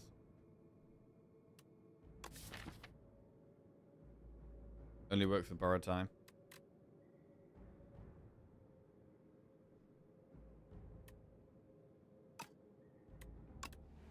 We'll take it. Right, what about another elite? We don't have to do an elite. If we think an elite could do loads of damage to us, it might be better to go round and not do the elite. Because we know we're resting afterwards. We're not even going to get to full health. So part of me wants to not do the elite here.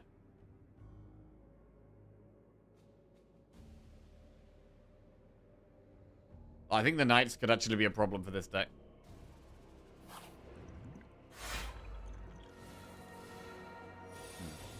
Alright.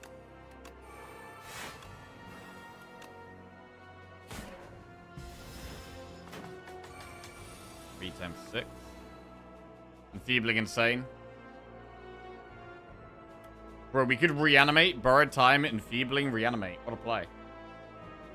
What a play. Holy crap, Osti's massive.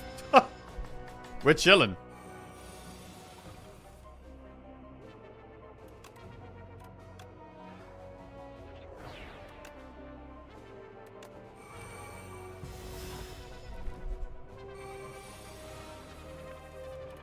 Ten times 6. Play the ethereal card. Play from pour from below.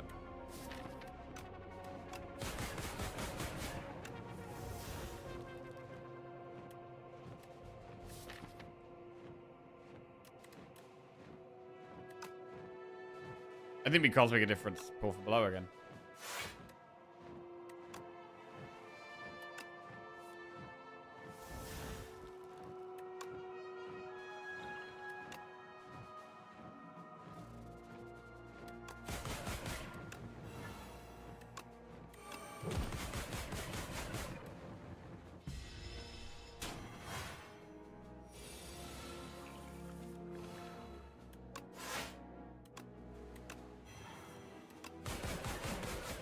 Very nice. Wisp plus. Do we want a wisp? Does a wisp help? A bit of starting energy. I mean, it's not really very good against phase 1 of test subject. That is kind of a bit of a concern for us. Do we ever do Defile plus? Because it's an ethereal card and it helps with phase 1 of test subject.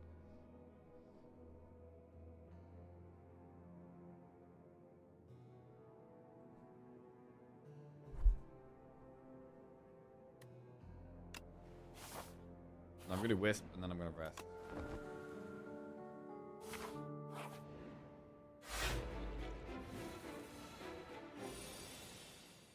Right, how do we do this? Defy's good, Call of the Void's good, and then we should probably Exterminate and Invoke.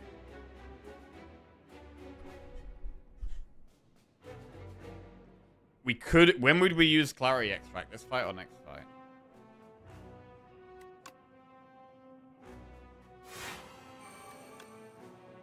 It's 2 weak here, which is pretty good for us.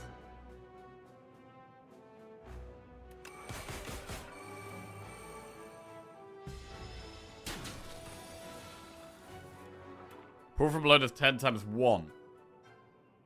10 times 1.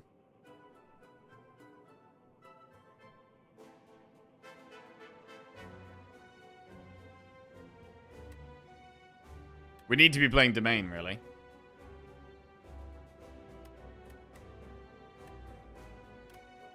Every ethereal card we play makes pull from below do more.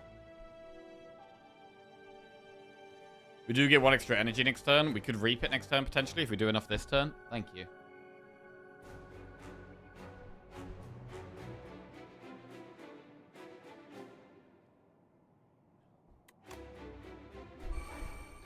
So it might just be double touch and then pull from below, but that's 40 damage.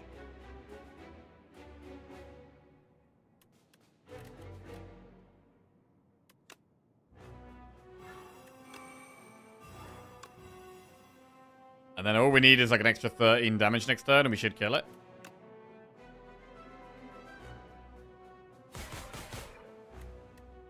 It's a bit more than 13 actually. 16?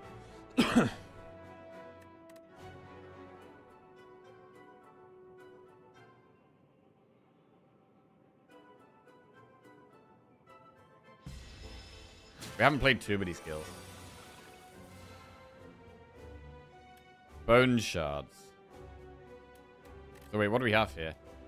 We got 27 from Reap, 9 from Strike.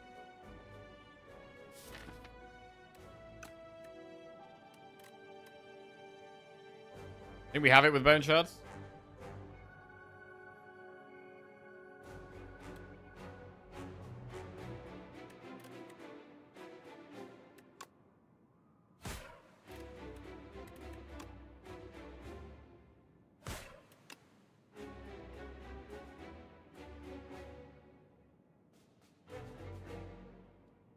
I mean, should we be trying to keep the Enfeebling Touch plus? Thing is, I've already got double Enfeebling Touch in the deck. Like, oh no. Maybe we should.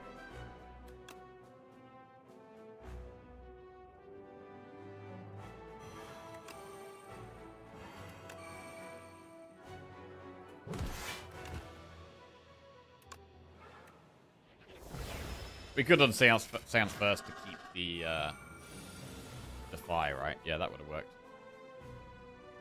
So if we Cosmic a Difference pull from below here, let's do 12 times 7.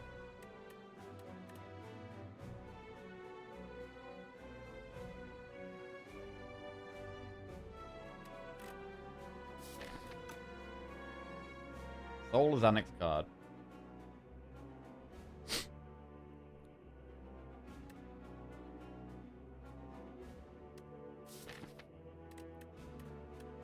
I mean, we should probably just pull an Enfeebling, right?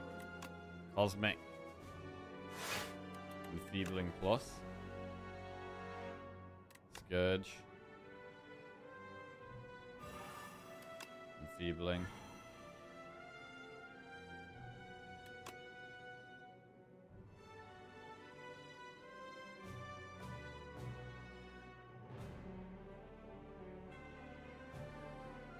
Cosmic. Borrow time.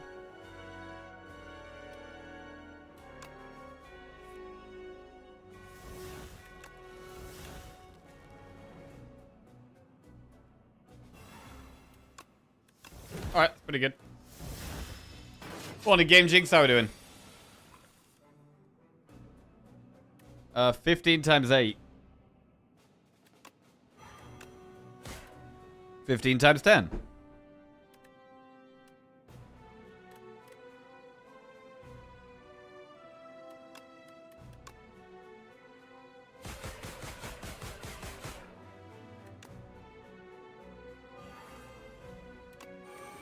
We have Enfeebling next turn.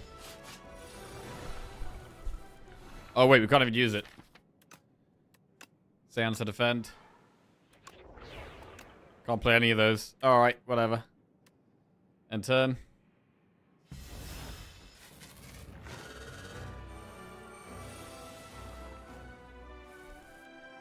Enfeebling's insane. Seance to strike.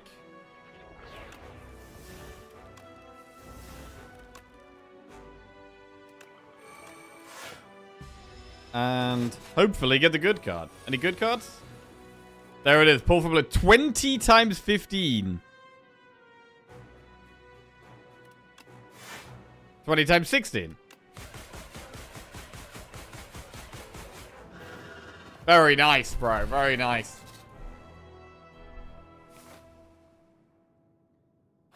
On to the next one. Yeah, I think the patch has been... Well, I'm liking the patch. I think the changes have been pretty good. I like the changes.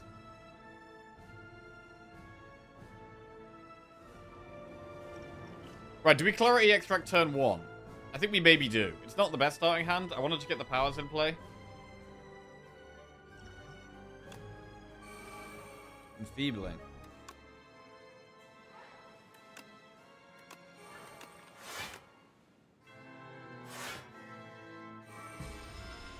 Gotta get through its artifact. This isn't great.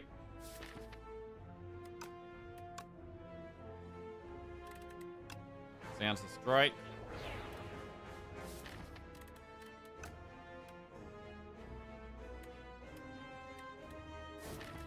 What do we put on top? I mean, next turn is not attacking, so... Seance could go on top.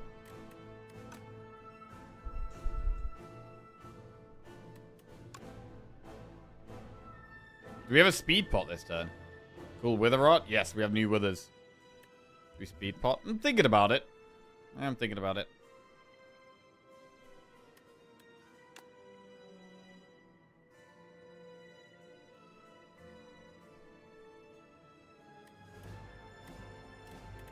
Yeah, I think we're going to.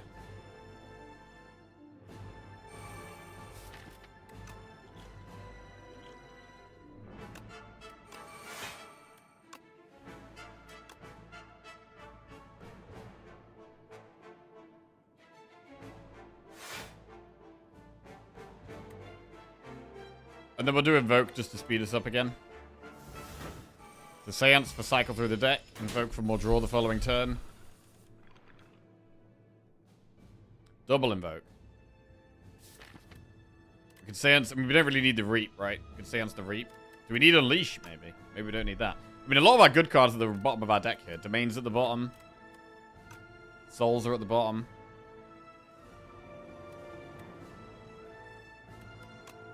We could Scourge. But I also kind of like just Reanimate, Double Invoke. And we have loads of energy next turn, and we just focus on next turn.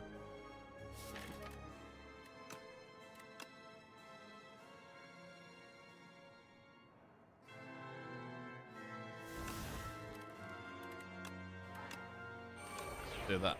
Loads of energy next turn, very good. We should have souls. Oh, damn. Cool animation. Right, Domain's got to be played. We can do Enfeebling Touch to strip the artifact. So we can do Enfeebling. Defy, Domain. All got to be played, I think. So I want to play Pull before we reshuffle. So Poke has Ethereal, so we can Poke, Pull. Poke, Pull. Poke, Pull. And now we have the chance to draw Pull again. Need to find some more block, hopefully. Ooh, Withers are bad. Defy is good, though. We got Pull again. Oh, bro, it's insane, actually. Defy, Pull, and then Cosmic the Pull. We could Cosmic the Defy.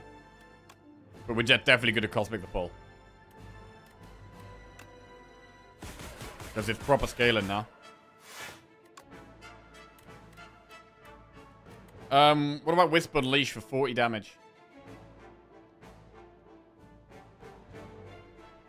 I mean, how much does Pull do now? Pull does 17 times 9? It's not 17 times 9, though.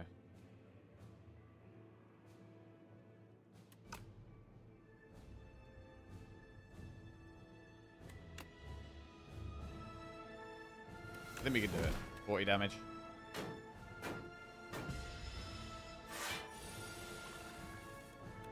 $20 times 9. Well,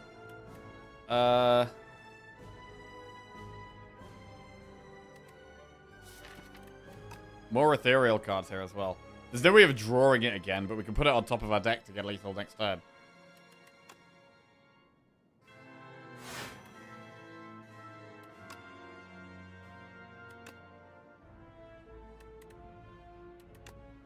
Get rid of a Wither.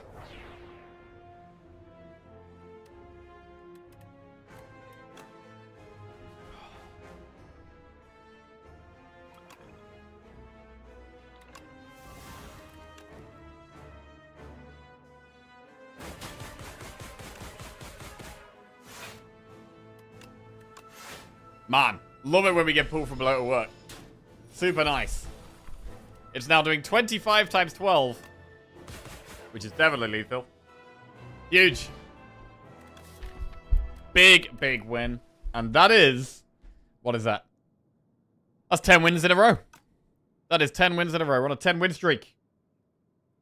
Huge. 10 feels big, man. 10 feels big.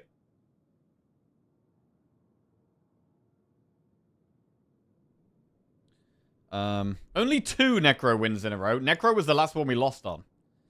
Okay, so Necro's the last one we lost on, so our Necro streak is small.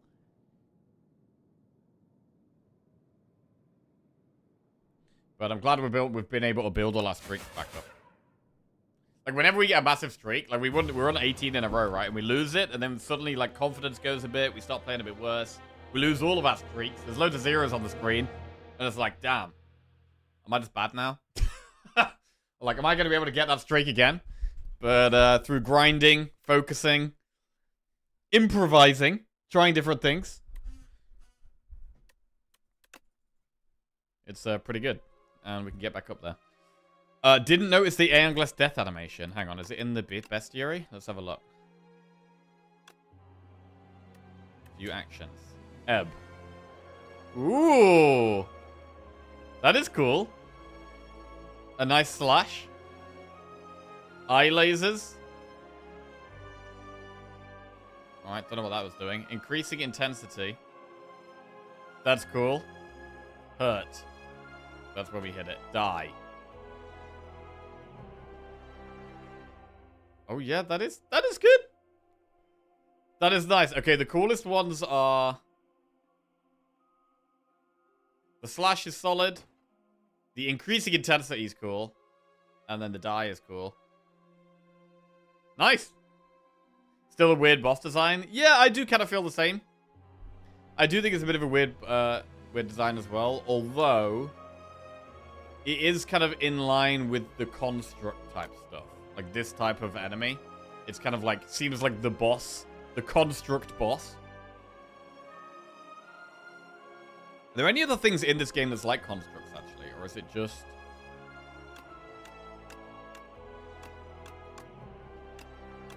Because you had sentries in the first one. Oh, there's chompers. These are definitely constructs.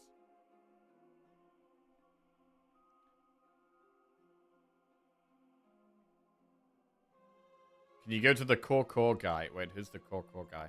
Bird? This bird? I've never died to this bird. Never died to the bird, bro. I mean, it's got similar feathers to the architect. Is this boss, like, related to the architect, maybe? Punch construct. True, yeah. Good one. Where is it? This guy. Yeah, it's another construct.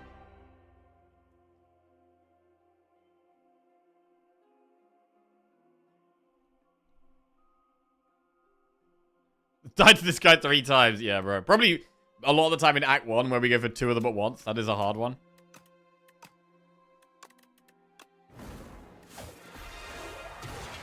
Right, defect next. Let's go. Let's lock in for 11 wins in a row. Booming Conch, Niao's Torment, or Silver Crucible. We've got Underdogs.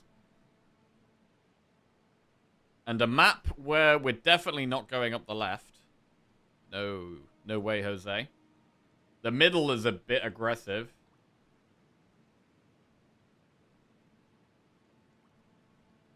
So we probably go this way. And then do 2 elites. Could go that way. Or that way.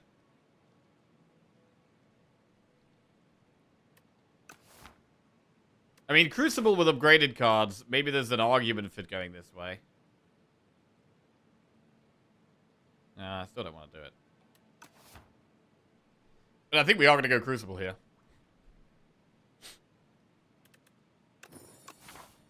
Right.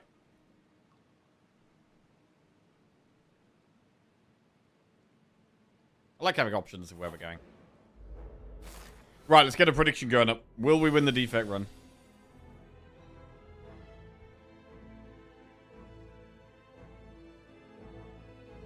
prediction is up.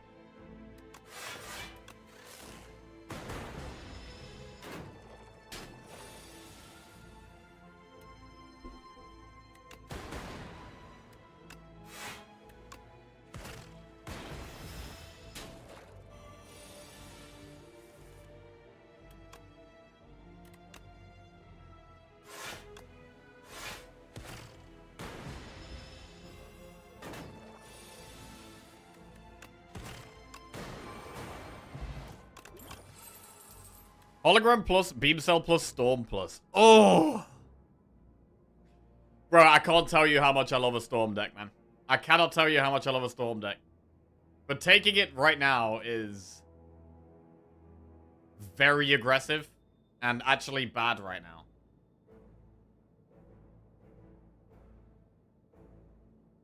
It's very exciting, though. It's very exciting. Hologram's always great. Beam cell plus is pretty good early on. God, I'd love to take the storm, bro. I'd love to take the storm, bro. Shit. I mean, if we go through a shop, we can definitely get a power. Like, a shop can guarantee a power.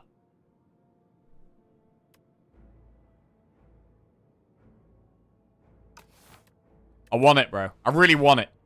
Sometimes you gotta do what you want. And we're doing it.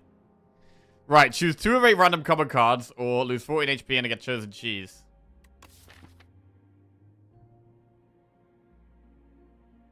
Common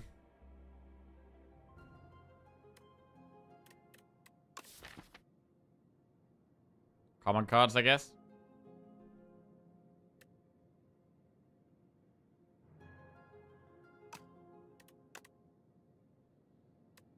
Boost away is reasonably good block.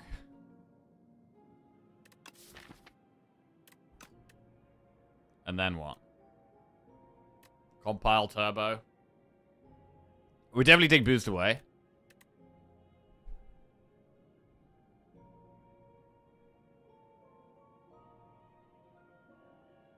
Compile isn't that good yet. But neither's turbo. But turbo can be great. Let's do boost turbo. We've got 2 status cards there. The status synergy is now a bit spicier. Storm doesn't do anything at the moment. Storm is purely a speculative pick that you really shouldn't be doing, by the way. Picking Storm there is almost definitely not the play. But, I haven't had a Storm deck in so long, I want to do it. Right. Hailstorm plus, Focus Strike plus, Claw plus. I mean, Hailstorm is a power. It's a power. We don't have any Frost, though. So it doesn't really do that much right now, but it is a power. It is a power. Enchant cards with Steady. Ooh, if we enchant things with Steady here, we're not going to be able to afford a power in this shop.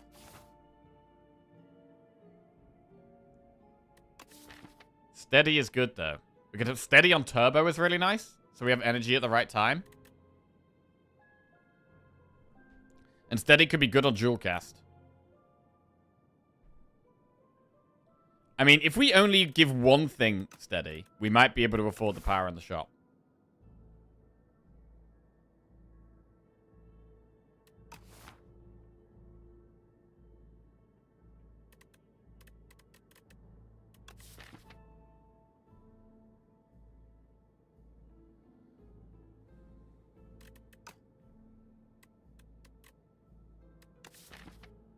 Maybe we skip the shop. Could skip the shop.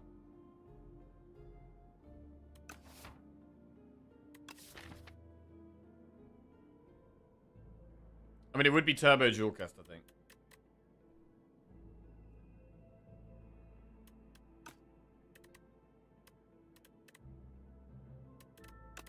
Alright. Turbo Dual Cast. Not bad.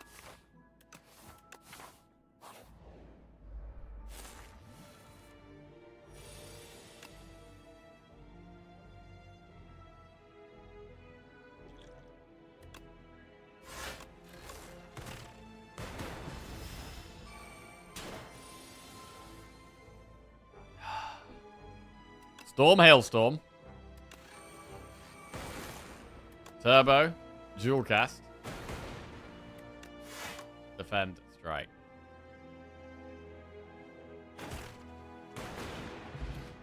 One more upgraded card.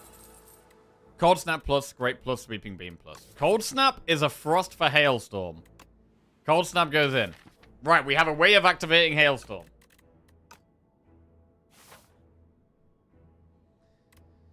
Right, we don't do the shop now. Lose 13 HP, but get Freinal Lens. Okay. Right. Campfire or Elite? Dual Caster's a good upgrade. Says boost away or turbo.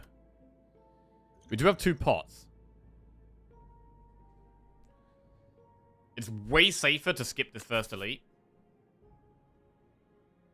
We can still do 2. We're going to skip this first elite and still do 2 elites.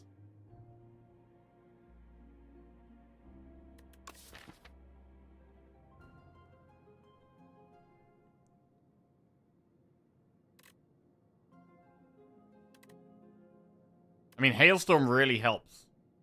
Hailstorm helps a lot.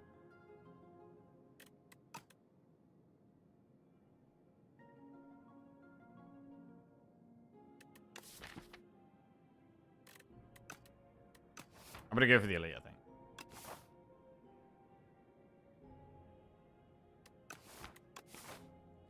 Alright, let's do it. Stalking Colony. This is probably a good one to use deck spot in. Definitely get a deck spot here.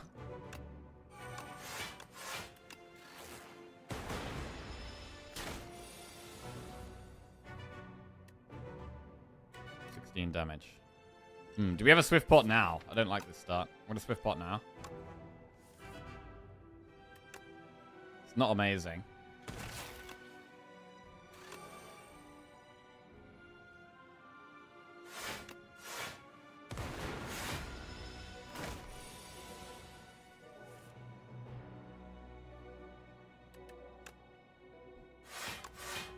We block that.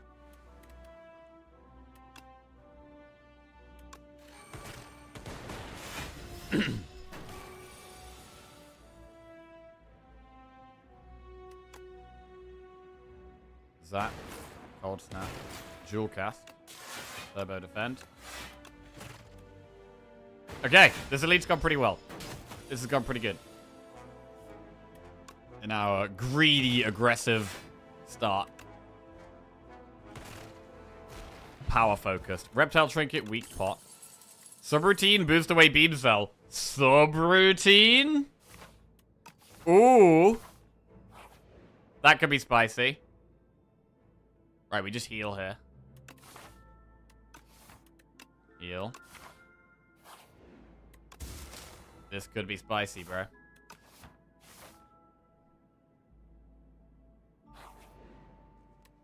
Right, what do we upgrade? Subroutine plus. Into the next elite. Let's go. Gardener's got to get the Hailstorm for this one. Hailstorm huge in this fight. So we have to play Cold Snap.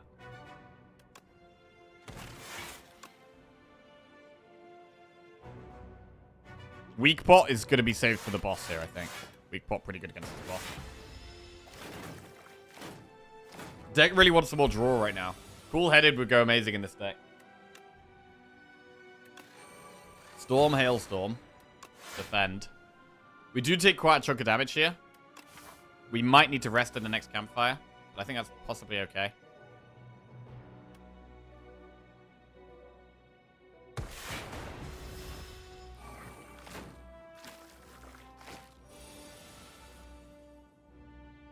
If we subroutine here, we don't actually get Hailstorm value. But we do summon Lightning Orbs.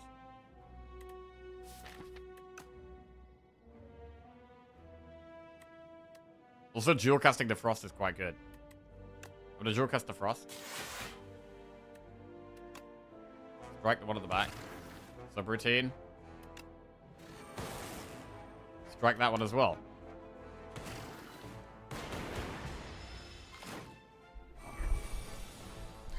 $18 damage incoming. Zap dual cast is solid.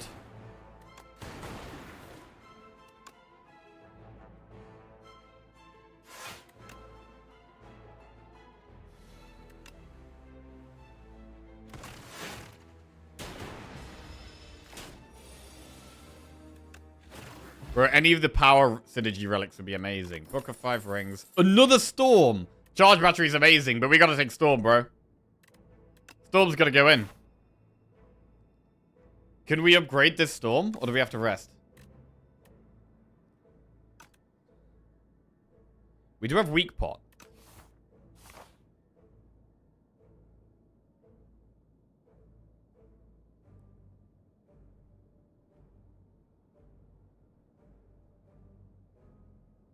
The boss is going to be pretty tough, I think.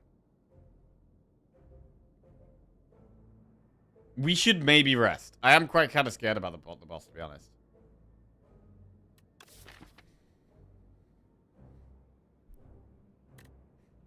We can upgrade Storm later.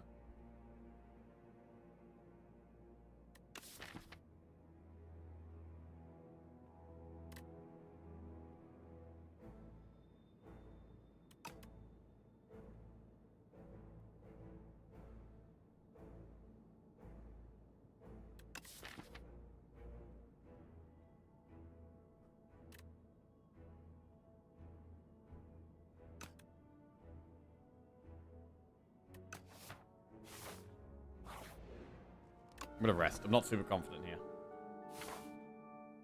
We could do an enemy or an event.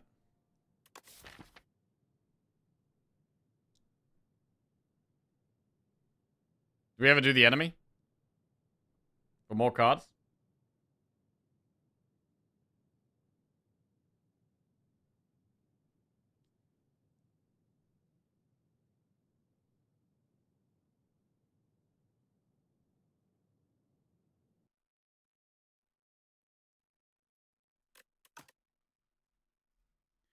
It is a more difficult enemy. We don't have to do it.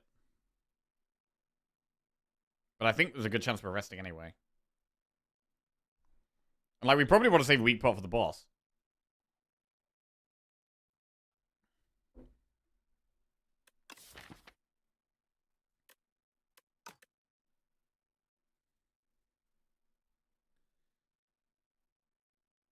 I'm gonna do an enemy. Oh, that is a nasty draw, bro. Oh, God, that's a nasty draw. Alright. We get to kill one. That saves us a lot of health.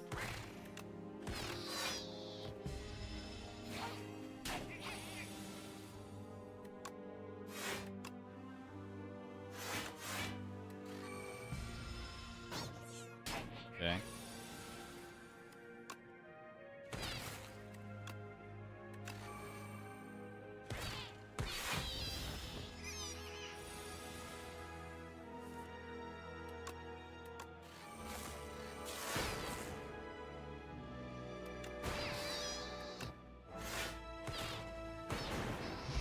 Alright.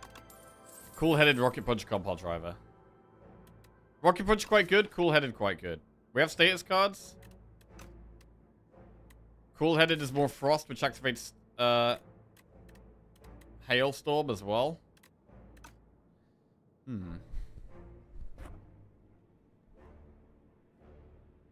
They're both really good.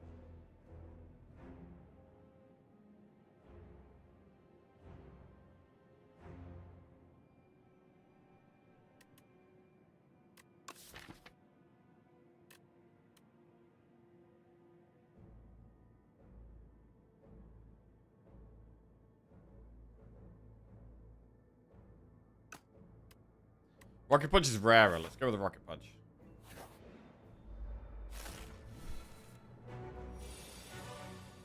Right, I'm going to weak pot this fight.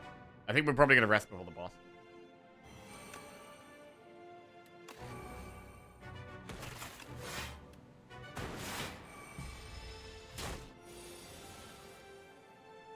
Just away Rocket Punch.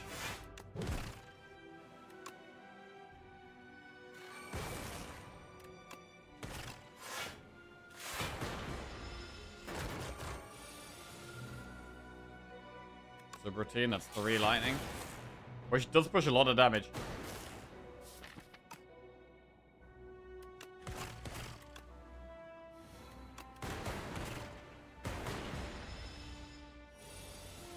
Hailstorm, 3 more lightning.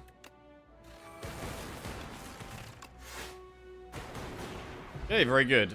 Mercury Hourglass, Fire Pot. Go for the Eyes, Tempest, or Focus Strike. Go for the Eyes is pretty good. I think we should take that. I'd like to upgrade it, but I'm actually very scared of this boss, and I think we need to be resting.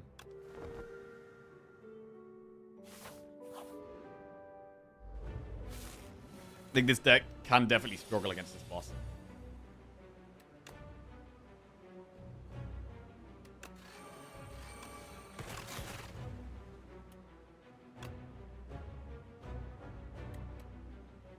Could just retain Jewel Cast.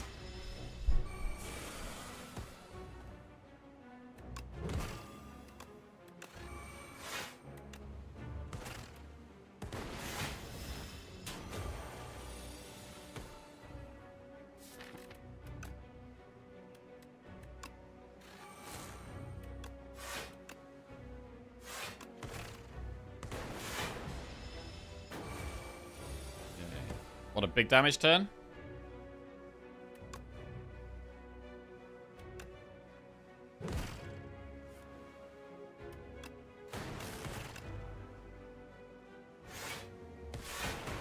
So we can dual cast a Frost Orb if we need to. 23 damage this turn. Definitely looks like a great turn to dual cast a Frost Orb. Very good.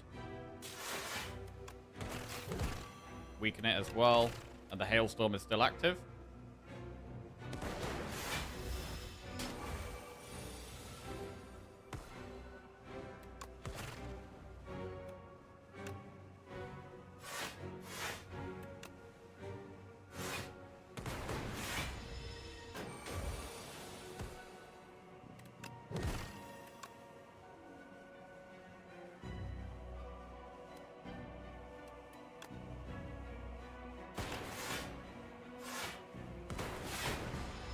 Gradually just tickling it every turn.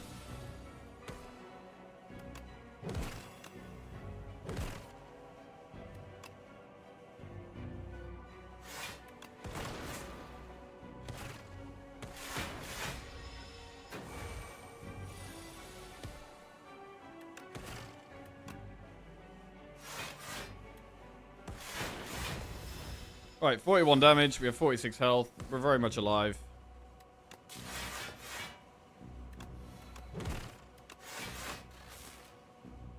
Cool. I mean, maybe could have got away with the upgrade there. I didn't really want to take any risks, though. Coolant. That is another power. I mean, it's not amazing, but it's a power. And at the moment, we are very much in power mode. Super critical's good, but we're gonna go coolant. Enchant all strikes in your deck with Tezcatara's Ember. Add one Brightest Flame or Pumpkin Candle. I mean, it's probably Brightest Flame just because I'm trying to go fast here. We're trying to go fast. We definitely don't need Soup. Soup ain't helpful. I do like Pumpkin Candle, but I think right now we don't really need the energy as much because Subroutine saves us a load of energy. It's just about going as fast as we can. And Brightest Flame helps us go faster.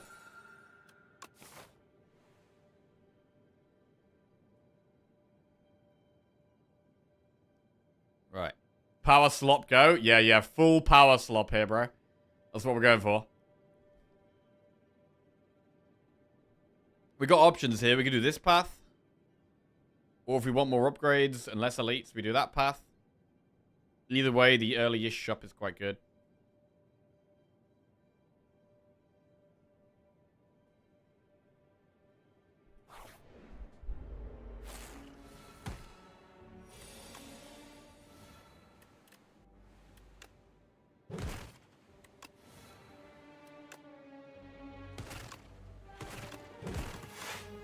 How low does your max HP have to be to make Brightest Flame a difficult decision? Pretty low.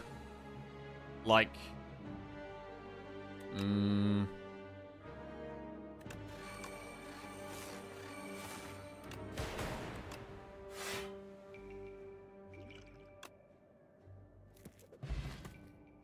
Maybe like 30. Fight through. I mean, that is good block. If we want a fast block card, we could just do it. It's a lot of block in one card. We should take it.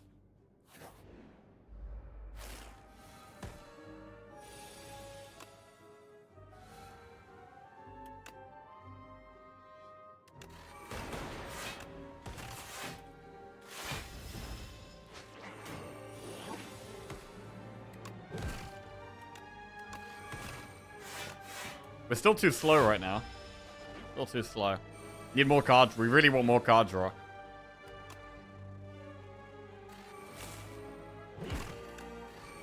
Bro, game piece would be so amazing this run. It stole fight through. I think we want that back. Another storm.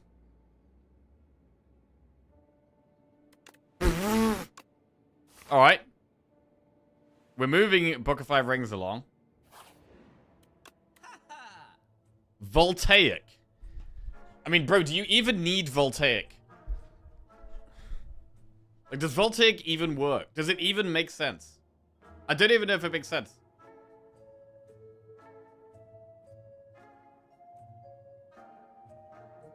No, but yes. Scrawl is good. I really like the scroll. Bro, it might be scroll, you know. I need card draw. If we can draw everything, we can then just play everything. And then when we play everything, we just win.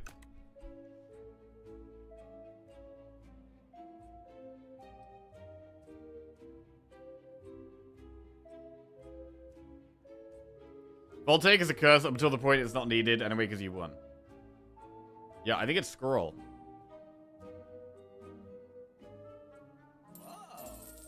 Alright. Do we want another turbo then if we're doing scroll? I mean, we have Brightest Flame and 1 turbo already.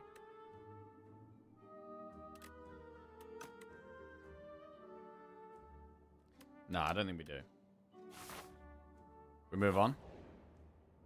Ooh, 100 gold or fight to obtain the key.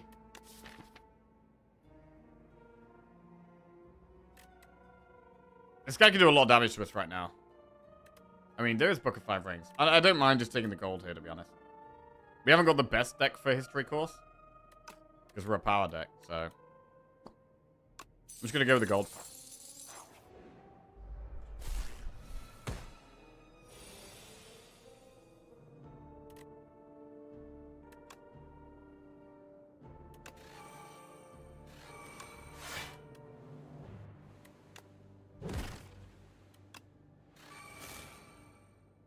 God, we just need card draw, man. We need card draw.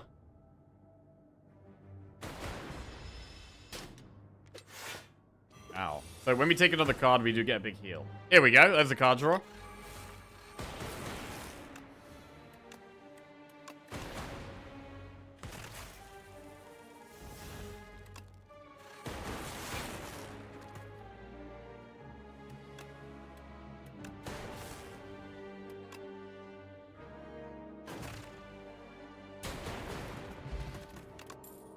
Darkness Momentum Strike's great. We do get a heal after we take another card, but these are not good cards to take right now. So I'm going to skip. We've got 2 unupgraded Storms. I'm going to go through a few campfires, I think, and take it a bit easy. I mean, we do want to upgrade Brightest Flame, though. Do we upgrade Brightest Flame or Storm? They're both really good upgrades.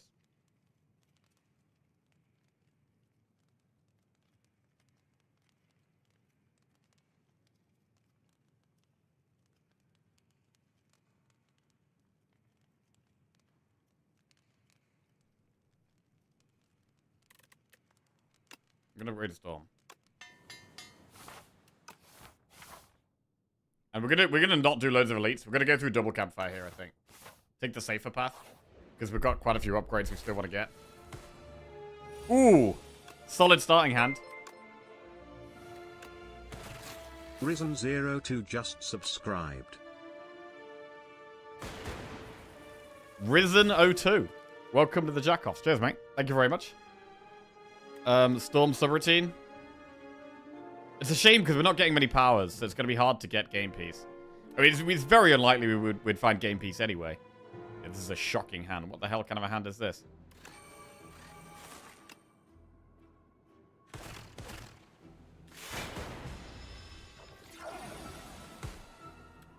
Storm. Hailstorm.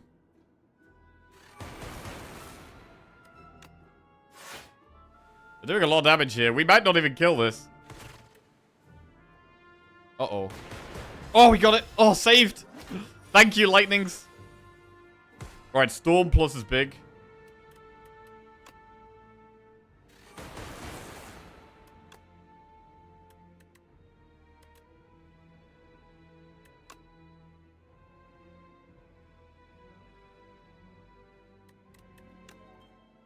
No, maybe you should have hit that first.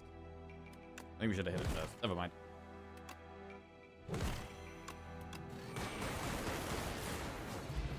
We get there. Hailstorm, Fusion, Skim. I think it's actually Skim. I think the card draw. Right, and I'm leaning towards going through double campfire here and like upgrading Storm, upgrading Brightest Flame. Rather than do loads of elites. I think that's better. We get Lantern, that's turn 1 energy. We'll upgrade the other Storm. Remove 2 cards from your deck without Normality. Normality is really bad. Perfect fit. We can perfect fit Brightest Flame. Perfect fit Brightest Flame, and then upgrade Brightest Flame. Right, we've got an elite now, which I'm a little bit scared of. Rocket Punch might be the next upgrade. Millipede. That's a shocking starting hand. Rocket League Chris just resubscribed for 78 months. The year is 2026. Defect connoisseur J. Forky wipes the cloth over his sweaty forehead and sits down for another day of misplaying. 10 streak start, he types into his stream title. For a brief moment, an indescribable look flickers across his face. Discarded potions? Misplays? Mel Ankley? Only he knows, and it's gone in an instant. He continues typing 11 streak today. Hey. Roguelike League Chris, welcome back to the Jackals, bro. Appreciate that. Thank you very much. Right, come on. Where the power's at? Storm.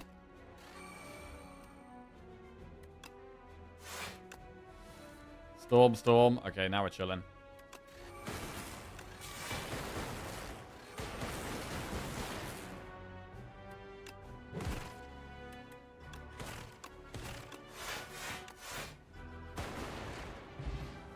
Potion of Binding, Ripple Basin. Hailstorm, Fight Through, Synchronize. What about more Fight Throughs, just for more block? It's coming home. Oh, yeah? I'm not sure about that, bro. I'm not sure about that. I think it's probably go to France. I think it's probably go to France. Hailstorm is just another power, and we do kind of just like powers.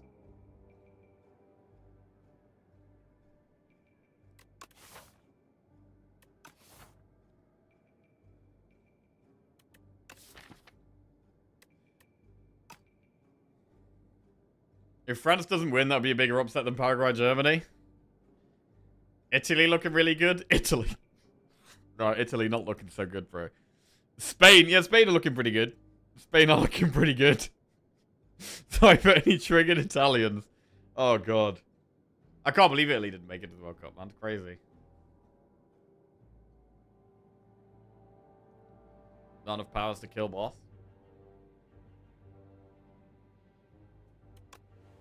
Let's take the Hailstorm. It is another power. We do just gonna need more powers right now. Oh, what kind of a hand is that?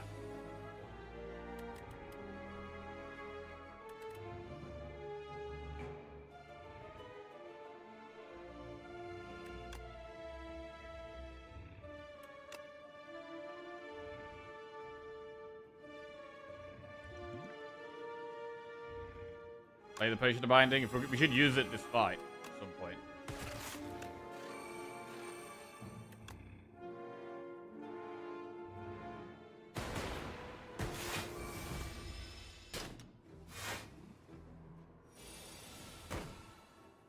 Oh, God.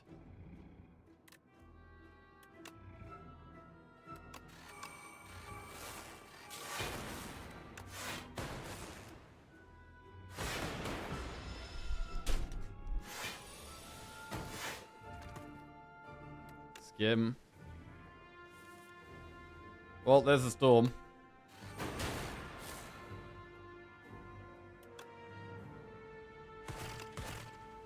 We get 4 lightning per power we play. But what we really need as well is thunder. Thunder would be amazing in this deck. That's our last power. Thunder would take this deck to the next level. Also, like, some actual block. Some actual block would also be pretty good. Skim, Tempest, or Chill?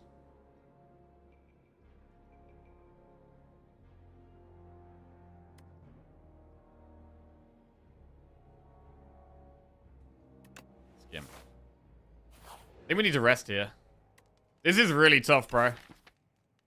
I don't think this deck quite has what it takes.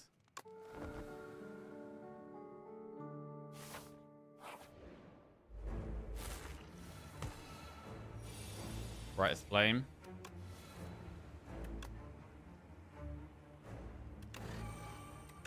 We're probably going to need to weak pot this fight.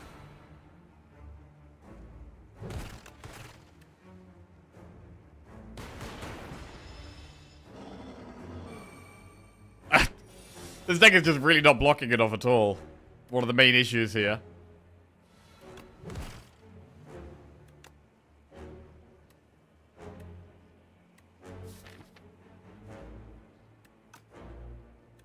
Defense scroll. Right, we get energy back when we play powers.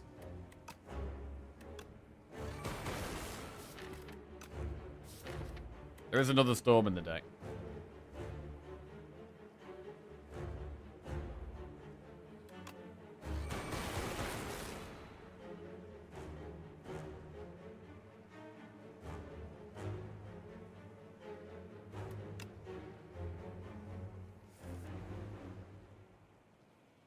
Energy here.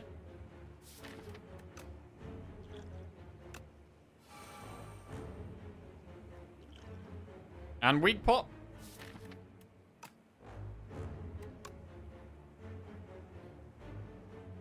What if we need to weak pot?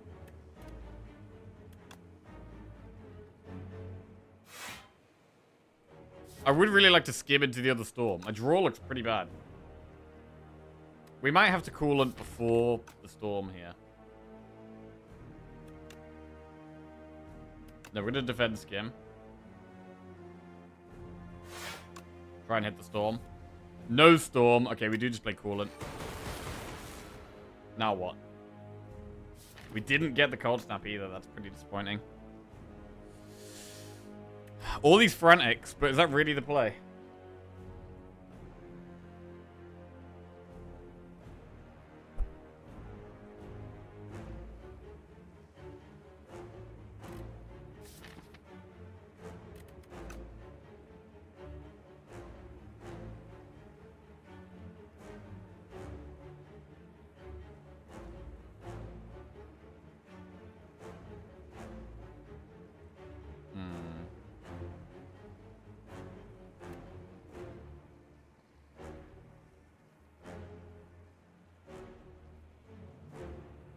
I'm concerned our damage is a bit low, which is why I'm thinking about playing damage here.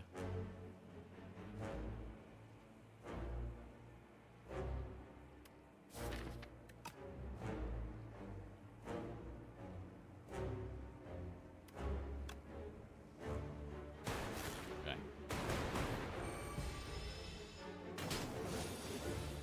31.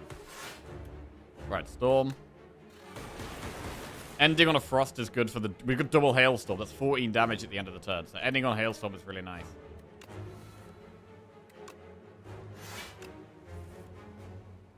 Not that much block here. I mean, if we want to be really safe, we can weak pot.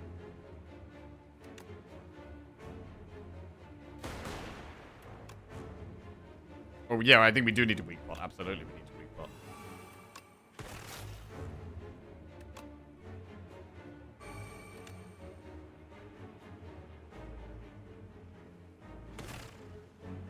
Is it worth turbo for double frantic?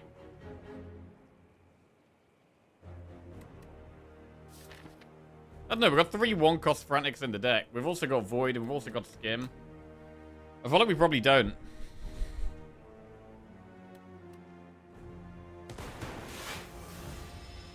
Just need to not die somehow. Oh man, terrible time to draw Go for the Eyes. Really useless here. Bro, our draw pile is terrible. How are we going to survive? We've got like no block. We've got like no block. This is really bad. In 2 turns, we do get... Oh, wow. This is incredibly bad draw order. We get Brightest Flame in 2 turns. But it looks like we're dead next turn.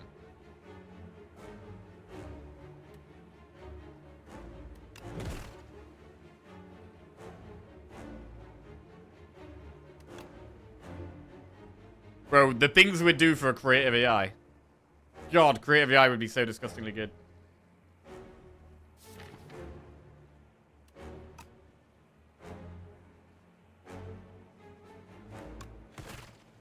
Right, Frantic or Strike?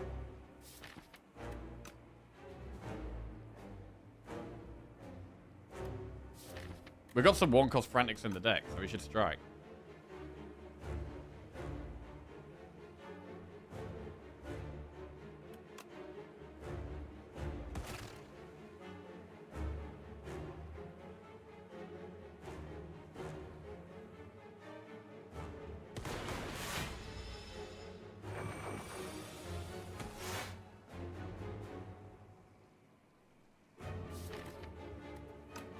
Defend Zap.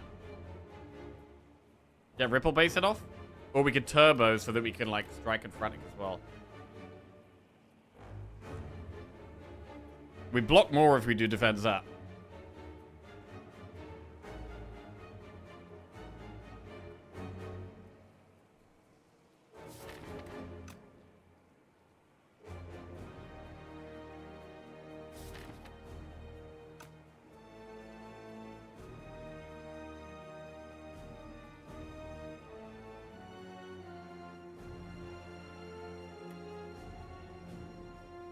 I mean, we know we draw Frantic next turn, so there's not really much point turboing just the Frantic. The only reason to turbo would be to play Strike.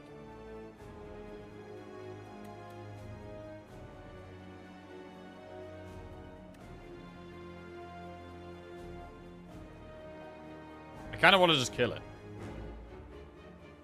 We're going to do 14 damage with Hailstorm. Plus 6 is 20.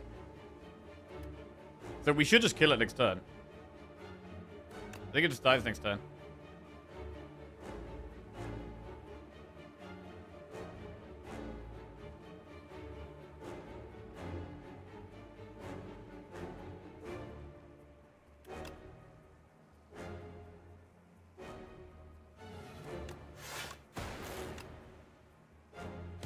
I want to play the Strike.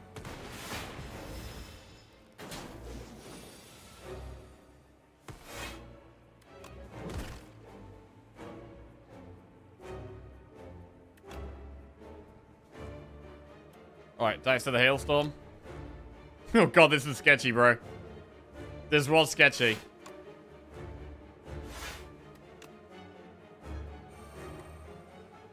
We need more powers. More powers, more lightning, more damage. Well, we could have... There was the Voltaic in the shop as well, wasn't there? Interesting. Right, powers. Any powers?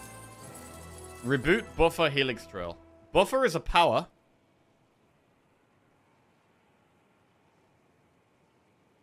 Take the thing that says power. Yep.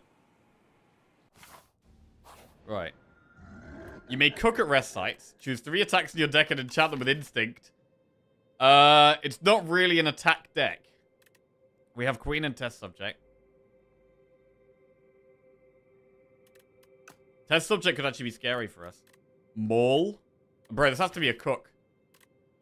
Cooking is the only way. Try Boomerang is pointless. I mean, cooking the strikes away is pretty good. How many campfires can we even do there? Because we need to see a shop as well. We can do these 2. Or these 2 and then a shop. So we can potentially cook 3 times, maybe only twice. But this looks like the way. How are you going to cook when you need to rest?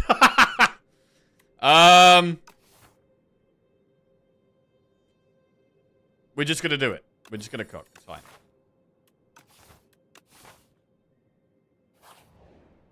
Oh, yeah. Wait, bro. Book of 5 Rings does heal us. Bro, what are these starting? Bro, we need to get these strikes out the deck, bro.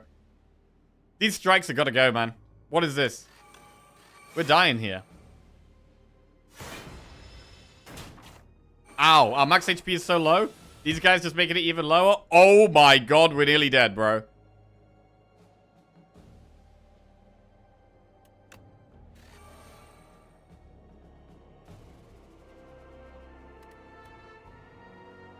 $14?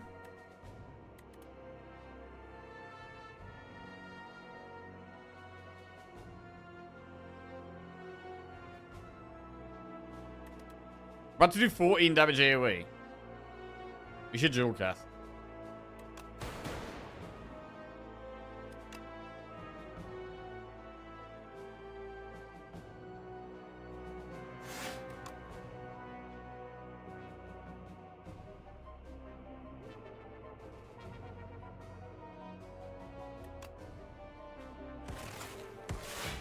Okay.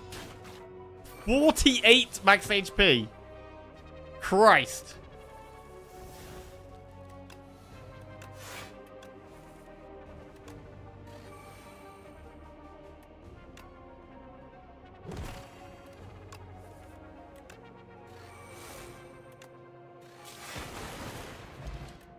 Right.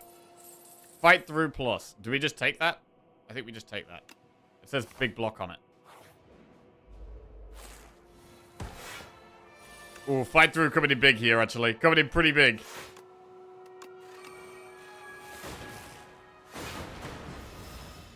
I mean, having an extra, just one extra big block card in the deck feels quite good. Wait, are we dying here? 26 damage? We are nearly dying here. Hang on. We can block 20? Plus 4? We can block 24? That's not enough. So we have to rocket punch? Oh my god, what a disaster, bro. I think we're dead unless we get a good draw.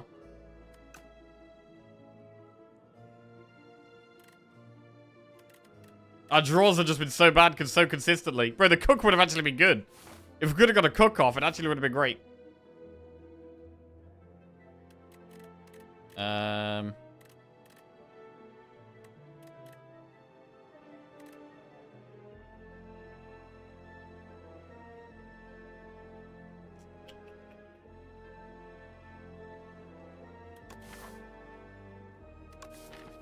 Wait, if we... No, we did take the fight through there, right? We got the Book of Five Rings moved along by 1.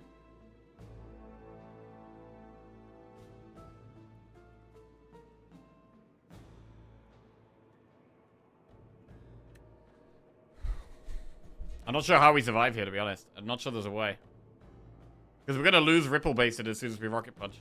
But we have to do it, right? We're dead if we don't do it. So we have to do it. Alright. Scroll's big. Do we just immediately scroll? Or do we play something else first? Do we like defend scroll? Defend scroll or just scroll?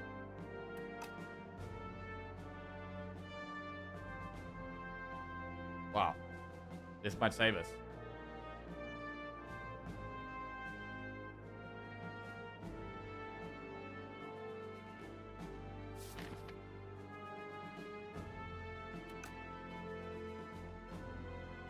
It's tempting to defend scroll. Because there's certain things that are really big. Boost away's a huge draw. Turbo's a huge draw. Go for the eyes is really big. Subroutine's great. And playing the defend does give us an extra chance of drawing some of these things.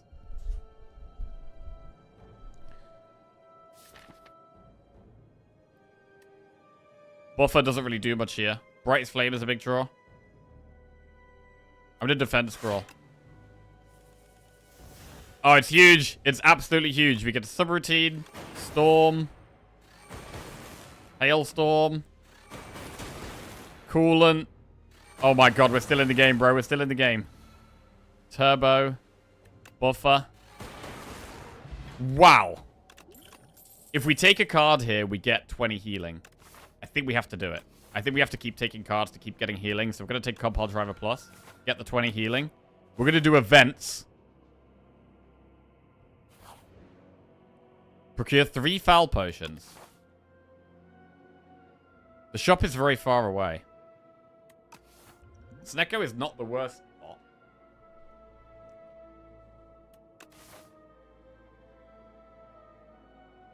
We could get 2 shots.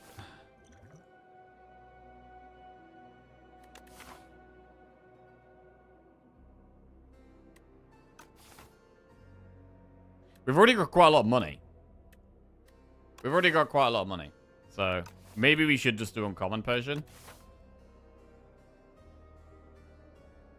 The other play is to foul pot and just take 1 and keep the Snecko. And then we've got the Snecko as a backup option. That might be the play. We've got Snecko as a backup option. Let's do that. Just in case. We've got Snecko as a just in case. We have the foul pot, so if we get the fake merchant, we can still do it. Downgrade 2 random cards and upgrade 4 random cards, or duplicate your deck for bad luck.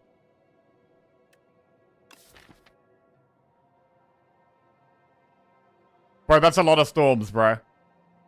That's a lot of storms. But the bad luck is very bad. And cooking is way worse now. God, this would have been so much better after cooking. It's done. It's done. We're still cooking, bro. We're still cooking.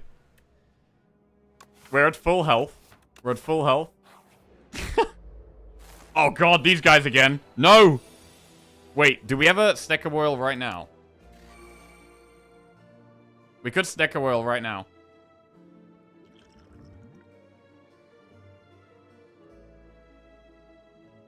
Let's do it right now.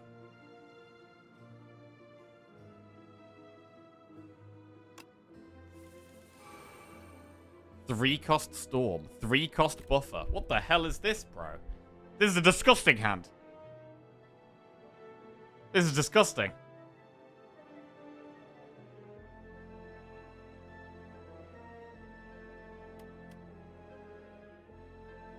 Ugh.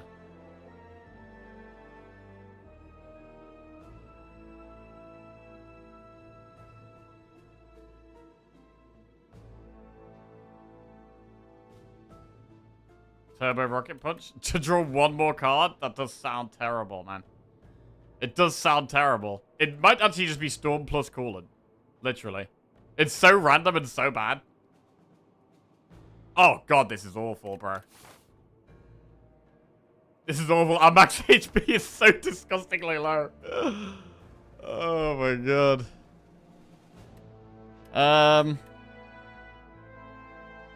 Storm is just so random, but it has to be the way here, I think. God, there's so much trash in this deck.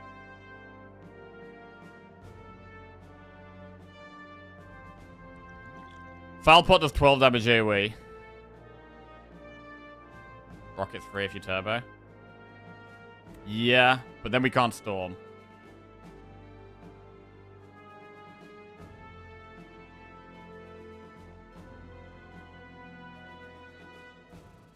Maybe that's fine.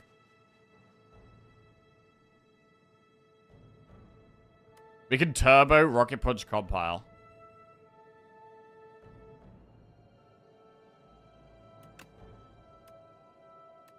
Turbo. Right, do we try and kill one or not? We've got a chance of killing one, so I think we should try and kill the front one.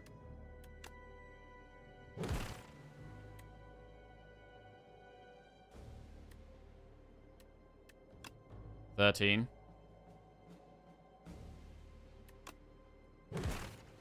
Subroutine is huge. Subroutine and Coolant. That's really big.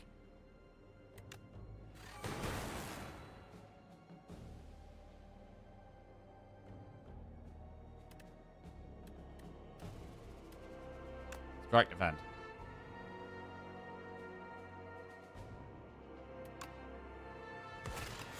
Okay, still alive? Just about. God, 2 fights against the books, and we've been destroyed against them both times. Right.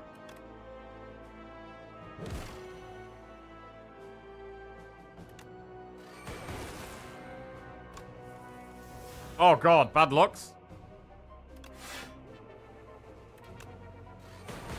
We're gonna kill everything here. Right now. Right here, right now.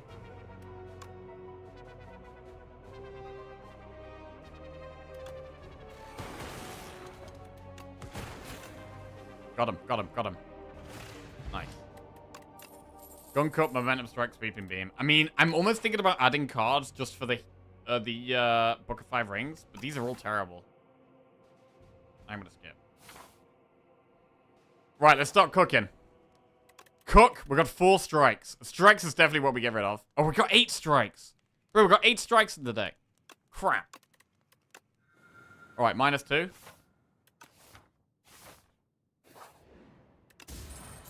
Unsettling Lamp. First time you play a card that debuffs, double its effect. That can work on Go for the Eyes. Do we ever go for the elite? Do we ever just think we need more value and just go for it? Or are we scared we could die to the elite?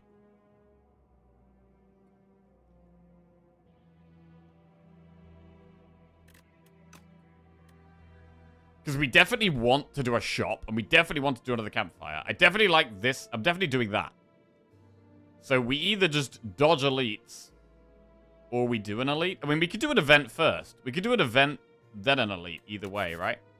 So we should do the event first, then we can go this way. You will die? I don't know. I don't know, man. Depends on our draw order. If we get Scrawl or Brightest Flame, we suddenly start doing kind of good things. Let's do the event first. Divine 6 times.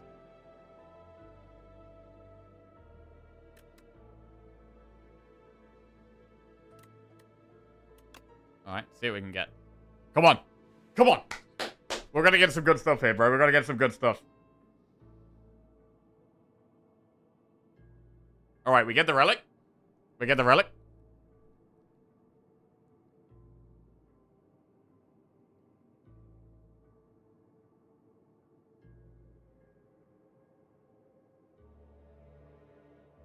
Oh, there's the curse. We've found the curse. It's really nice to... It's so good when you just see part of the curse. That's very good. We're also going to get a potion. Ooh, that could be the rare card. Come on. Rare card. Rare card. Could still get Creative AI, bro. It's a common card. That's bad. Right. Where do we go? Go maybe here? Come on. Ooh, got the uncommon card. Data Disc and a Block Pot. Pretty good. Pretty good. Data Disc just makes our storms do more damage. Hologram Plus. That's a pretty good card, bro. That could go in the deck. You could also activate Book of 5 Rings. And then an uncommon card. Glacier, Iteration, or Bulk Up. Iteration is good, but do we ever just go Glacier? We're never going to draw the status cards because our deck is so big. Glacier might actually be better. I think we go Glacier, and I think we go Hologram. Right. Do we do the elite? We've just got a block pot. The block pot definitely makes us have a bit of a better chance against the elite. I think we go for it. I think we go for it. We could take a lot of damage here, but let's go. Right, we've got the Knights. Might be block potting. Turn 1 even. Right. We get more block if we don't use an attack. But we need to find the card draw, so I think we go for it. Turbo. That's not very helpful here. This is a really, really bad starting hand. I mean, I'm going to block pot turn 1. This is kind of scary. This is pretty scary. Where's the card draw? Brightest Flame is huge. Oh no, we got a bad look. Oh god, we got a bad look. Okay. I'm happy with the rest of the hand though. Skim and Brightest Flame is really good. Well, Brightest Flame. We got double Brightest Flame. That's minus a lot of max HP. But we get max HP back by cooking. Skim. Right, do we Storm first or Subroutine first?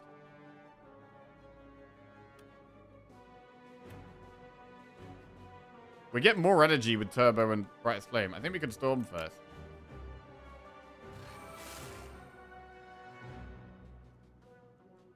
May as well just play the Turbo. Skim.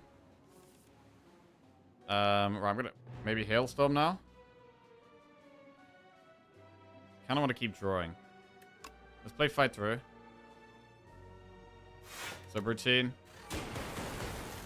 Right. Brightest Flame. Looking for more storms. Any more storms? Any more storms? Oh, it's not a good draw. Right, Hologram. I think we Hologram Skim here. I think we Hologram Skim as opposed to Brightest Flame.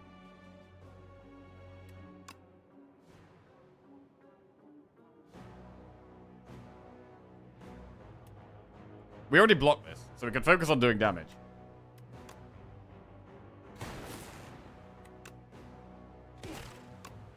Hologram Skim. Another Storm and another Hailstorm. Okay, this is pretty good. Storm.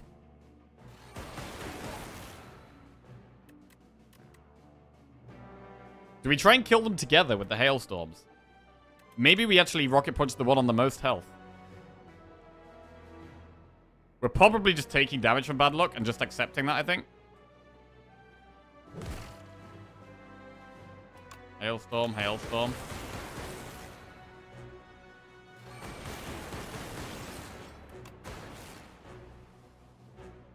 Hailstorm kills the one at the back. Or the one at the front. Okay, there's no way of avoiding the, Wait. Does Hailstorm go off before bad luck? Yes! Screw that bad luck. That's huge. Pendulum is card draw. We really like card draw. That's pretty good. Hailstorm. Thunder goes in the deck. Thunder's in. Thunder's huge. Thunder is huge, bro. Right, we got to keep cooking. We got to cook all... We got 6 strikes still in the deck. I think we keep... Wait. No, we've got debt. We should cook debt. Alright, we cook debt and 1 strike. That's pretty good. That's pretty good. And go through the shop with 468 gold. Right.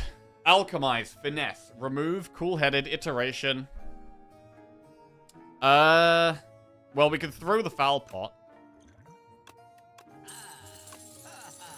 What potion do we want? We probably want to go into the bosses with 2 potions. We're not going to rest, right? Because we're going to cook 1 more time. I think we still want to remove 2 more strikes. Even though the deck's big, I still want to get rid of these strikes. If we can compress the deck down, we can find all the powers together more frequently, do more damage faster, win. Finesse is good, but not really in a 63-card deck. But at this point, we maybe just have to do it. We definitely just buy the best 2 potions. And I think the best 2 potions for us right now are probably Fortifier and Weak Pot. It is a bad shop. It is a very disappointing shop. Symbiotic Virus buffs compile.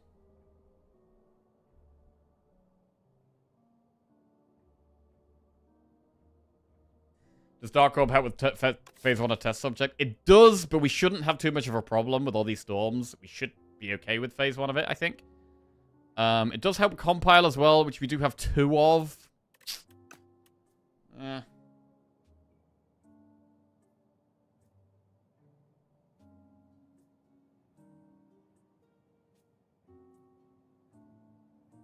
Bro, I really want this deck to win, bro.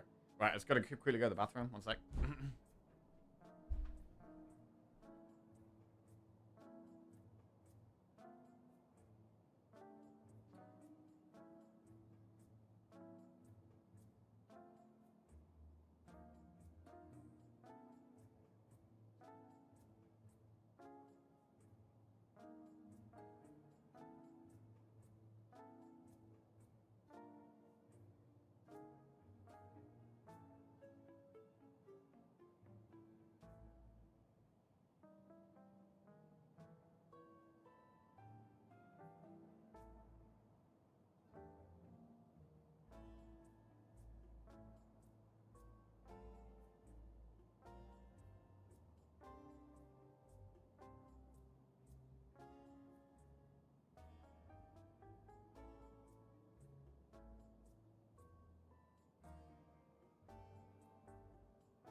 Right.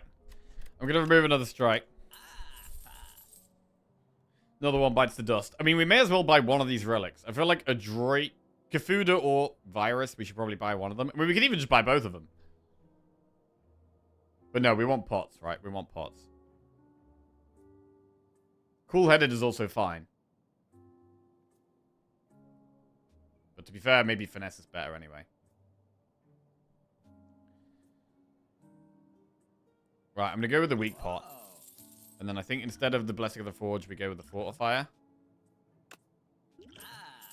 And then we'll buy one of these relics. Which one? Symbiotic Virus or Kafuda?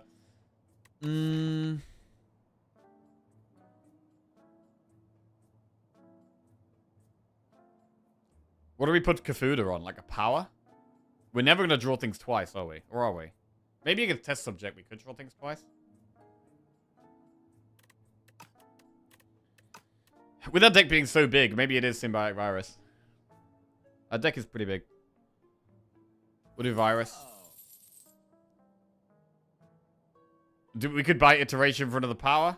Or we could just do Finesse Cool-Headed, to be honest. Finesse Cool-Headed is fine. Are we about to do an Elite? I think so.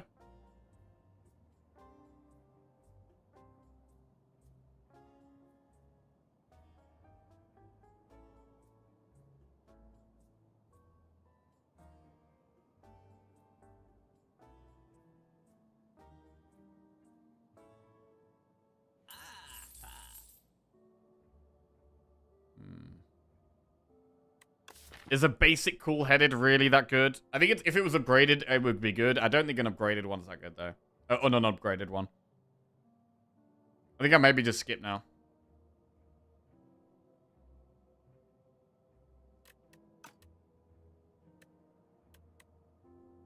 Right. What about the Elite? I really want to cook. I really want to cook.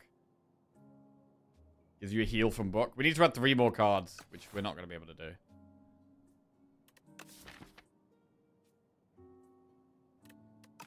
I mean, the Elites could do loads of damage to us turn 1. We're really struggling to get card draw on turn 1.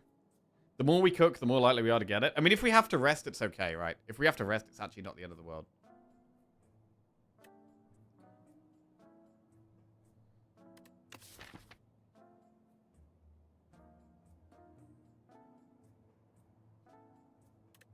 Bro, what if we run out of storms? Is that a thing? I don't know if that's a thing.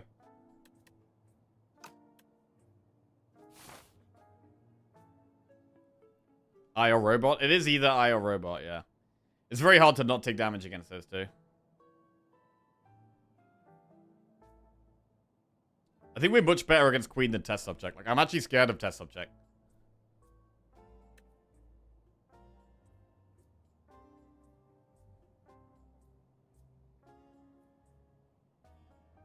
Let's do the Elite. Oh, man. Buffer turn 1 is incredible here. Incredibly good.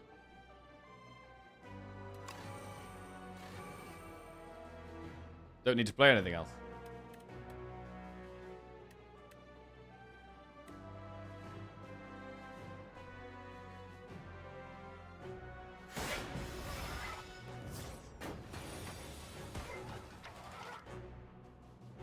Scroll. It's pretty bad.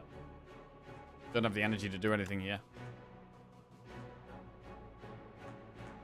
God, all the draw, no energy.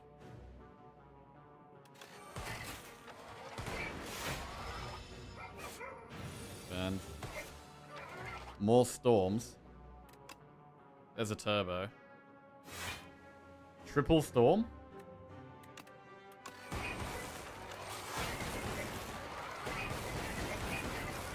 Should probably just play turbo. I think we probably just do it here.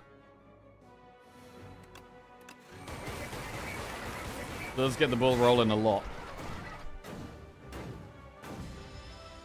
Right, this turn's a bit scary. We've got no powers here.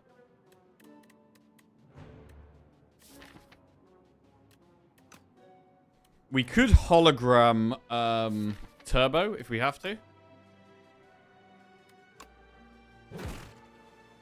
The weak doesn't do anything.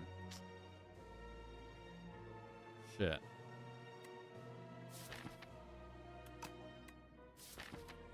We could hologram scroll, turbo, fight through plus. We do have the fortifier we could use if we absolutely have to. Right, I'm going to hologram scroll.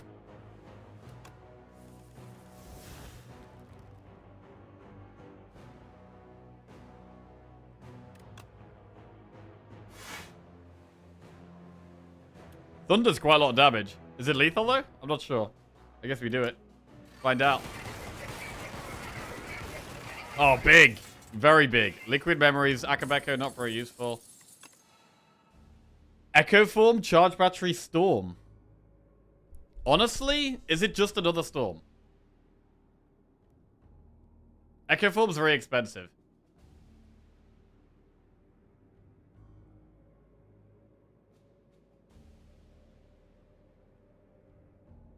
It might be hard to get Echo Form into play.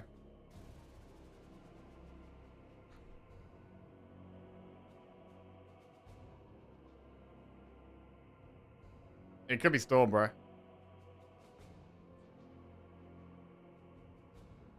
You have 2 retained turbos? We do have 2 retained turbos. We do also have double subroutine.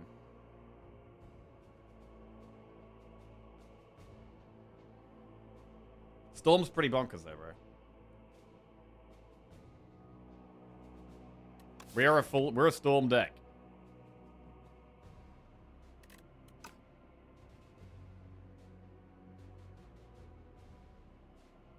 Obviously, Echo Form could allow us to potentially do double Storm. Can do. But I'm just thinking about getting it into play. Is it hard to get into play?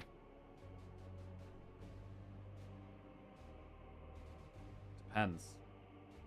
That's the problem. It depends. Like, if we scroll... If we scroll, we might just not be able to play Echo Form. Where Storm we should be able to just play for free. I'm gonna take Storm. Liquid Memories, is that really better than any of those two? Probably not. Probably not. I think we keep what we've got and then we just cook 2 more strikes.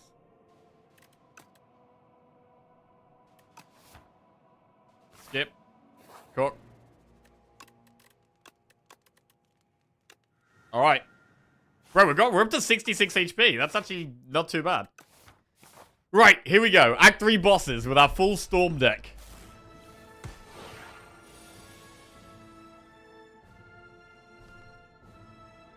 Right, let's go. Bro, you could actually get a turn 1 kill with this deck. With the right draws, we can get a turn 1 kill.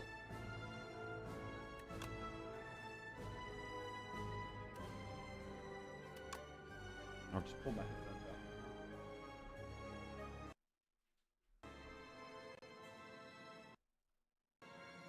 Okay, there we go.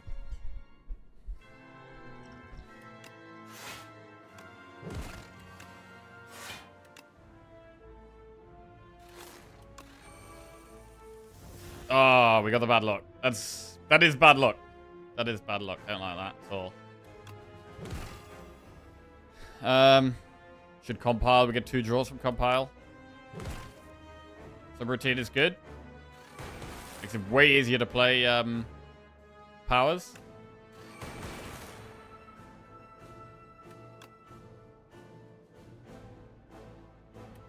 There's nothing we can do about bad luck here. Just got to take the damage.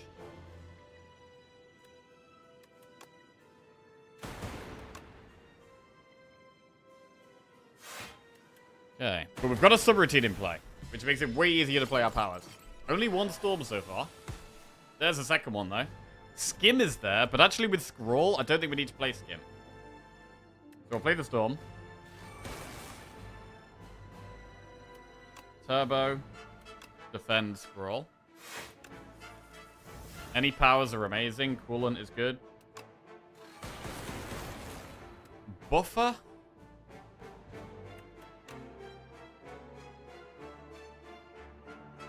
It could be Buffer Skim. We're only trying to play powers. Buffer Skim. We only want to play powers. And most of them are 1 energy. There's a Storm. Huge Storm. Turbo Skim. Buffer again.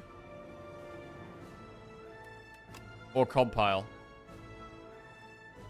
I think we Buffer again.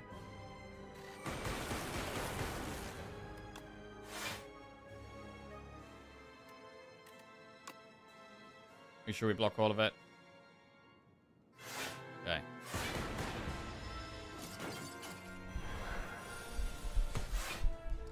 Storm is there again. Next storm.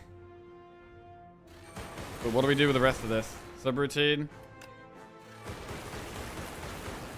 Okay, I think it's gotta just be Hailstorm, really. We could Rocket Punch, but I think it's just Hailstorm.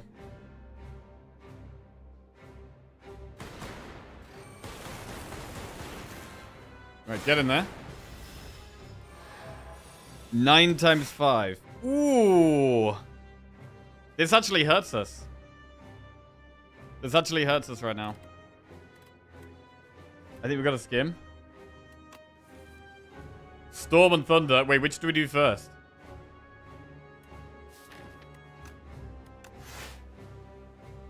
I think it's GG either way. Probably Thunder first.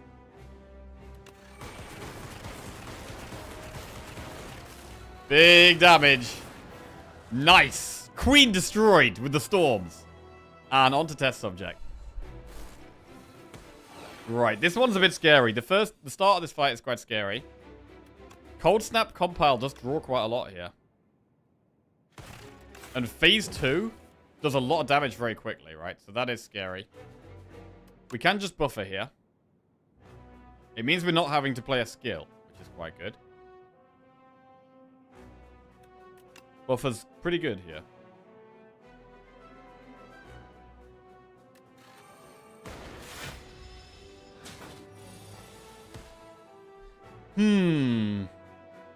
We do kind of need to play the card draw.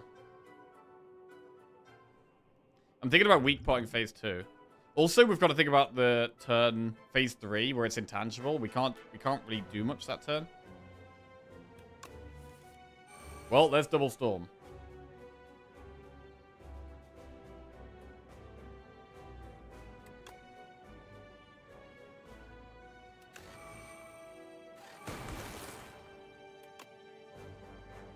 Play 1 turbo so we can rocket punch. Hailstorm is not active if we play it here, but we get 4 lightning, so I think we do it. We may as well finesse. Well, double Hailstorm.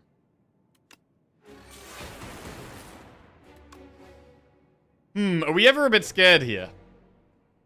Are we ever scared of phase 2? I don't think so. I think we just use weak pot, right? We don't really care about the wounds. We don't really care about the wounds. We have turbo, which is great as soon as we find scroll. We've got double Bright's Flame in the deck. Bright's Flame is a really, really good draw. Really good draw. There's a skim and a scroll. Okay, we can do loads of stuff this turn. We just do loads of stuff.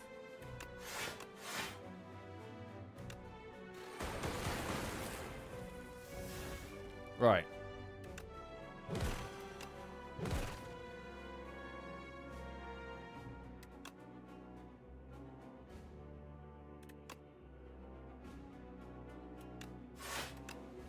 Bright's Flame. Really, we do want to find Subroutine. Subroutine not appearing yet.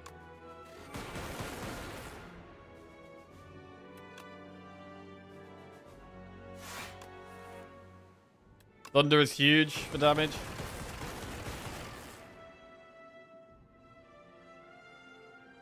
Coolant definitely pops it, right? So I think we do still skim first. Try and get Subroutine.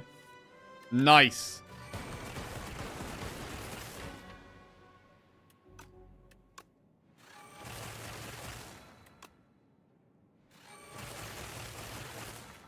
Okay, we're chilling. Just gotta survive phase 3. We can weak pot it immediately. We need to get powers next turn. Oh, bro, God. I wanted them next turn, not this turn.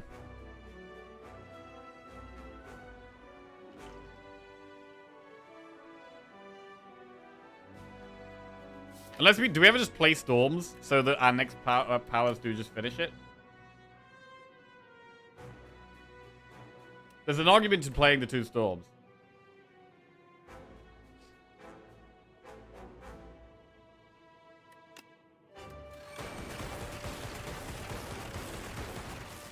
Just tickle it 1 damage at a time.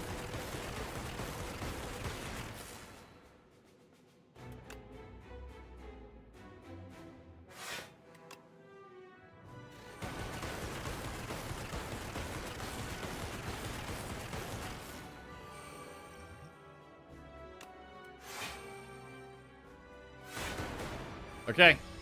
Right, just need powers right now. Come on, powers right now, please. There is one power. Only one power.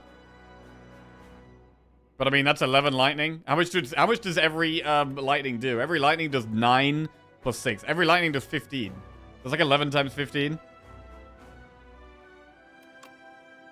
Right, one power. Ah. Alright, hailstorm. I mean, it's a lot of damage.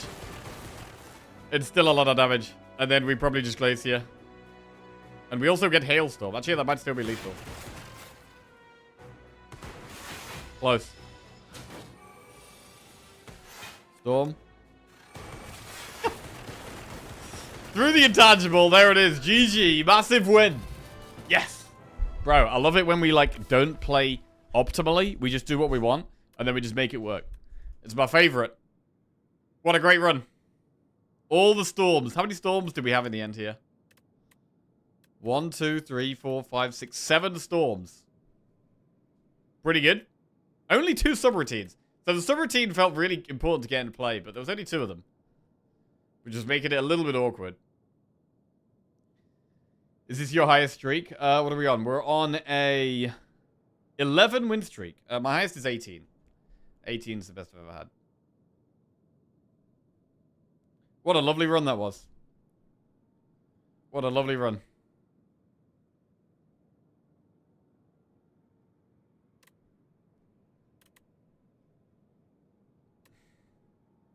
Wasn't your highest 19? No, we got 17. And then we beat our 17 by getting 18. But then we lost the 19th run. Beautiful. Bro, I feel like I don't get to do Storm decks very often. When you're offered Storm Plus on floor 2, like, it's just irresistible, bro. It's just irresistible. Alright.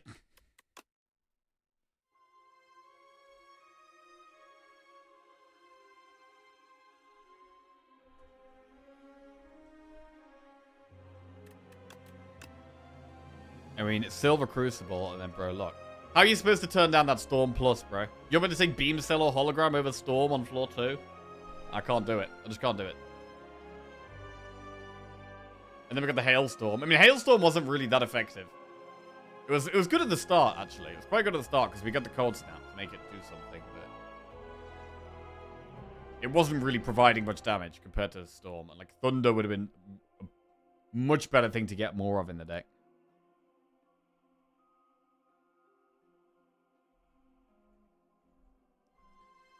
Okay.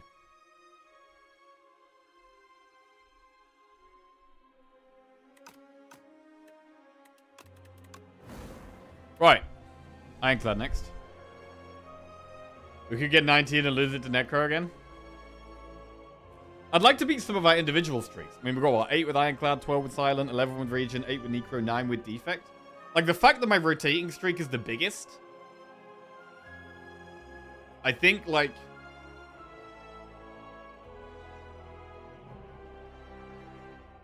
I don't know. I just go through, like, mental phases of, like, being focused and doing really well, and then being less focused and not playing as well. The one Thunder was so much damage. It was, yeah. Right, Ironclad.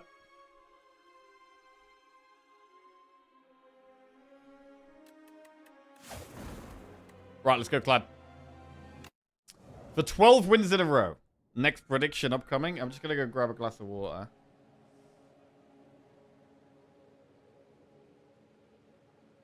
Ironclad up. Right, New Leaf, Scroll Boxes on Yaz Burns. We are in the Overgrowth.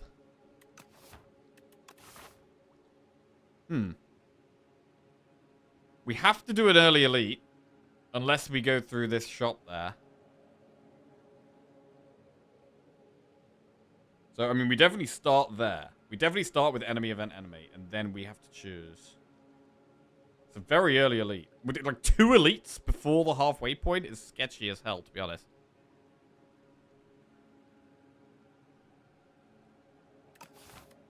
Transform is good.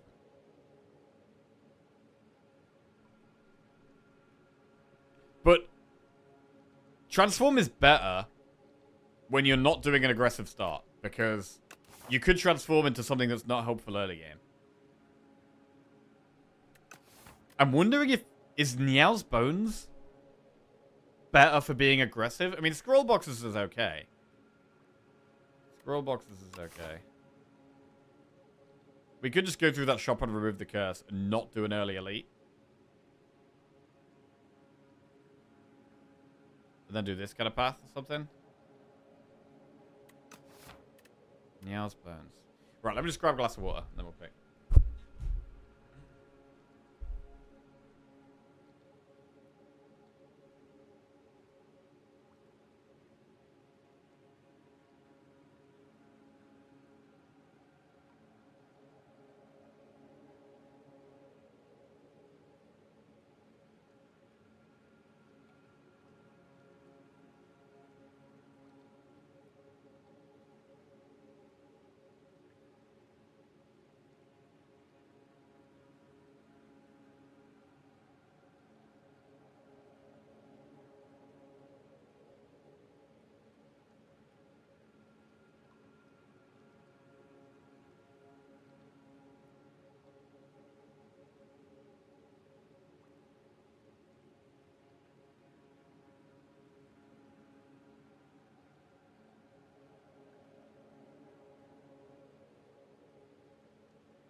Right.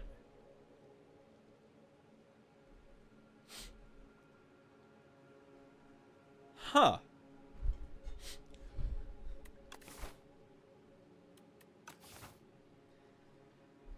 I'm really not a Bones enjoyer, man.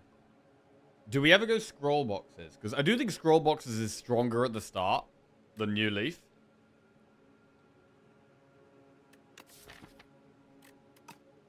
And, like, ideally, we would actually like to go up here. Surely we can't do that, though. I really don't think we're going to be able to do that. I think we're probably going to have to go this way. And if we're going this way, maybe it's worth doing that. But then what if we lose all our gold and we can't remove the curse? That is something that could happen, right? But then I guess if we lose all our gold, we'll get something that's powerful, right? Like Silk and Tress. Very strong.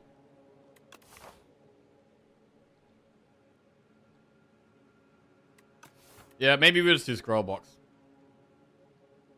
I'm gonna go Scroll Box. I mean, with Scroll Box, you could maybe do this path up here. Because we're gonna have more cards. Let's do boxes. Right. Fight Me, True Grit, and Headbutt. Or Rupture, Iron Wave, and Cinder. Okay. Well, the best early game card out of these is probably Cinder. But Rupture doesn't help early on. Iron Wave is fine. There's nothing wrong with an Iron Wave. And this one, Fight Me, is quite good early on. True Grit's good later.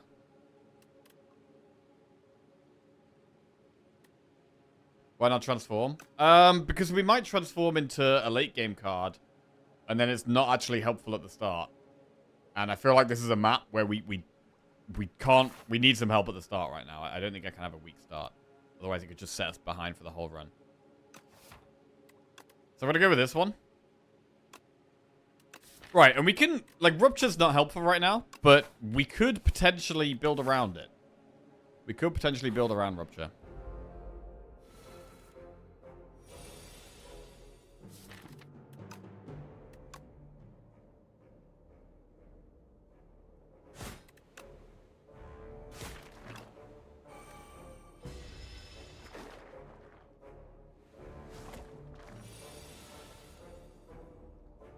That's a bad draw.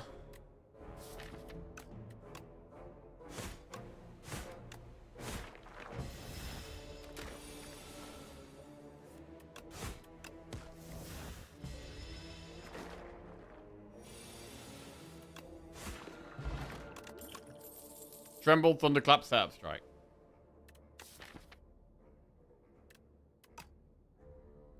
Tremble. Lose all of your gold, transform 2 cards. That's 111 gold. It's probably worth, though. I mean, do we ever transform Rupture?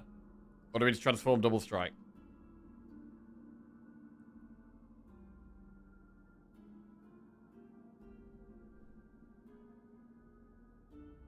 Any changes have any changes really been impactful to the runs? I mean, the Queen does a bit more damage, but it hasn't affected us too much.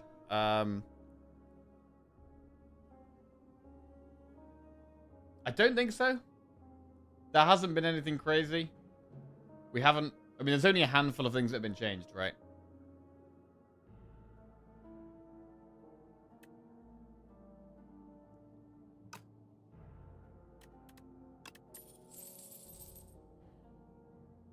Right, we're going to transform Double Strike.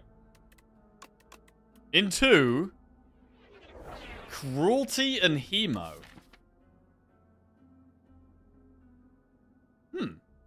I mean, Hemo does work with Rupture. Cruelty is just more damage. We've also added another way of applying Vulnerable, so that's not bad. We might actually go for the really early elite, the way this is going. I mean, we don't have any gold anymore either. So, actually doing this early elite is looking very possible. We don't have any AoE. The problem. We do have an attack pot, though. That can help a lot.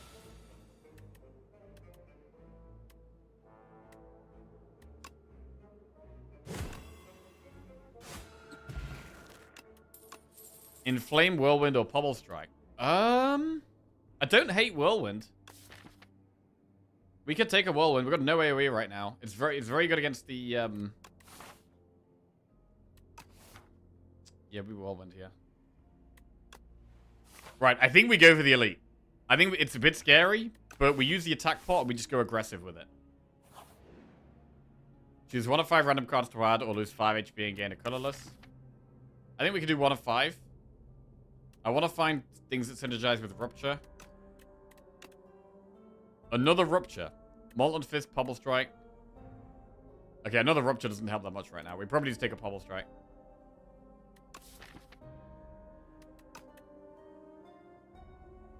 There's like... We're very behind on upgrades right now. There's like so many things that we want to upgrade.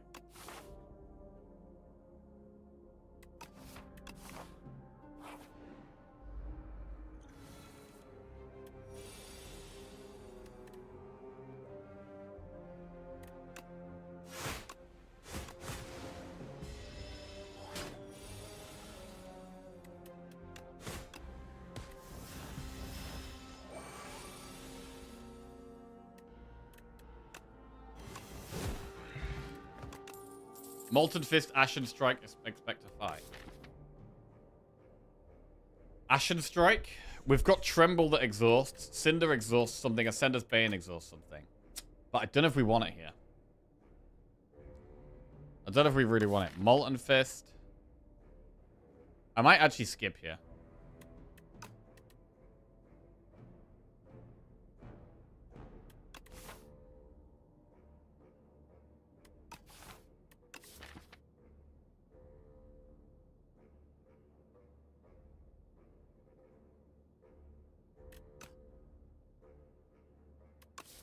I don't know how much Ashen Strike really helps right now.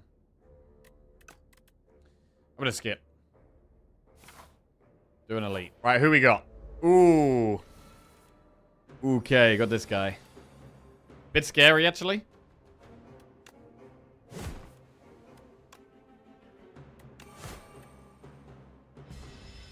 Don't have that much block. Gonna want to draw AoE at the right time, and we have just lost it there. Bash Hemo. We take a lot of damage this turn. There's definitely the possibility to just play the attack pot.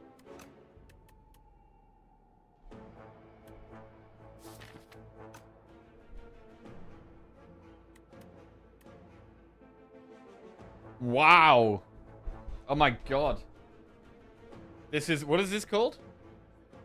Summer Rolls. Oh my god. This looks cool. Look at this. Lizzie's made summer rolls. They are like pork and salad vegetables in like a casing with like some dip. Damn, bro. Right. Bash. Emo does 22. So we'd need another card that's maybe almost as good as Hemo. I'm going to attack pot, though. I think it's worth. Mangle! That looks insane. So we could kill it this turn. Do we definitely want to kill it this turn? Because our next turn draw is kind of bad. Do we ever not kill it this turn?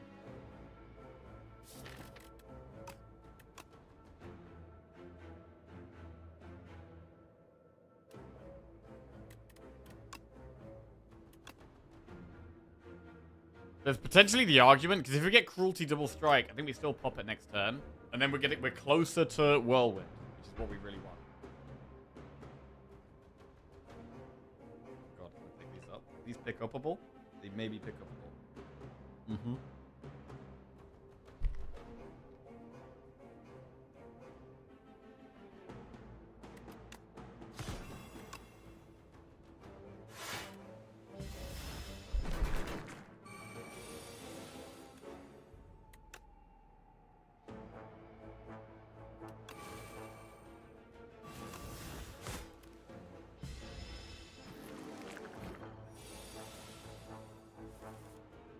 Hmm.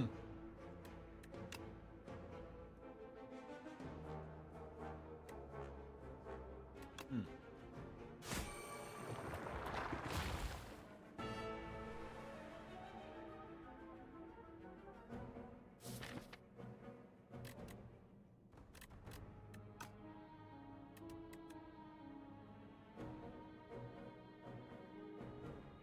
Whirlwind does 18 damage AoE. Do we try and focus one down? Wait. Rupture's gonna work with Infection, right? We're gonna get 2 strength. Which means it'll do 21 damage AoE. I think. So if it does 21 damage AoE, maybe we hit the front one instead. Because we already killed all of them, right? So it's good to give us the possibility of just, focusing one down. Yeah, this is smart. Just draw Whirlwind? No? I mean, you can mangle one, but there's not really much point mangling, right? You may as well just strike. Strike already kills one.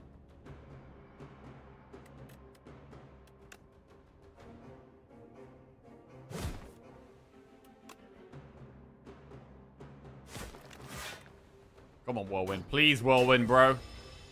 Come on, Whirlwind. Put you in the deck for this fight. God damn it.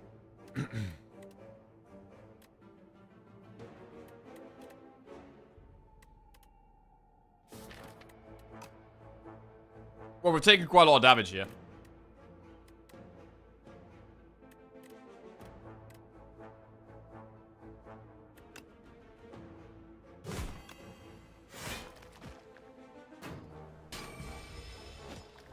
We may end up resting. We may end up resting. There we go. Petrified Toad. Start of each combat, procure a potion-shaped rock and a strength potion. That could be good for the boss. Blood Wall, Spite, or Headbutt.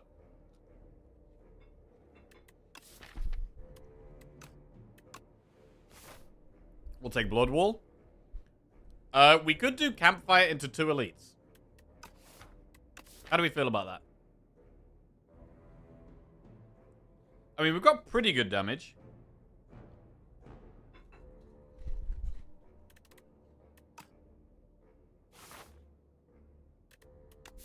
But we'll take loads of damage against the bird. We would take loads against the bird. I did have 2 elites to play. Maybe 1 elite.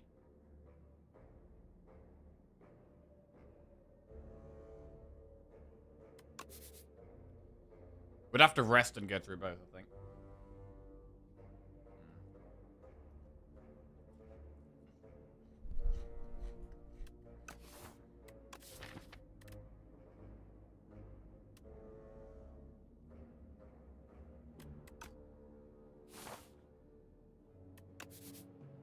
What are the other ways to go here? We haven't got much money for a shop.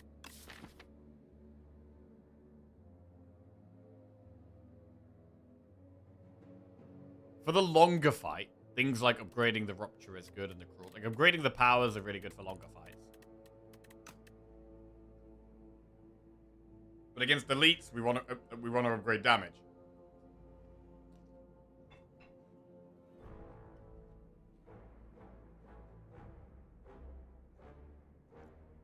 We do a lot of events if we go this way as well. This is a lot of events.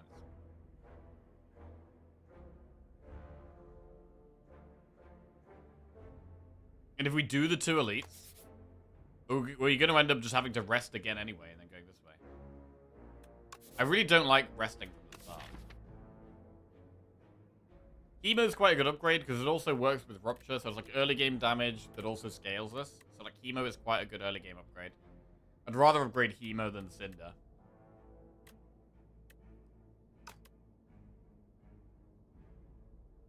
Whirlwind is a super good upgrade as well, though.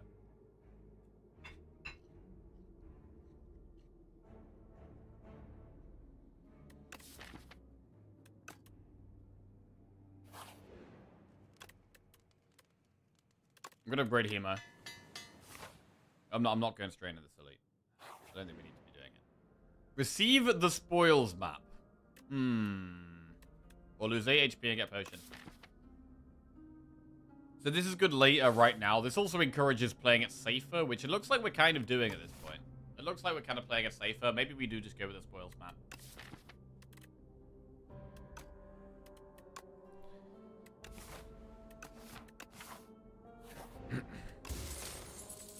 Planisphere, that's healing through events. I mean, maybe we could do the elite now. Maybe we could go Campfire, get an upgrade. We get 10 healing either side of this elite. And then we'll probably still need to rest there. Is the best upgrade Cruelty or Rupture? I mean, Rupture's... I mean, is it Whirlwind? Thing is, we know our next fight's a single target fight. The boss is a single target fight. The elite is definitely a single target elite, so that really makes the Whirlwind upgrade a bit worse, even though I do normally really like upgrading Whirlwind early on.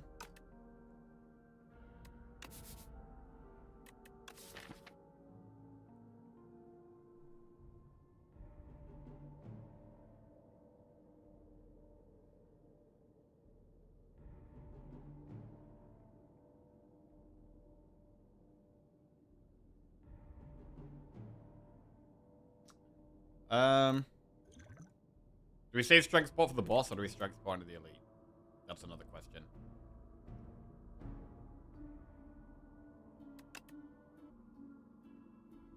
It's really hard to not upgrade Whirlwind, to be honest. It's very hard to not upgrade Whirlwind.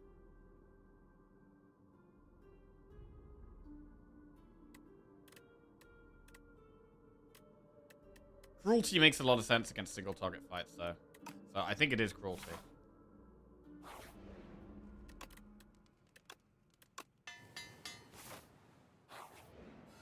Right, we get healing and a relic. Bronze scales. Okay, that's damage against the bird.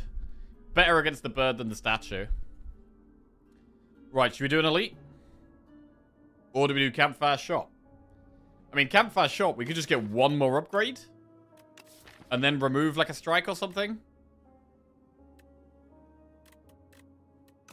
I think we do the elite. Right. Cruelty double defend.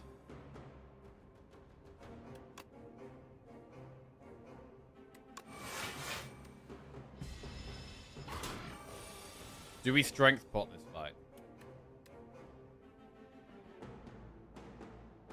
I mean, we probably tremble blood wall here. We haven't got much block left.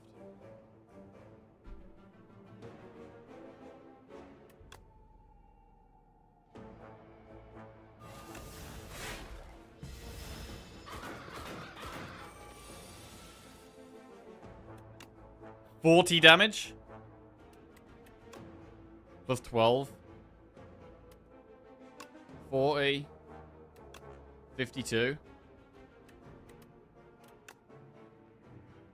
62. Plus 15. 77? Is that one off? Bro, it's one off, bro.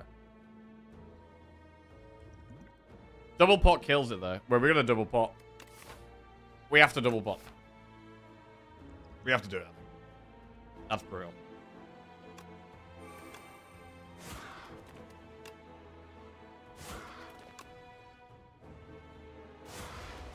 Right, it's fine. We haven't lost too much health. We've killed an elite. So, you know, it's not that bad. Whetstone. I really want that to hit Whirlwind. We've got 3 strikes in the deck. I mean, it could also hit Bash and Cinder. And Pommel. We've actually got more non-strike attacks. We could hit Bash, Cinder, Pommel, Whirlwind. Any of those are really good. Pax and Thunderclap or Perfected Strike.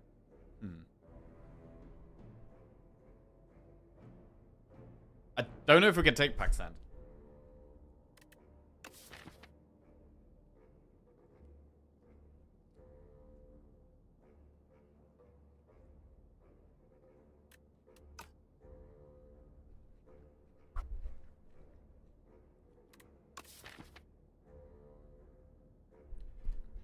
After one cycle through our deck, it's playable if we've played Cinder. We might not even play Cinder.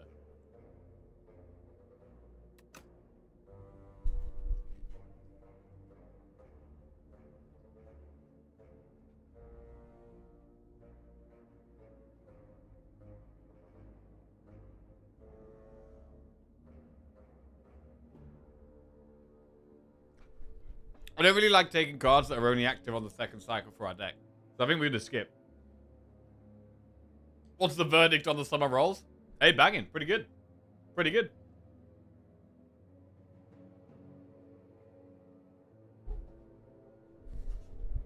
A nice summery lunch. Right, skip. Whetstone.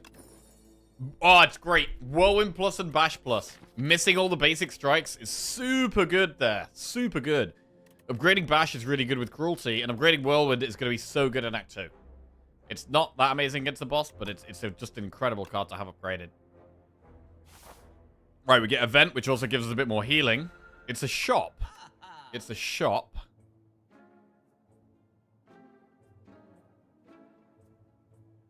Uppercut is very good. But so is Bloodletting. I think we need to take Bloodletting. With Rupture, with Whirlwind, with Pommel Strike. Bloodletting's really good. So it's either Bloodletting Uppercut or Bloodletting Remove.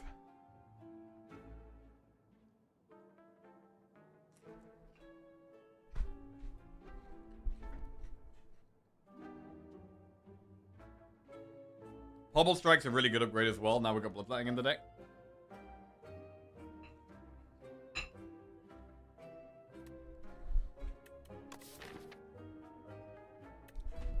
It's also Flash of Steel. Yeah, Flash of Steel is really good, actually. We could do Bloodletting Flash. I do think we have to take Bloodletting. I think we do have to take Bloodletting, yeah. I mean, if we're going to upgrade for the boss... Well, it depends how much damage we take in the next fight. If we take a bunch of damage next fight, we might actually have to rest. But if we can upgrade... I think against the boss, it probably is the Rupture upgrade.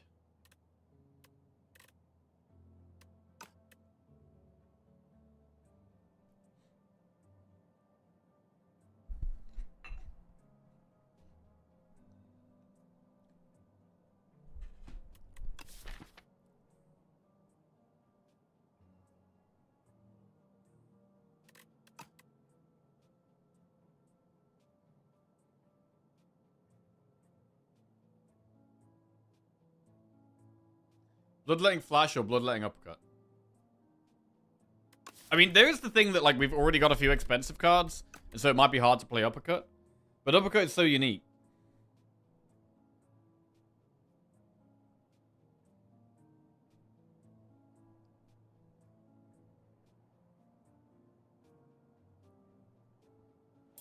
I'm gonna Bloodletting Flash. Right. Got the rock.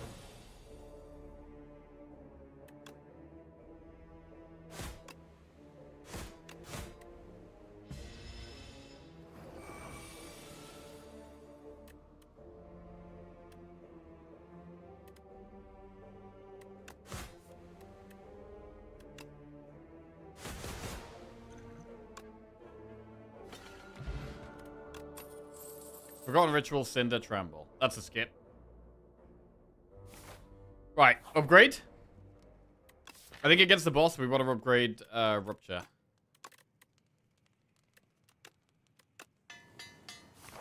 And Rupture can be our soul scaling, potentially. I mean, Cruelty is scaling, but...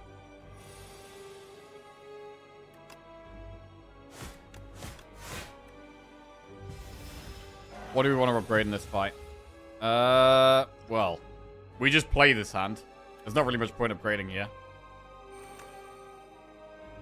This actually hurts a lot. This hurts loads, bro. Ow.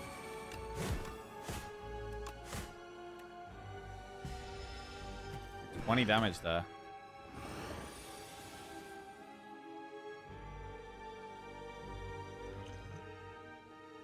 Upgrade this hand.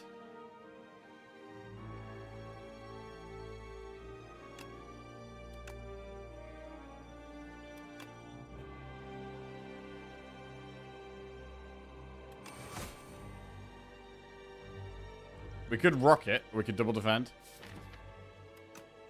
It might not be vulnerable for much longer. If we double defend. I mean, next time we are just doing damage no matter what. That's fine.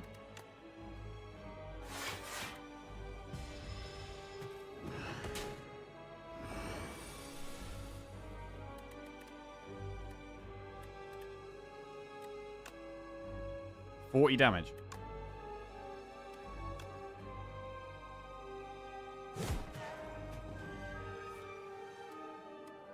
$40 or $40.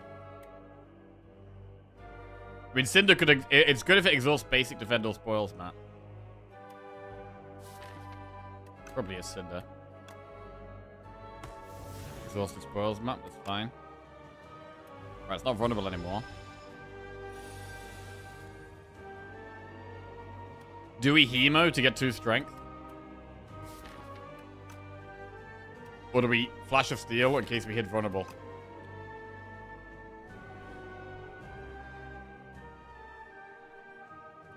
The vulnerable would be so much more damage. Probably that. Oh, it's huge. It's a huge tremble. Hemo does 44 damage.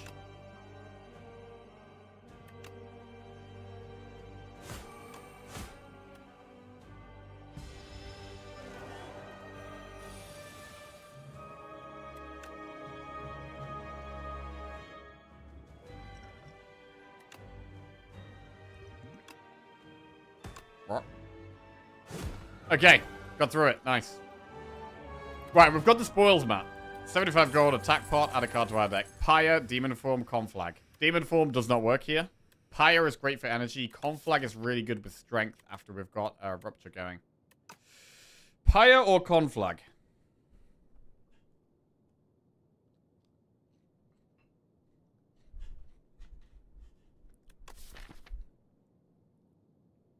I do really like Pyre. I do really like Pyre.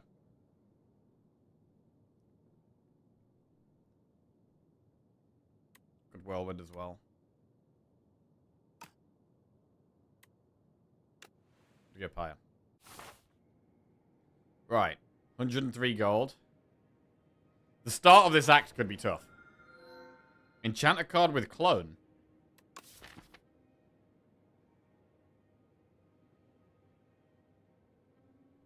Bro, we could clone Flash of Steel.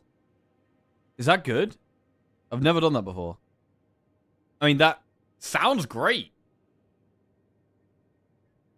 You just win? But then you get Withers in your hand, right? Eventually you fill it. Like, how do you... Is Aeon Glass a problem? Like, if you just keep playing Flash of Steel, do you just die to Withers?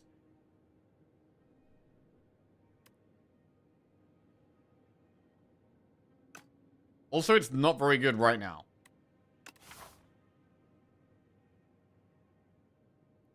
We'd have to go through one of these campfires. And then shop, and then campfire.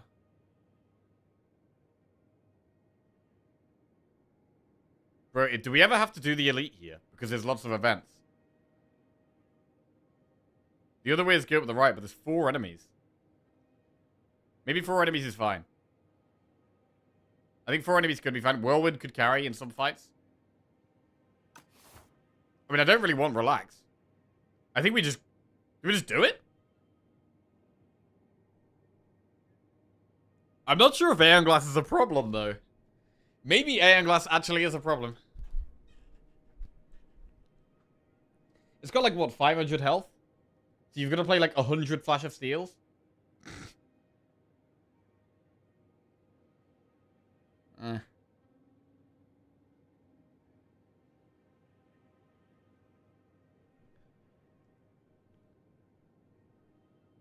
I mean, we gotta try it. It's happening. Right, this is the first time I've ever cloned Flash of Steel. Here we go. Where is this gonna lead us? I don't know. I don't know. Is the elite actually that scary? Can we do the elite? Is it worth doing more events? So, like, the question is this way or this way? Bronze Scale's good against Act 2 elites. We have damage. I mean, the Pyre is now a bad pickup, probably.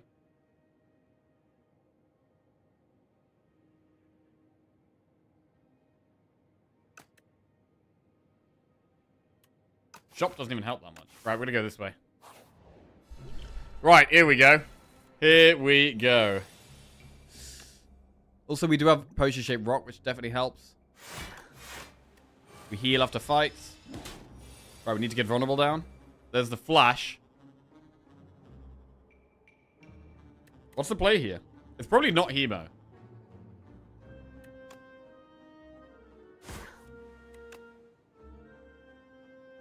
Rupture Pyre. We've got energy. Vulnerable would be huge. Wow, that's a bad draw. Might need to attack pot here. I mean, we're taking a chunk of damage. We definitely attack pot. Rampage, Headbutt, or Ashen Strike. I've exhausted 1 card. The hell?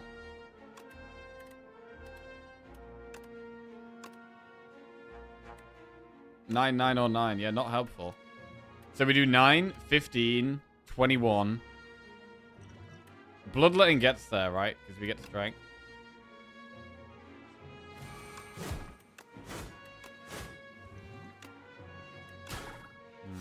Okay.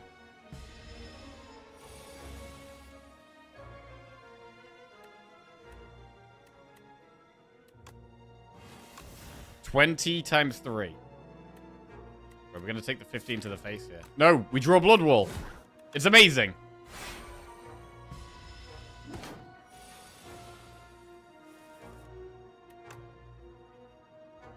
Here we get it.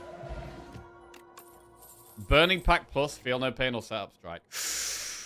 I like the Burning Pack Plus. It's upgraded.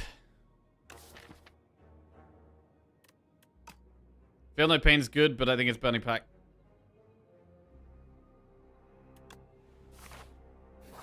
Right. Oh, bro, could this guy steal Flash of Steel? I think this guy could legitimately steal Flash of Steel. Bro, our starting hand has been absolute garbage every single fight. I'm getting a bit scared. I'm definitely getting a little bit scared here. Stole Hemo. I mean, that is our biggest damage card. So that's also not great, to be honest. Our block is so low in this deck. We're really relying on the Blood Wall a lot of the time.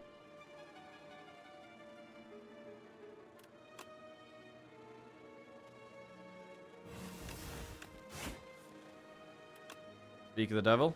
But the Blood Wall is really helping a lot.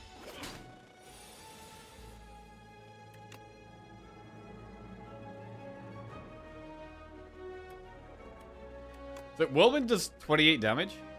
What if we Cruelty? It's still not enough, right?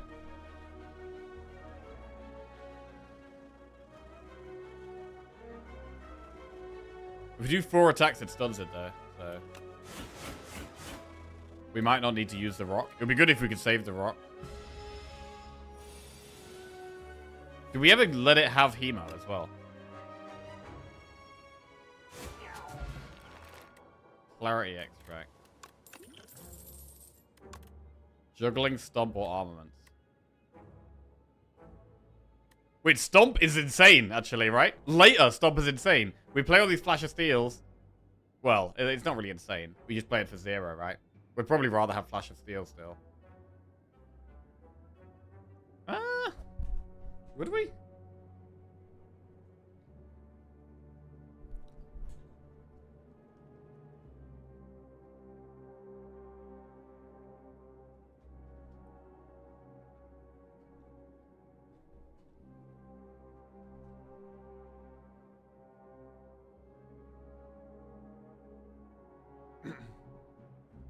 No, I don't think we do want it. Wait, do we even want Hemo? So we've got an event, and then an enemy, an event, and an elite. Like these, if we can get here, we're okay. We get to rest. Well, actually, if we rest, we're not cloning. Oh, fuck my life.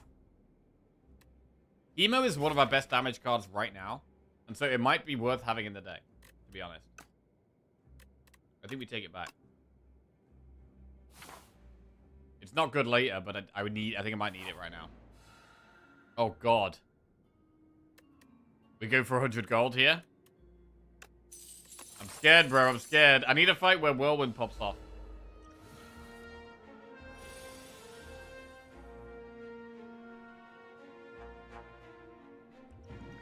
Clarity. Fire's good for playing the bad cards here.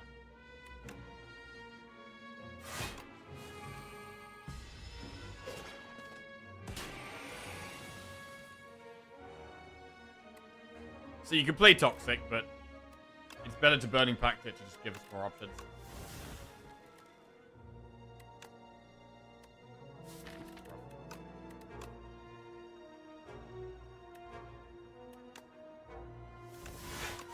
Take a bit of damage. Toxic.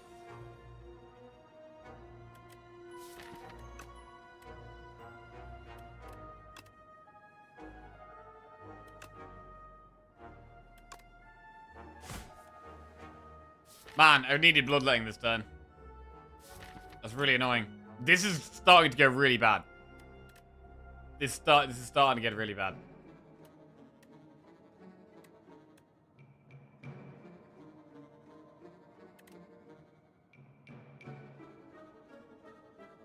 Oh man. Bash Hemo.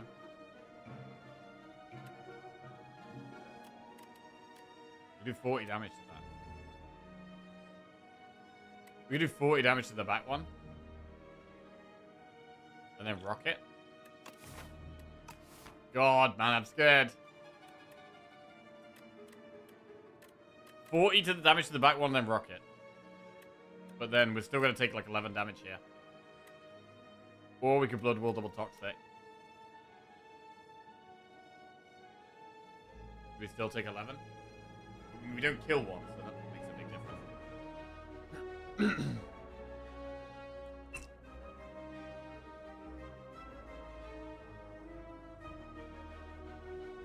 This is literally the worst card to be bottom of our deck in this matchup. The worst card.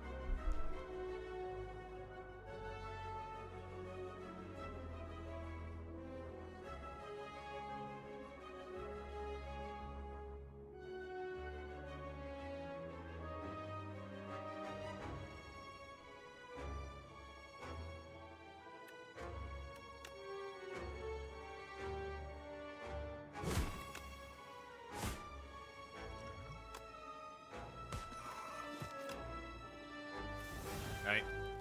Ow. God, we're gonna be going into the elite on low health. This elite could end us, man. The elite could kill us.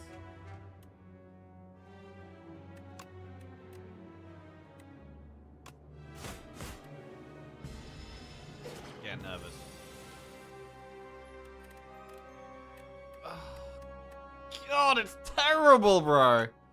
It's going so bad. It's going so bad. We might need an amazing. Might need to get really lucky in this event because this is a disaster. To be honest, it's a complete disaster. It could hardly be going worse. I need a potion, and I need a really good event. No potion. Inferno. We might have to take Inferno just for the rupture, and it's good against Millipede. I think we have to take Inferno. I think we have to take it. Right, please. Please be kind to us, event.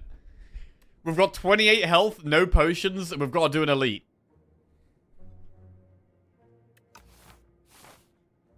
And we've got, like, barely any block in the deck. We heal 5. This is not really what we want right now.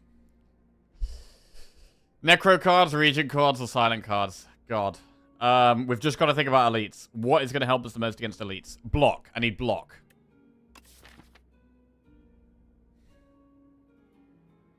I need block.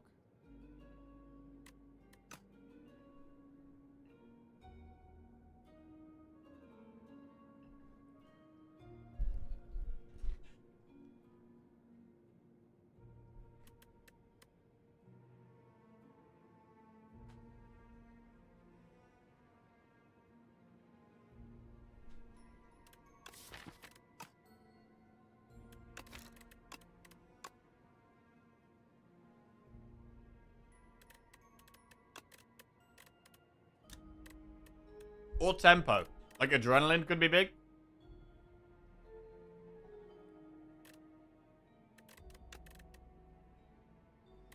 I think it's silent. Prepared plus, Blade Dance or Poison Stab. Prepared plus is okay.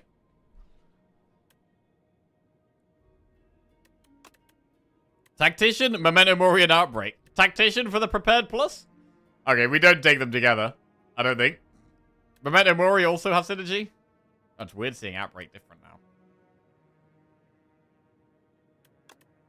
Accelerant, Adrenaline, or Tools. Adrenaline is big. Adrenaline goes in.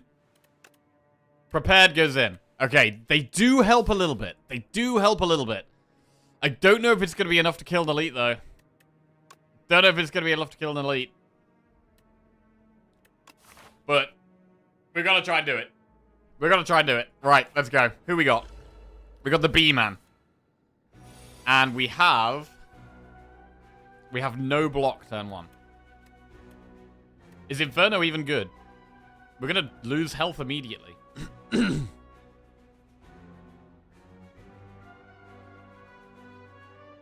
These starting hands have just been so bad, bro. We have to Inferno. We definitely have to do it. I think it's looking like we're going to die, though. Jesus, man. So much damage turn 1, and then we probably just die turn 2. Triple defend. Triple defend means we're not dead just yet. But we're actually going to die to the Inferno. Bro, the Inferno's actually going to kill us. Fuck me, man. What a disaster. What a disaster. I can't even play the self-damage cards. We're on 2 health. We're on 2 health. We need to find, what? Cruelty? Rupture. We can't even play Rupture, really.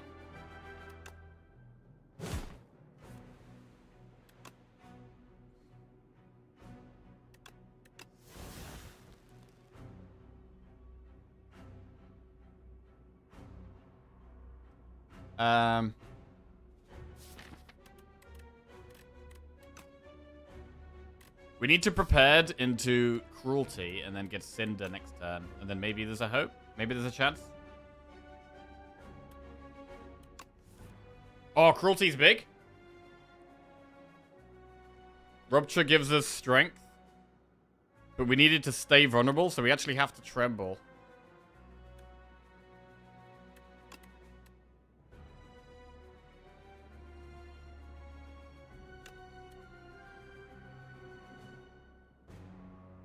Cruelty tremble.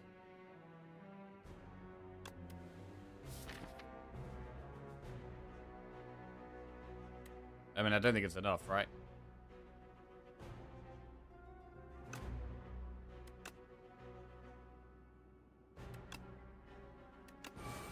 But, whatever. We've done all we could.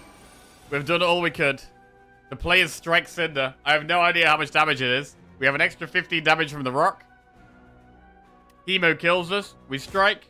We Cinder. We rock. And it's not enough. God damn it, bro. Ugh. Bro, these spoils map spots are so awkward. It's so awkward.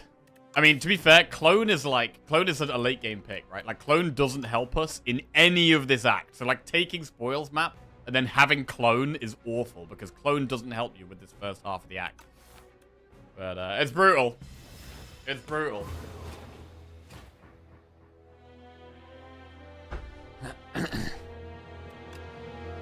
No Inferno when you live. I think we had to take Inferno. In case we draw Rupture.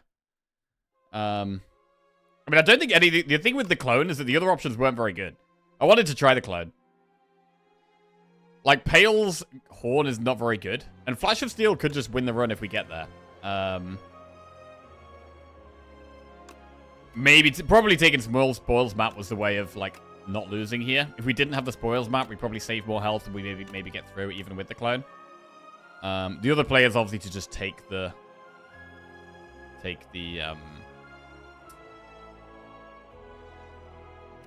delay cards or whatever they're called. Brutal, man. We had like no block in the deck as well. We were just taking damage every turn. It was really rough. Pale's Growth is probably your lowest ancient win rate relic. Pale's Growth, which is that? That's... Oh, that's Clone. Possibly. Possibly. Wait, can we see that? No, we can't see that. Wait.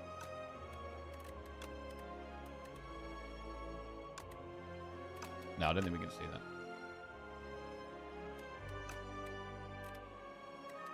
Okay. Alright, the streak's over. Trying to have a bit too much fun there. Got to calm down a little bit.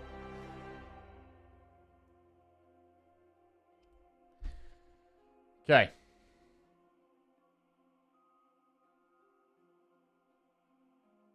We'll log back in, and we'll play silent.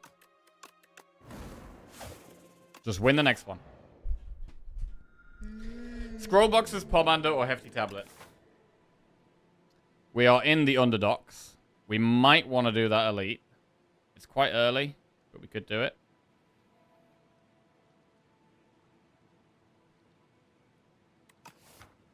I think it's an easy upgrade neutralize here.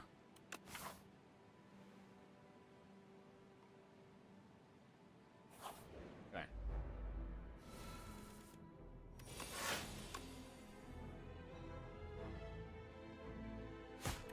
I think we definitely take damage. So we'll focus on killing the back one first, because we're going to take damage here no matter what.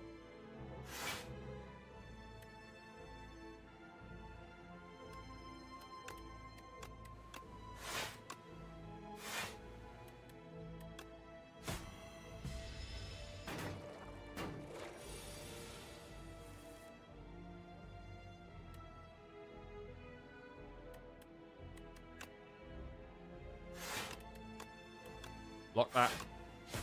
Okay.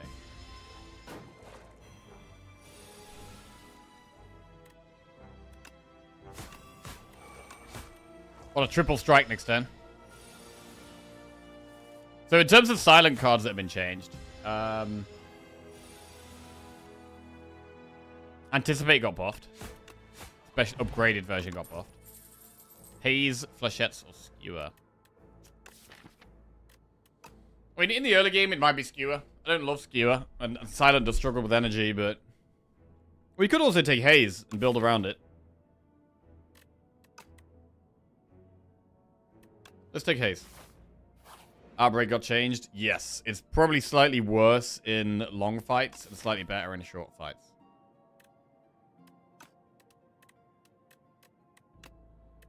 Nimble Survivor.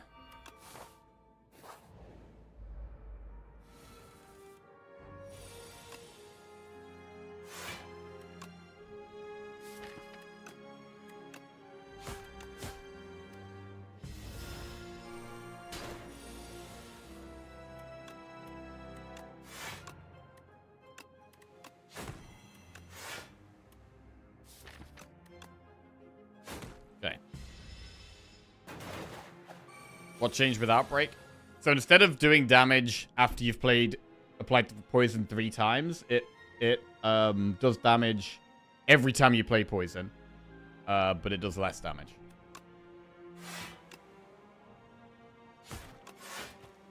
So in longer fights, it's going to have less output and do worse, but in hallways, it's going to proc more frequently.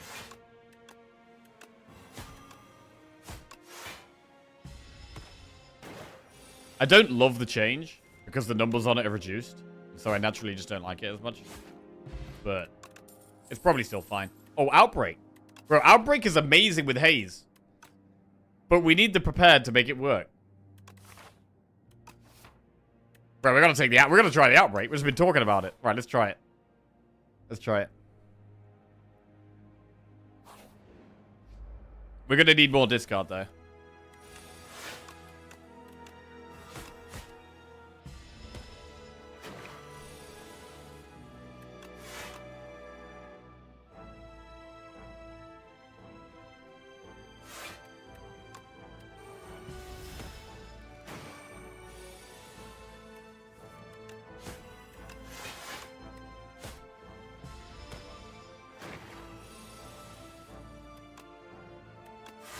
Okay.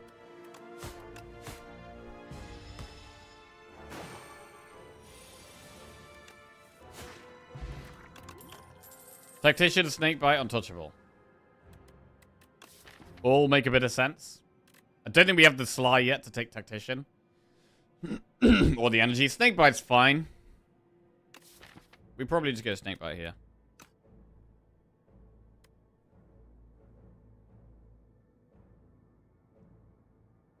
It does look super strong, direct buff to Envenom. I don't really understand why you guys think it's a buff. Like, it literally does less damage. It was already great with Envenom. I don't know. I don't think I'd like it as much as you guys. Like, I already played Outbreak. I've played Outbreak quite a lot. The fact it's doing less damage now makes me, like, I don't know. Not think it's as good. It scales better? No, it scales worse. It does less damage. So upgraded before, every 3 times you'd apply poison, it would do 12 damage, 15. Now it only does 12. But it does it in little bits instead of all at once, every 3.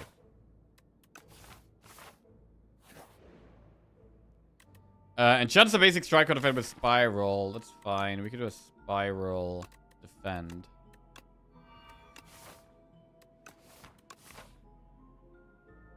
What do we upgrade?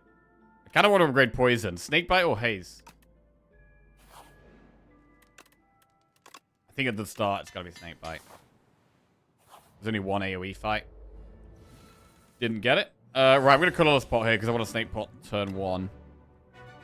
Ultimate defend is huge. Nice.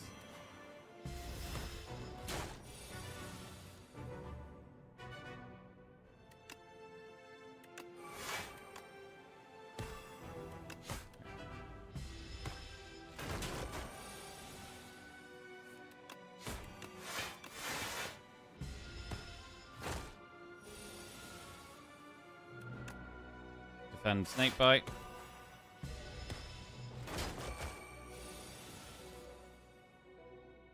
Before, it only really shot in AoE fights. Now it's more consistent.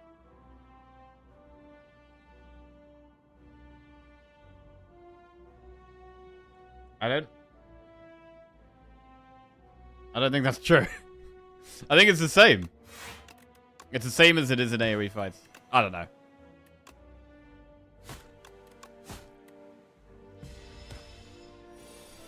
Maybe I don't know what I'm talking about. Right. Neutralize snakebite strike. If you trigger poison 5 times in a hallway fight, the old outbreak, the last 2 procs don't add damage, but the new outbreak you do, for example. Oh, we got a potion belt. Bubble, infinite blades, or well-laid plans. Bro, bubble. I think we take well-laid plans.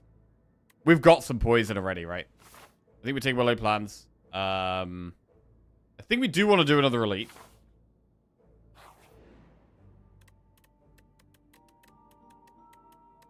Chosen cheese or common cards.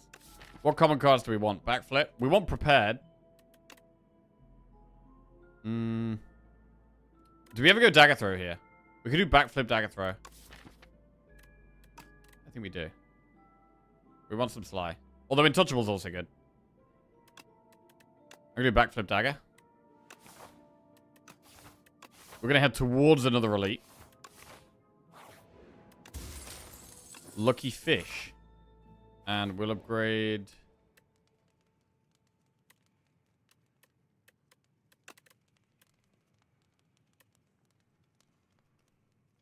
We don't upgrade Welly plans yet. I'm going to upgrade Haze first. We've got another way of discarding it now, which is better. Right, do we power pot this fight? I mean, it's not a bad starting hand. Neutralize, we can dagger through the Haze.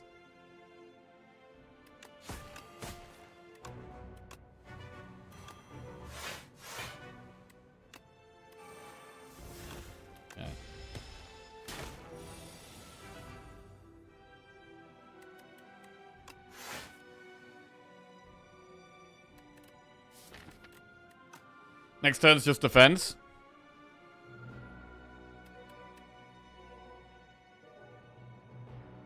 I mean, really, I want to be playing Snakebite.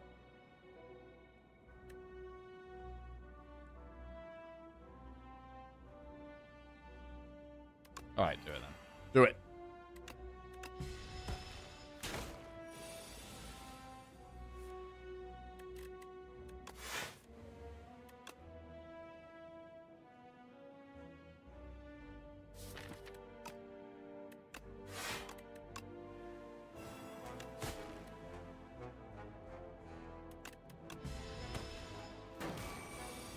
One damage and it's dead. Nice. Okay, pretty good elite. Parrying shield. Dagger throw, ricochet, deflect. Do we want another dagger throw? I mean, we've added one. I don't know if I want another one. We could go deflect.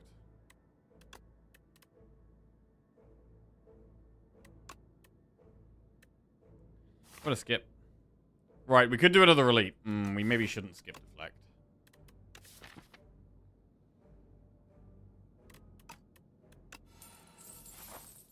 We could go towards the shop, or we could do another elite.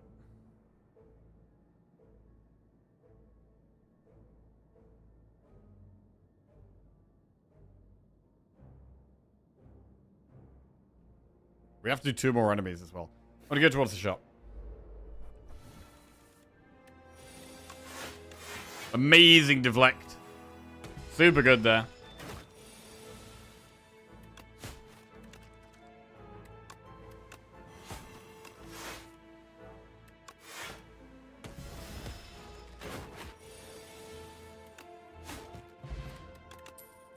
Blade Dance Expose Deadly Poison. Skip. Do we want Expose? Is it good to just have an Expose in the deck?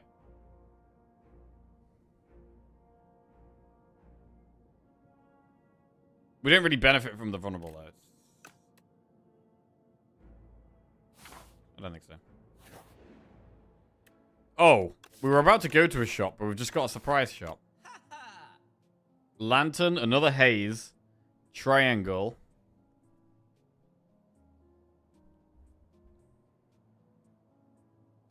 We're 1 gold off lantern remove.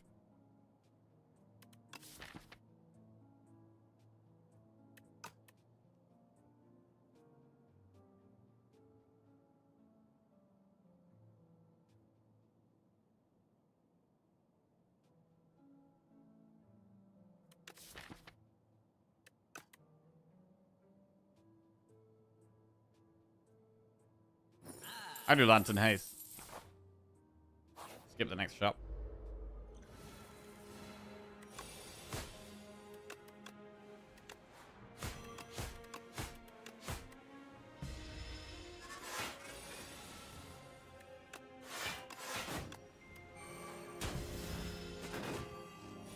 $16 damage. Ooh. Take a hit there.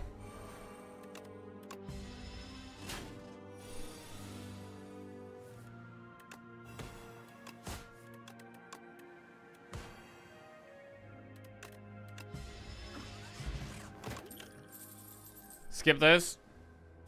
Right, do we need to rest before this boss? I don't think so. I think we could get away with using a potion. We can upgrade well-laid plans. And we should be okay, right?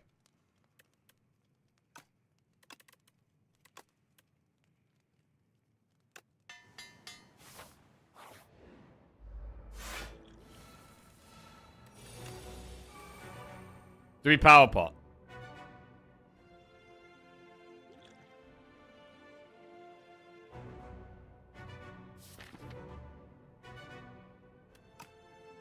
Not sure if we need to here.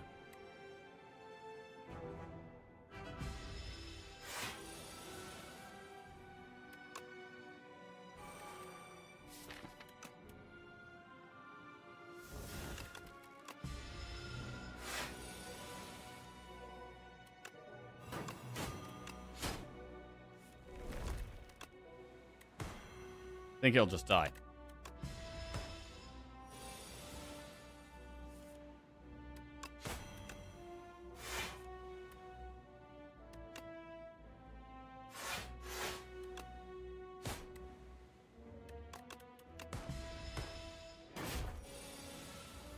Okay, you're going to be doing lots of gradual passive damage. Nice.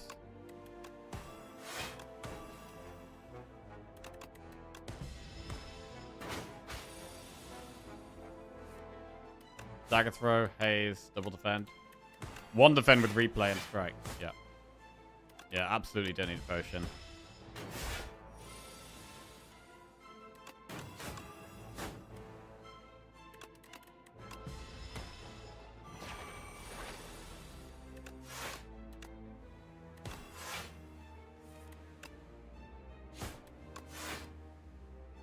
Clean. Tools of the trade and Venom or Echoing Slash. And Venom's good. But I think Tools is actually better here. We're not going to be playing that many attacks in this deck. And we've got double haze. We really, really need the discard. So I think it's Tools here.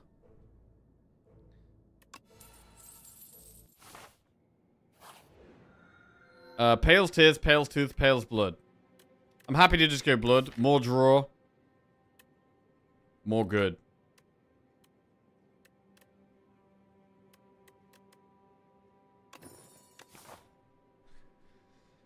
Right, where do we want to go?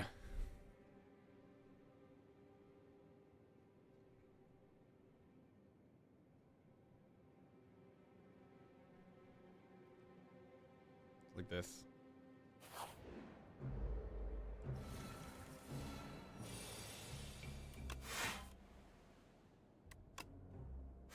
Survivor the Haze is big.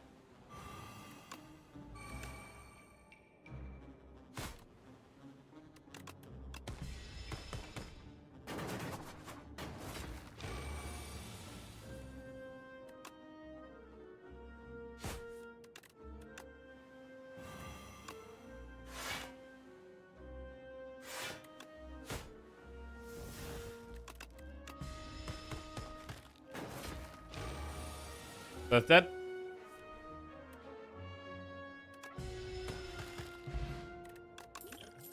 Accuracy, blur, plus deadly poison. We'll take an upgraded blur, I think. Tea master. No thanks, bro. I don't want no tea. Rarely hear me saying that. Right. Go this way.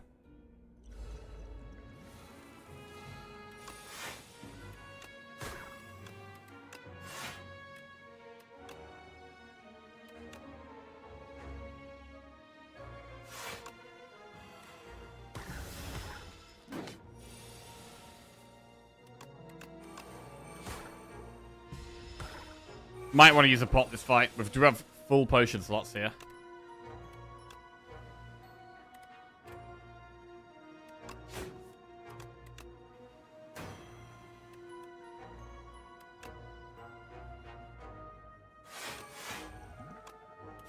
Alright, just block that.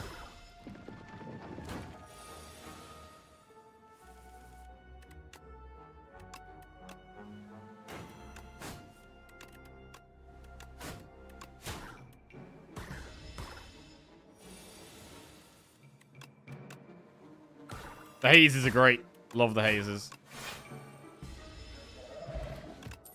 Poison stab. Untouchable plus. That's a pretty good one. Lose 10 HP, upgrade a card. We'll do that. And we'll upgrade the tools so we can play it for 0. The tools is key in this deck.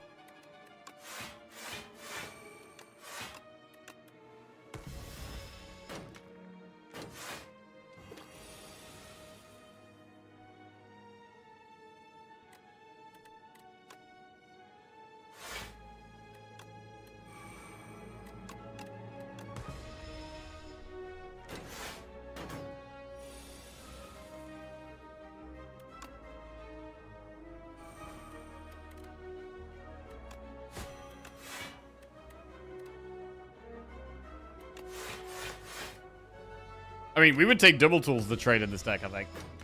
You take double tools. It'll be fine.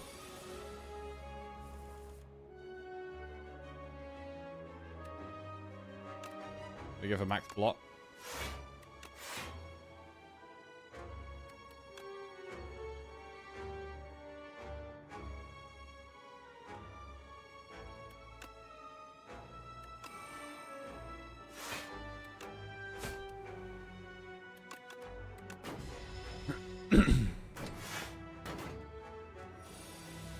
Got the haze. Very nice.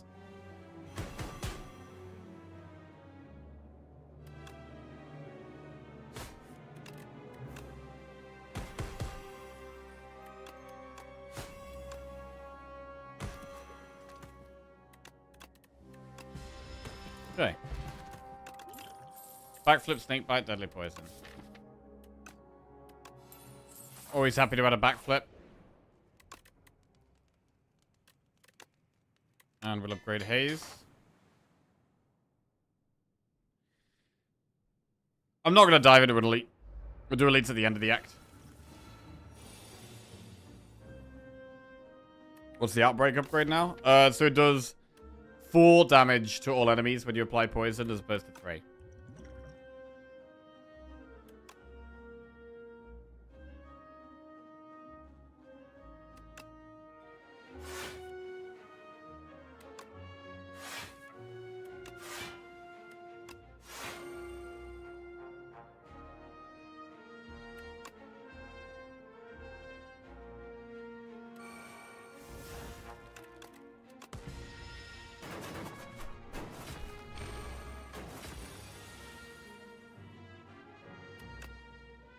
Outbreak. Survivor the haze.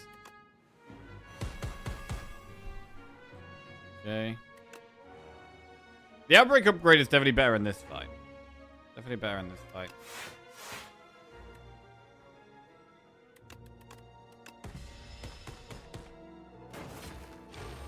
Because we can't do 15 damage to them at once anyway.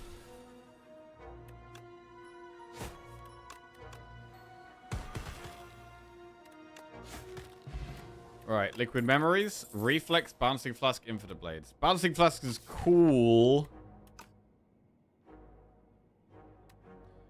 But I like Reflex.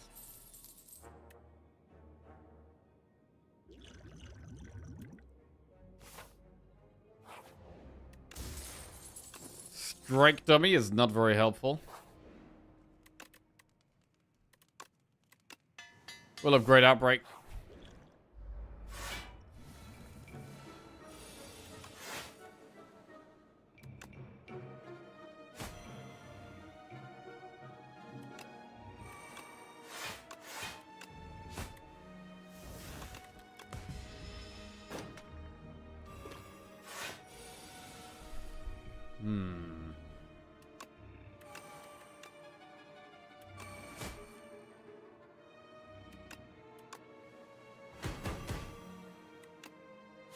Nice. Very nice. Bro, I actually really want a second tools. Or some prepared. I mean, we don't have a single prepared in this deck. This deck is crying out for prepared right now.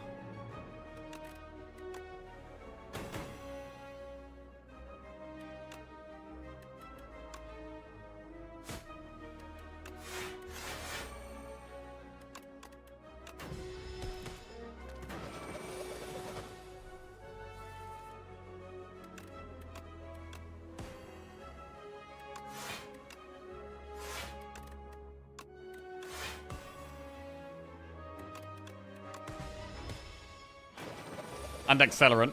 Accelerant also. Let's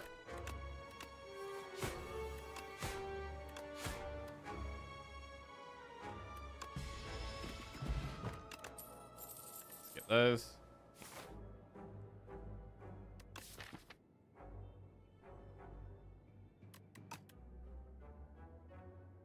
I'm going to play it a bit safe here and rest. Because there could be an elite that does loads of damage to us. Surprise shop. Ghost Seed. I've got 5 strikes, 5 defends. Wow. I mean, we would lose the replay defend. But still, Ghost Seed is kind of insane.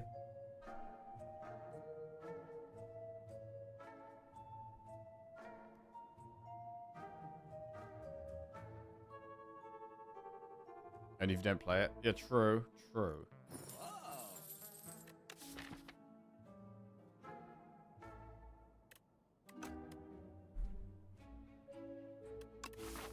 Do we still remove a strike? It's like removing a clumsy.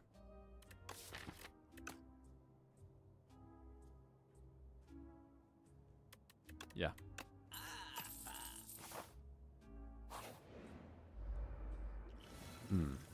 This guy's kind of tough. Good power pot here. Don't like this guy.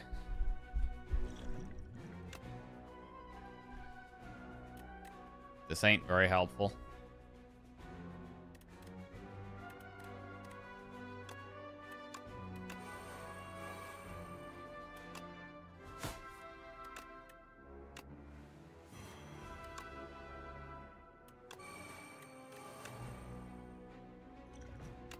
Next pot as well. Double potting this fight.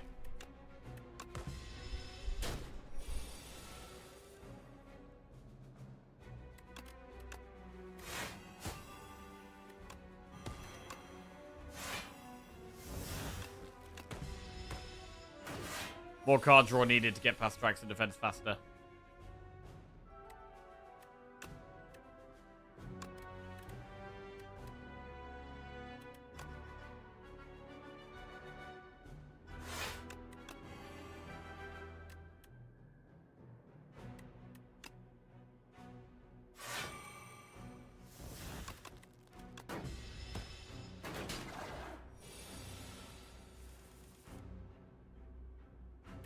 Haze.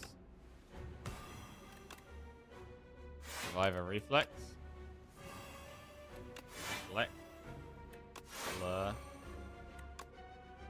Replay defend.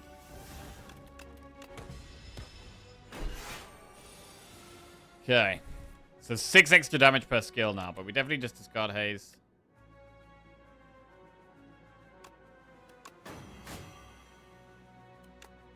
Keep doing it.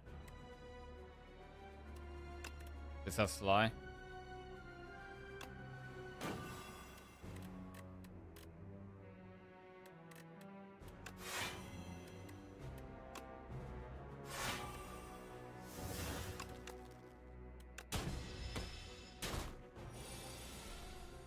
Right, I needed to die next turn.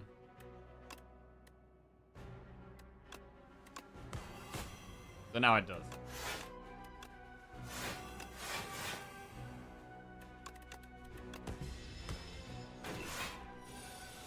Okay, pretty good. We haven't lost too much health. It's fine.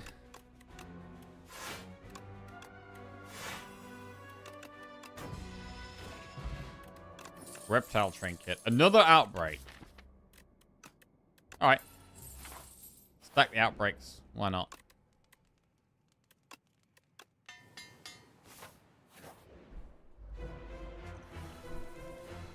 Is it new, the exhaust mechanic in Dorito? The exhaust mechanic is our Ghost Seed relic. Strikes and defends, gain ethereal.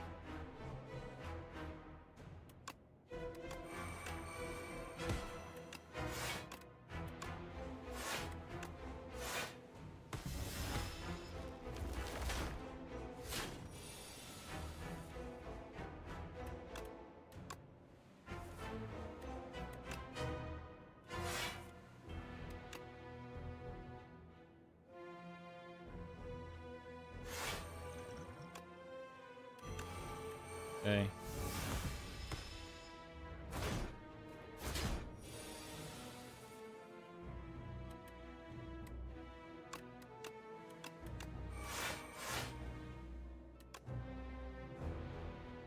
Is there a world where we can't turn around?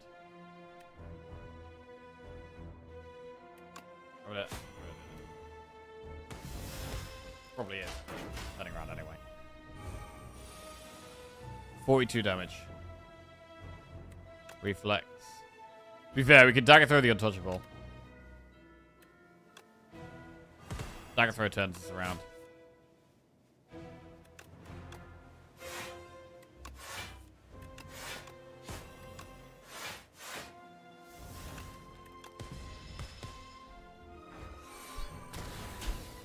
Fumes would be great with this, yeah. Fumes would be really good.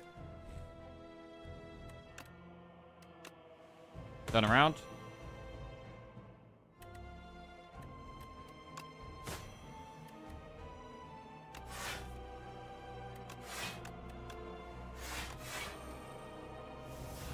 Lose defend.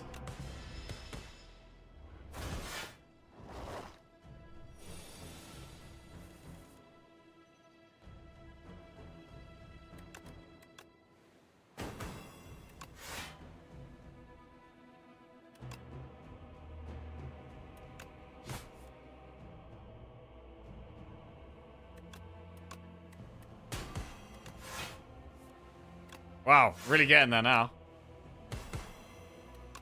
Really getting there.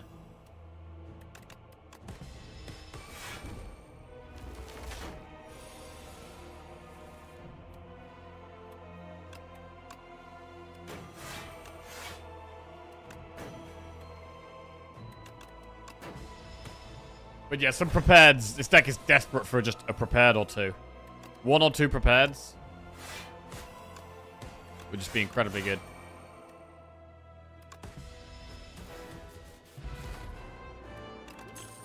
Echoing / Shadow Meld or Murder. Shadow Meld with an upgrade could be quite a lot of block, and we should take it. Gotta be upgrading it, though. Right. The first card you play each combat is played next to time. Transform up to 6 cards into Maul, or gain 1 energy at the start of your turn. Powers cost 1 more. These are pretty bad, you know? I think it has to be Throwing Axe. I think it has to be Throwing Axe here. I mean, Axe could hit Tools of the Trade, which would be good. Is there a Dorito nerf? Dorito's not been nerfed, no. I think it's kind of okay. I don't know if it really needs a nerf. I think it's alright. We go up here. Right, first thing gets played twice. Not a good starting hand.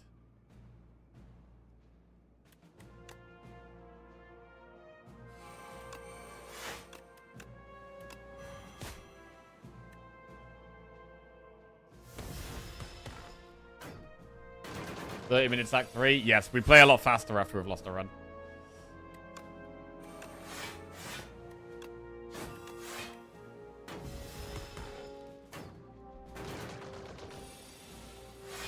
Okay.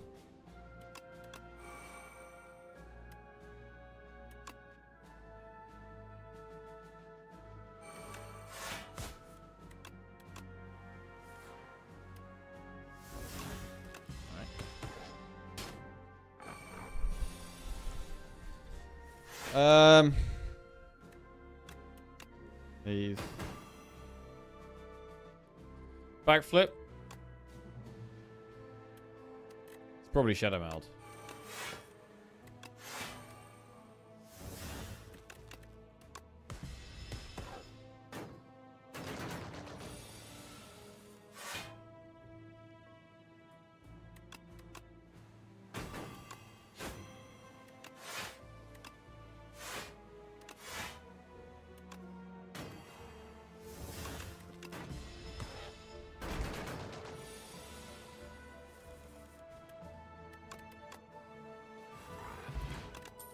Snakebite. Ooh, a prepared plus. That's huge.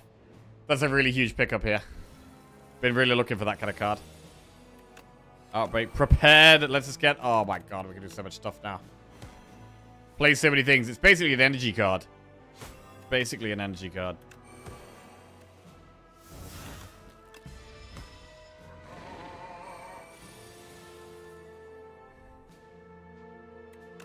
Is new Outbreak better or worse? Worse in longer fights. Better in short hallway AoE fights.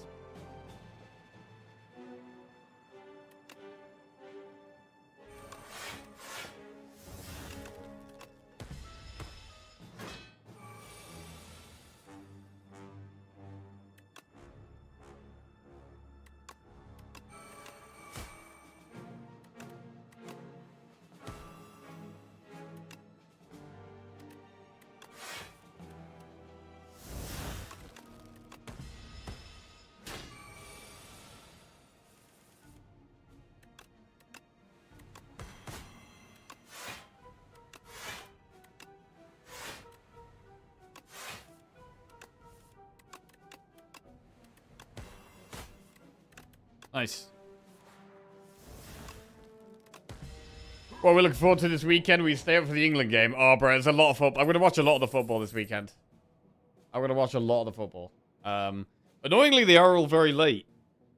I think Canada-Morocco tomorrow could be an exciting game. I think Morocco favored, but I think both teams are quite open. So, could be a good game. Going to watch the Argentina game tonight. Might watch Australia, Egypt as well. I might end up just watching loads of football. We had a very big weekend last weekend. So I'm having a small, chill weekend this weekend. Probably just not doing too much. Resting, recovering, catching up with some bits I need to do. Watch the football. Yeah, bit of a chill one this weekend. Anyone else got anything interesting going on? I will stay up for the England game, which could definitely affect Monday's stream, by the way. It's 1 a.m. on Monday morning, the England game. So I might be starting slightly later on Monday. We'll see.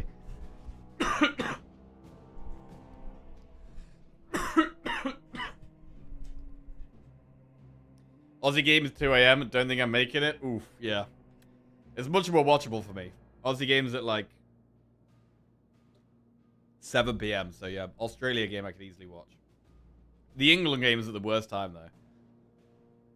Bro, tomorrow is when it gets real. Like the round of 16, a lot of the games are like tight matchups. Some of them there's clear favorites, right? Like France are going to be very favored against Paraguay. I think Morocco are quite favored against Canada, but that one should be a bit closer.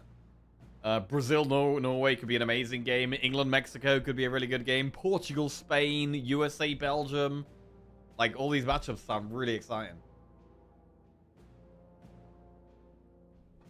England fans must be worried. Yeah, I'm not confident.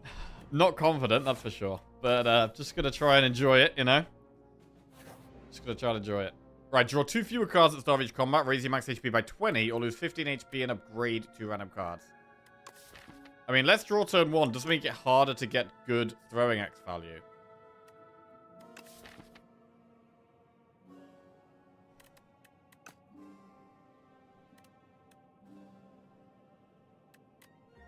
But Big Mushroom kind of makes more sense here.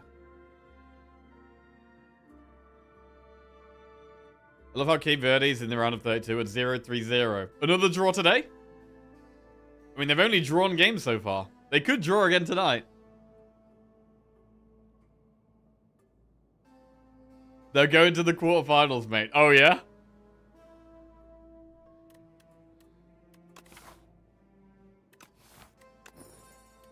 Double backflip plus. Okay.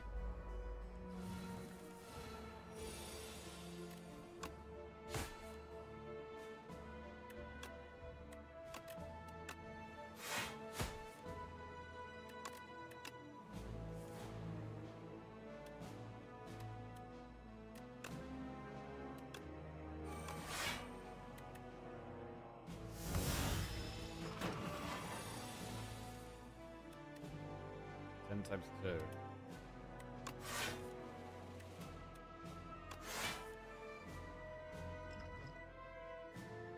Skill pot here.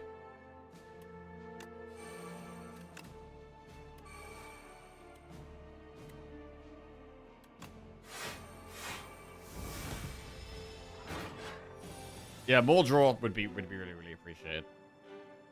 Tools. Neutralize. Outbreak. Prepared.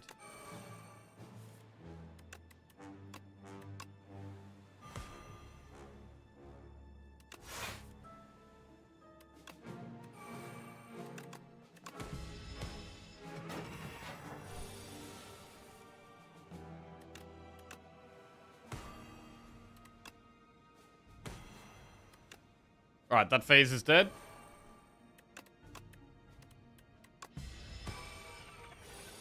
We go again.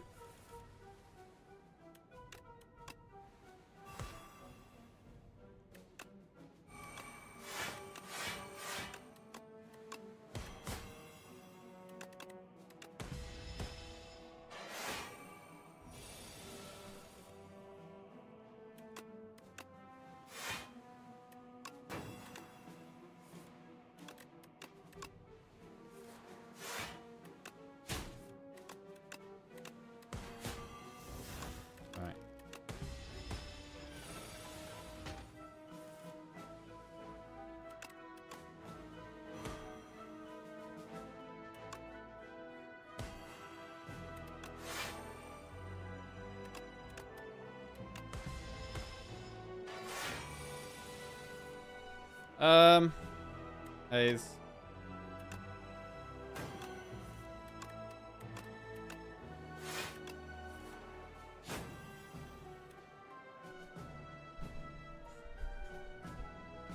Kind of cheating how they set up Mexico to play their first rounds in their home stadium. Huh. Cheating to have the home team playing at home? That sounds, interesting. Interesting thought process there.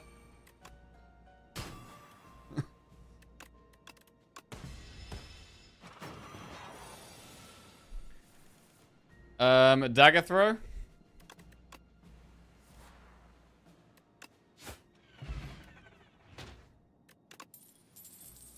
Do we want Bouncing Flask? Like, it does work in the deck with the Outbreak, but it's hard to actually play it.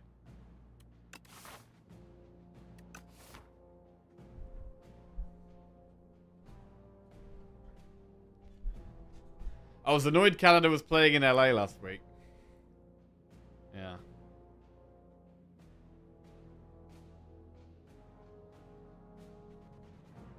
Haze does a lot of damage. Yeah, it does feel like we don't necessarily need bouncing. Let's skip. And we get to play Haze for 0 as well. Like having 2 cost. Oh! We get to heal to full. Alright, let's heal to full. Having 2, we don't want to play any poison for 2 energy, because with Haze we can play poison for 0 energy, basically. Whetstone, amazing strike pluses. That is completely useless. That is utterly useless. We should upgrade reflex and then do a leap.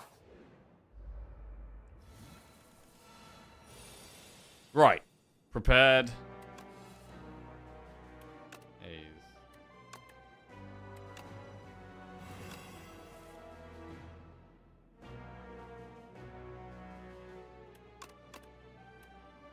I mean, Wally Plant isn't very good here, right?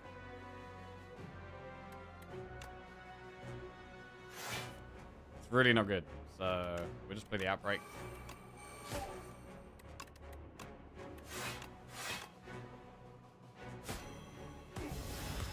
Right. And it is just about applying poison as many times as we can now.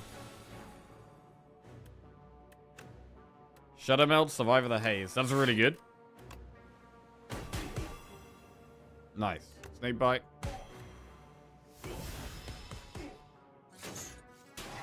And Back Boy's dead. Love that.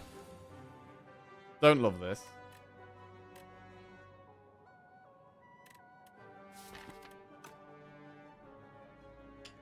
Yeah, this does kind of suck. Backflip. This is really bad, actually. I don't even know if Tools is worth playing. I mean, this is scary as hell. I'm gonna go defend instead. We need to save as much health as possible. Because the Royal Poison does damage to us every fight, which is really bad.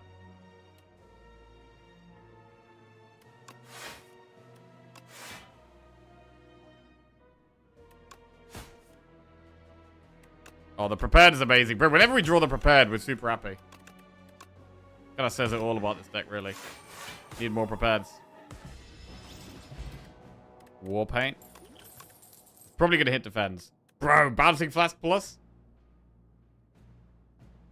I mean, the last one we turned down wasn't upgraded. This one's upgraded. So it is just better.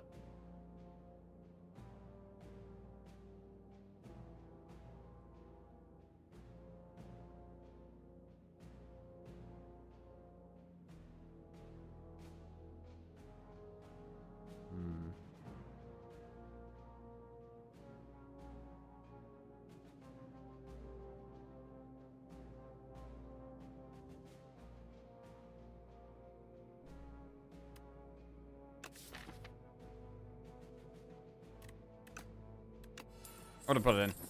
War Paint, Frost Deflective Survivor. That's actually pretty good. Pretty good upgrades there. We need some healing.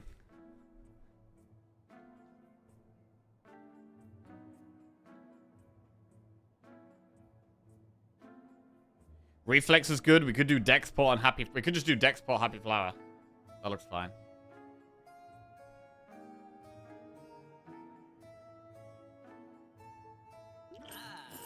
Do that. Take Reflex as well.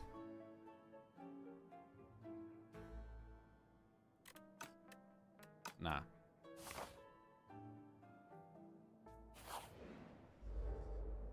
Right, this guy does a lot of damage. Quite scary.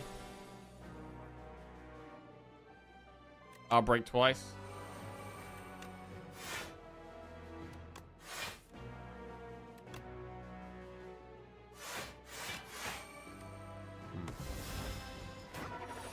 Hmm. 19 damage. We don't have any, like, block scaling other than Shadow Meld. Which is a little bit concerning.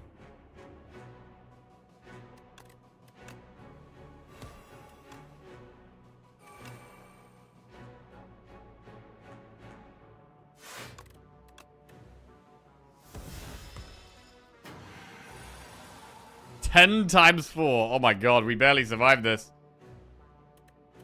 Whoa, wait, hang on a second. Could we die to Royal Poison? At the start of each combat, lose 4 HP. I think we're gonna die.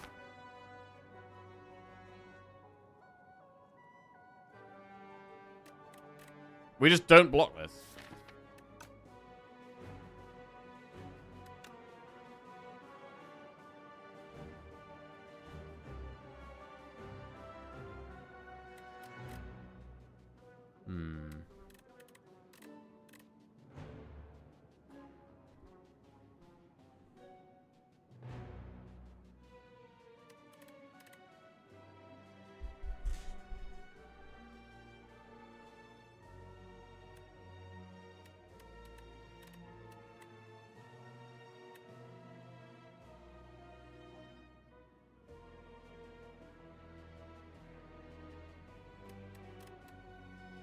Do we have to save Dexport, or do we have to play it?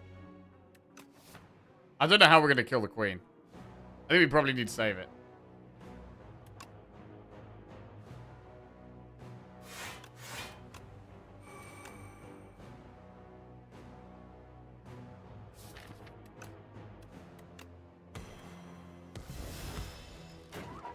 One health.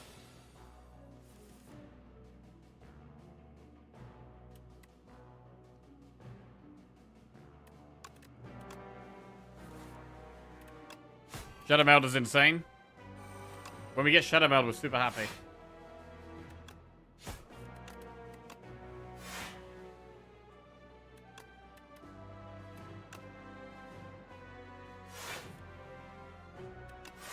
Blur's good. Somehow still alive. Well-laid plans is great.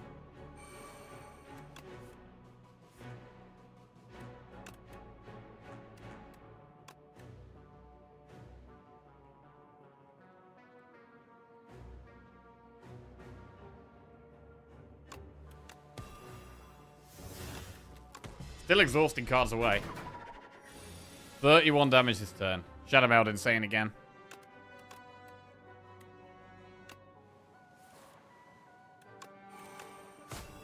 So like we do eventually get really strong. But it takes us a while to get to that point.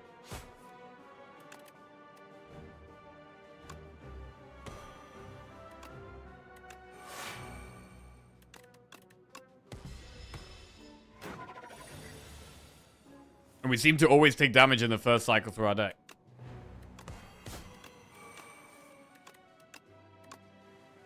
The Bouncing Flask was completely pointless to add. I don't know why I did that. I mean, it worked there, actually. Tungsten Rod. Another Prepared Plus. Yeah, that's actually really good. That's actually really good. Bro, this says at the start of each combat, lose 4 HP. Which means, if this is a fight, we do actually die. We actually die if it's a fight, bro. And our last event wasn't a fight. And our last 2 events weren't fights. Oh, Christ.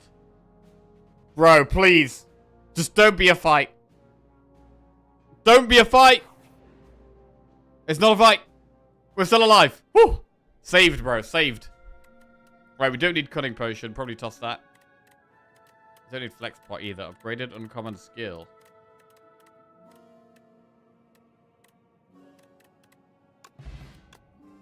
Leg Sweep plus, Blur plus, or Tactician plus? Probably Leg Sweep? Or Blur? I mean, Blur's good, though.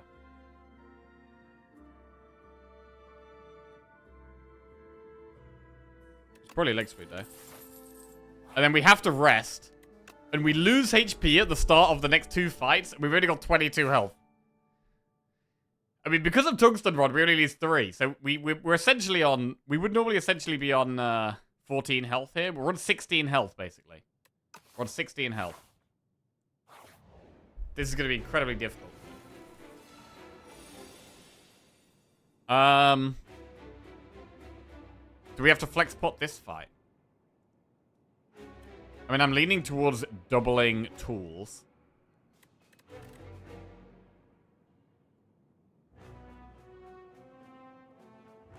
But also double Outbreak. I think it's double tools. It's incredibly difficult to not die here. Like the very start.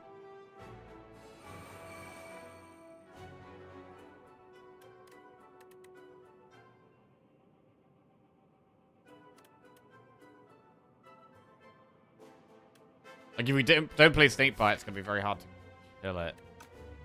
22 damage. We have to play some skills. We have to do some kind of blocking. So I guess we use that pot. It's going to be incredibly difficult to survive here.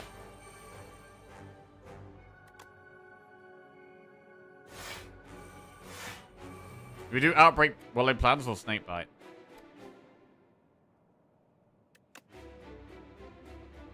We get energy next turn. Snakebite makes us take more damage right now. I think what we need is like a really big Shadow Meld turn. I think that's our best shot.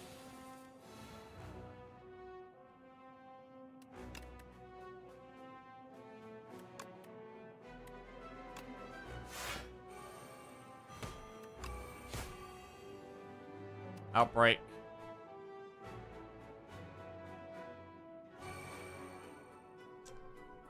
This is tough. Like, we kind of need to kill it next turn, and that sounds extremely difficult. We got Bouncing Flask.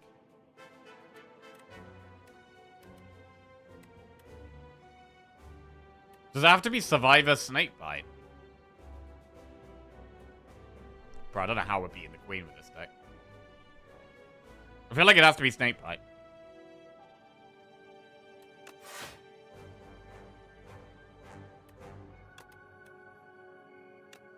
Means we're going to take a bit more damage here, but it's got to be Snakebite. Otherwise, we just don't have the damage at all. We don't take any damage this turn. But it's going to be very hard to not take damage next turn. 48 damage. We could discard Haze.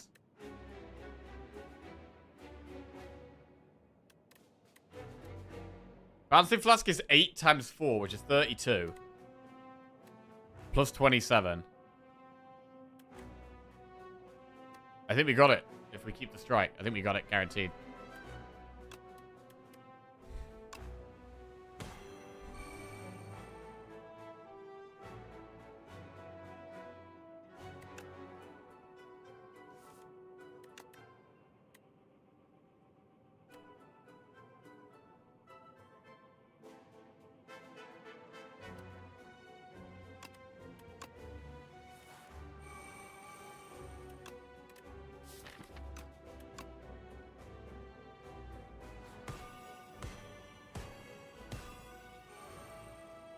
Cool. Dead.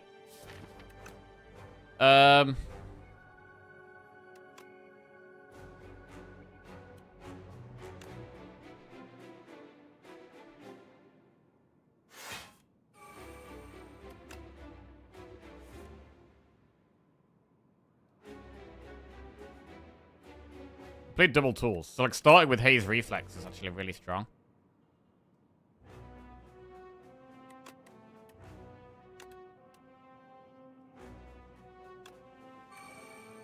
What about Shadow Meld, though? What do we retain? We really need to get through the next phase. So I quite like retaining the Haze. Shadow Meld can be so much block. But part of me thinks it's just Haze Reflex. And draw into block. Most of our deck is defensive.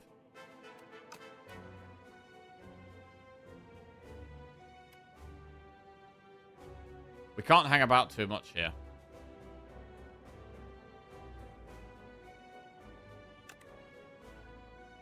I'm gonna retain these. We gotta get a move on.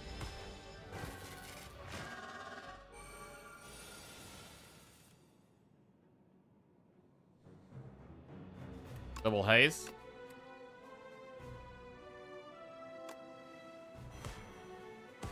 Good. And prepared Untouchable. And Reflex.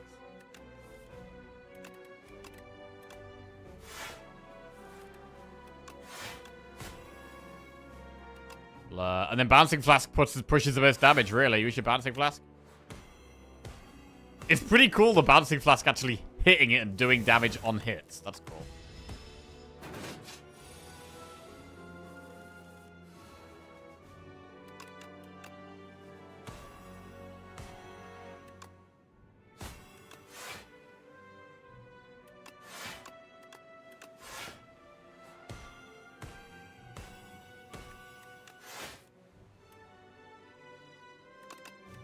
Okay. So this is a good turn to blur. This is a great blur turn.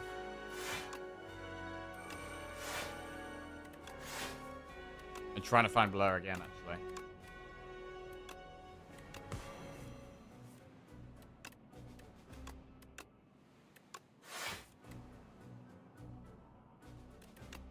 So because we've got blur, we don't need Untouchable.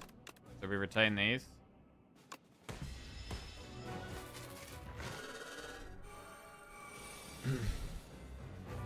Blur again is amazing. Love the blur.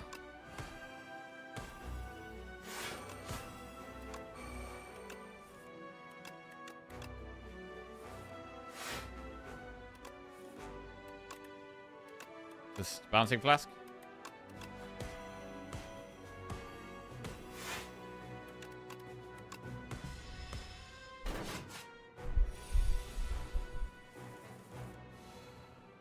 What are the chances we die to Queen? Like 100%? Something like that, probably.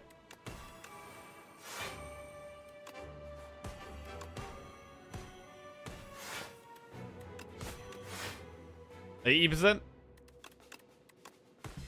Pretty high, I think.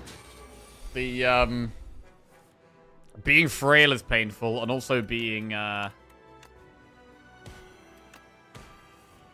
having bound cards is going to be incredibly painful as well.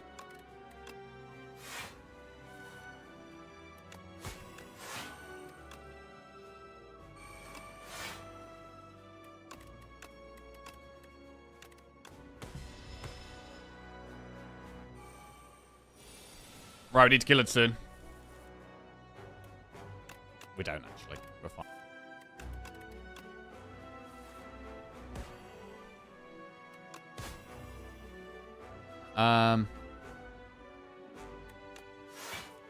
No blur. Okay, that's kind of bad. There's Shadow out there.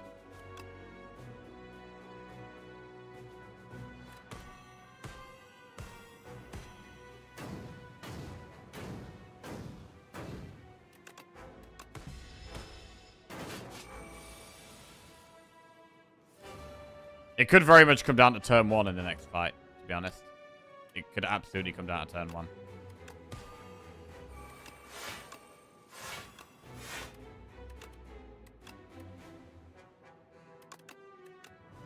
If we get a good turn 1, we might be alright.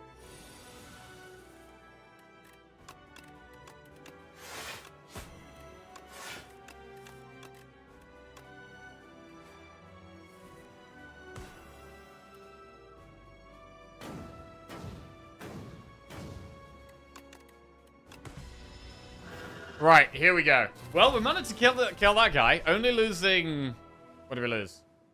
About 9 health there? I think we lost about 9 health. We're about to lose 3 more at the start of the next fight with Royal Poison. So we actually only lost 6 from... It only did 6 damage to us, I think. Because this did 3 to us. Right. We've got the Queen. Here we go. This could be... I think it's possible. I think it's possible we can win. But it's going to be very tough. It's going to be very tough. See if the patch Queen makes a difference. Yeah, the extra numbers on the Amalgam could make the difference here. Right, do we double tools or do we double outbreak? I mean, double outbreak is great, but I think it is tools. Like, against the bound cards, double tools is very, very good in this fight.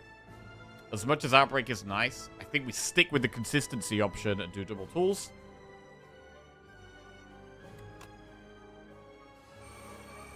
We want to get past all these strikes as fast as we can.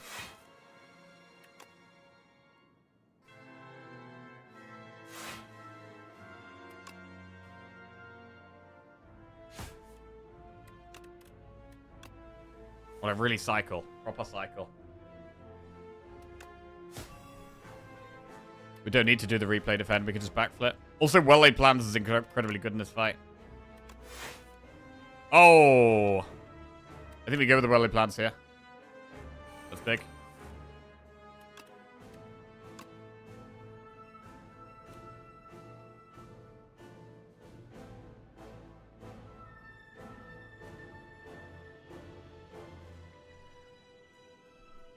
I like Shadow Meld Blur a lot. We possibly get rid of Outbreak so we can Shadow Meld Blur.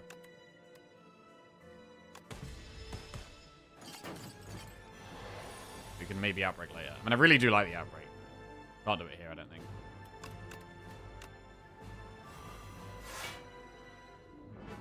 Now what? Shadow Meld is really good.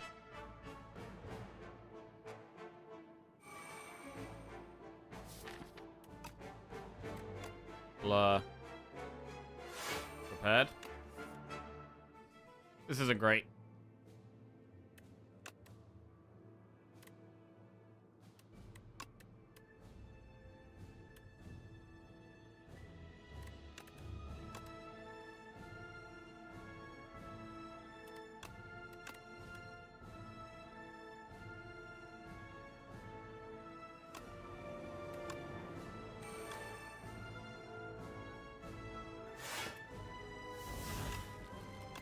Okay.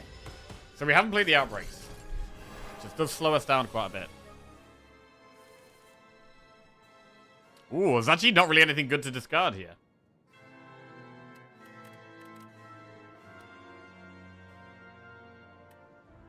Strike is going to exhaust itself, so is defend.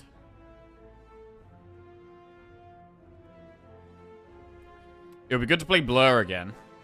We could block most of this. We're going to weaken it. We do block most of it. We could lose leg speed.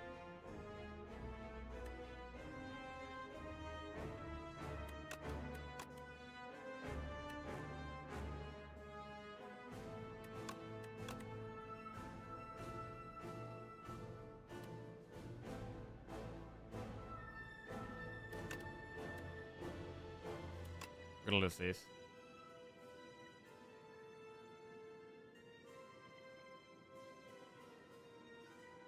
I don't know, losing leg sweep is a bit weird.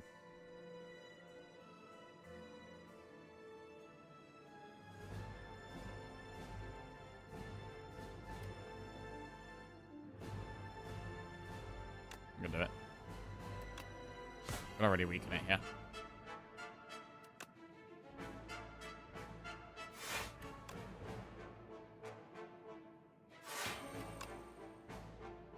And Snakebite to speed our damage up, which we need. We need to be a bit faster.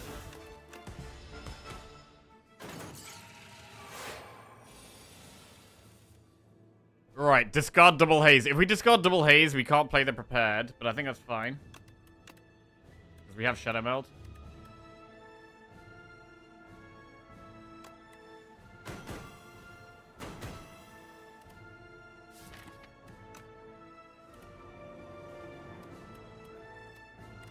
Do we need to Shadow Meld here? We could hold. We could save Shadow Meld. We're not getting Blur here, though. We're gonna retain Prepared.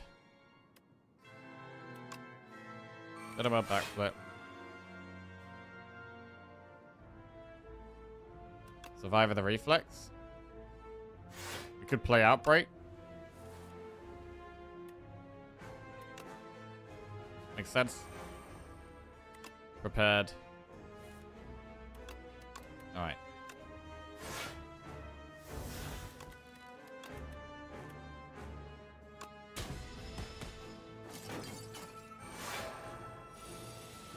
$27 damage. Haze. Haze. Looks good. Shadow Meld is loads of block. We can Blur as well, which is super nice.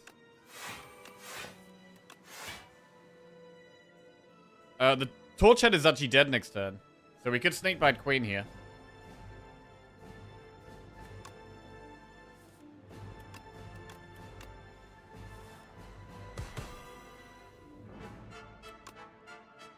We could Blur again.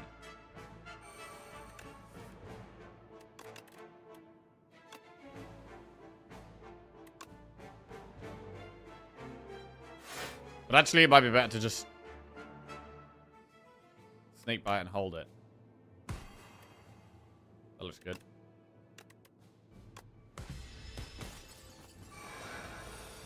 Nine times 5.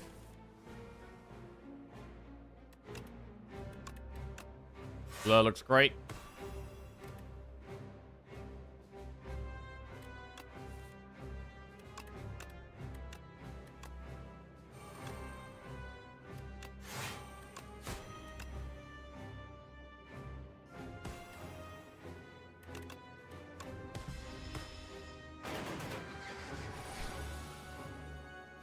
Okay. This looks good, man. I think we got this. Trimming our deck down nicely. Being able to play Blur a lot.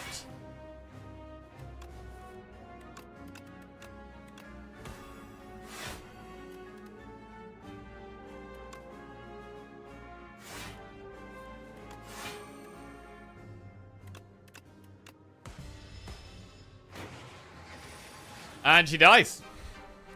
She dies, bro. Good.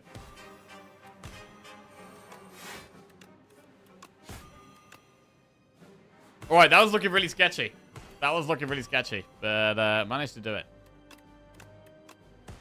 Right. Nice one. I was definitely doubting it, bro. After this elite, a 1 HP, bro. We went down to 1 HP against Soul Nexus. I thought that was it. I definitely thought that was it. But we snuck through. The event room? Yeah, bro, the event room definitely could have killed us. The event room 100% could have killed us. So, very happy that it did not. Okay, we managed to get the rotating streak back to 1. And our silent streak is up to 5. 5 silent wins in a row is pretty good. Pretty good. Still a long way to go to beat our silent record, but I think we can start getting up there. Alright. Well, I'm going to call it a day there. I'm going to call it a day. A shame to lose our rotating streak, because it was pretty big. What did we get up to? 11? 10 or 11? Pretty big, but we will... I guess it's okay, because it's a new patch today anyway, so we're kind of starting on a new patch.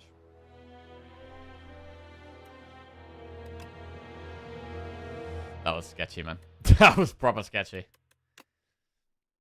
Now for a nap before the World Cup. Bro, I probably do need a nap, man. I'm actually shattered.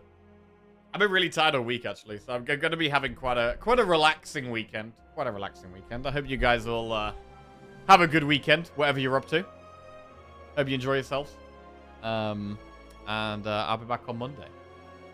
And, brand new short with a brand new shirt. New shirt, Pog? Oh, new short. There we go. New shirt wins.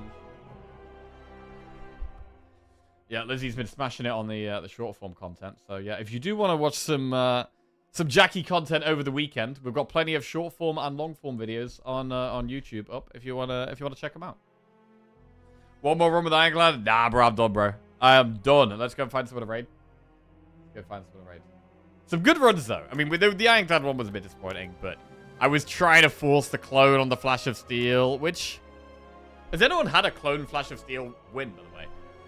I imagine it is just good. I'm kind of thinking Iron Glass could cause problems, but it's probably just good. Amaz did?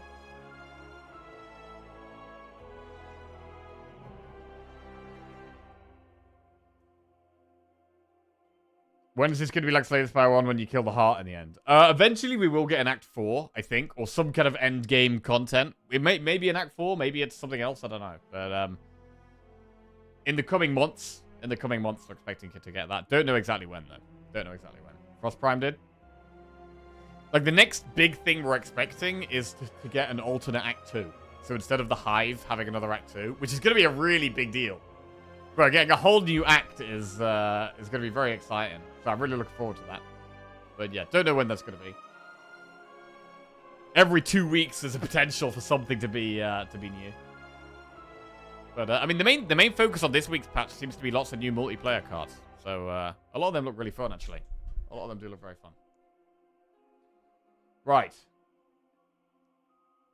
Let's go and find someone to raid. I have a Speedster. Do I clone a Calculated Gamble Plus or Prepared Plus or Flash of Steel? I mean, with Calculated Gamble and with Prepared, you lose a card every time you play them, right? So it should be Flash of Steel.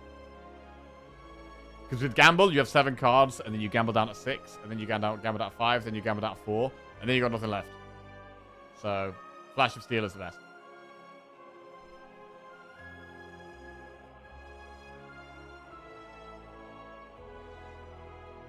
Right, we will raid. We'll raid Fletch.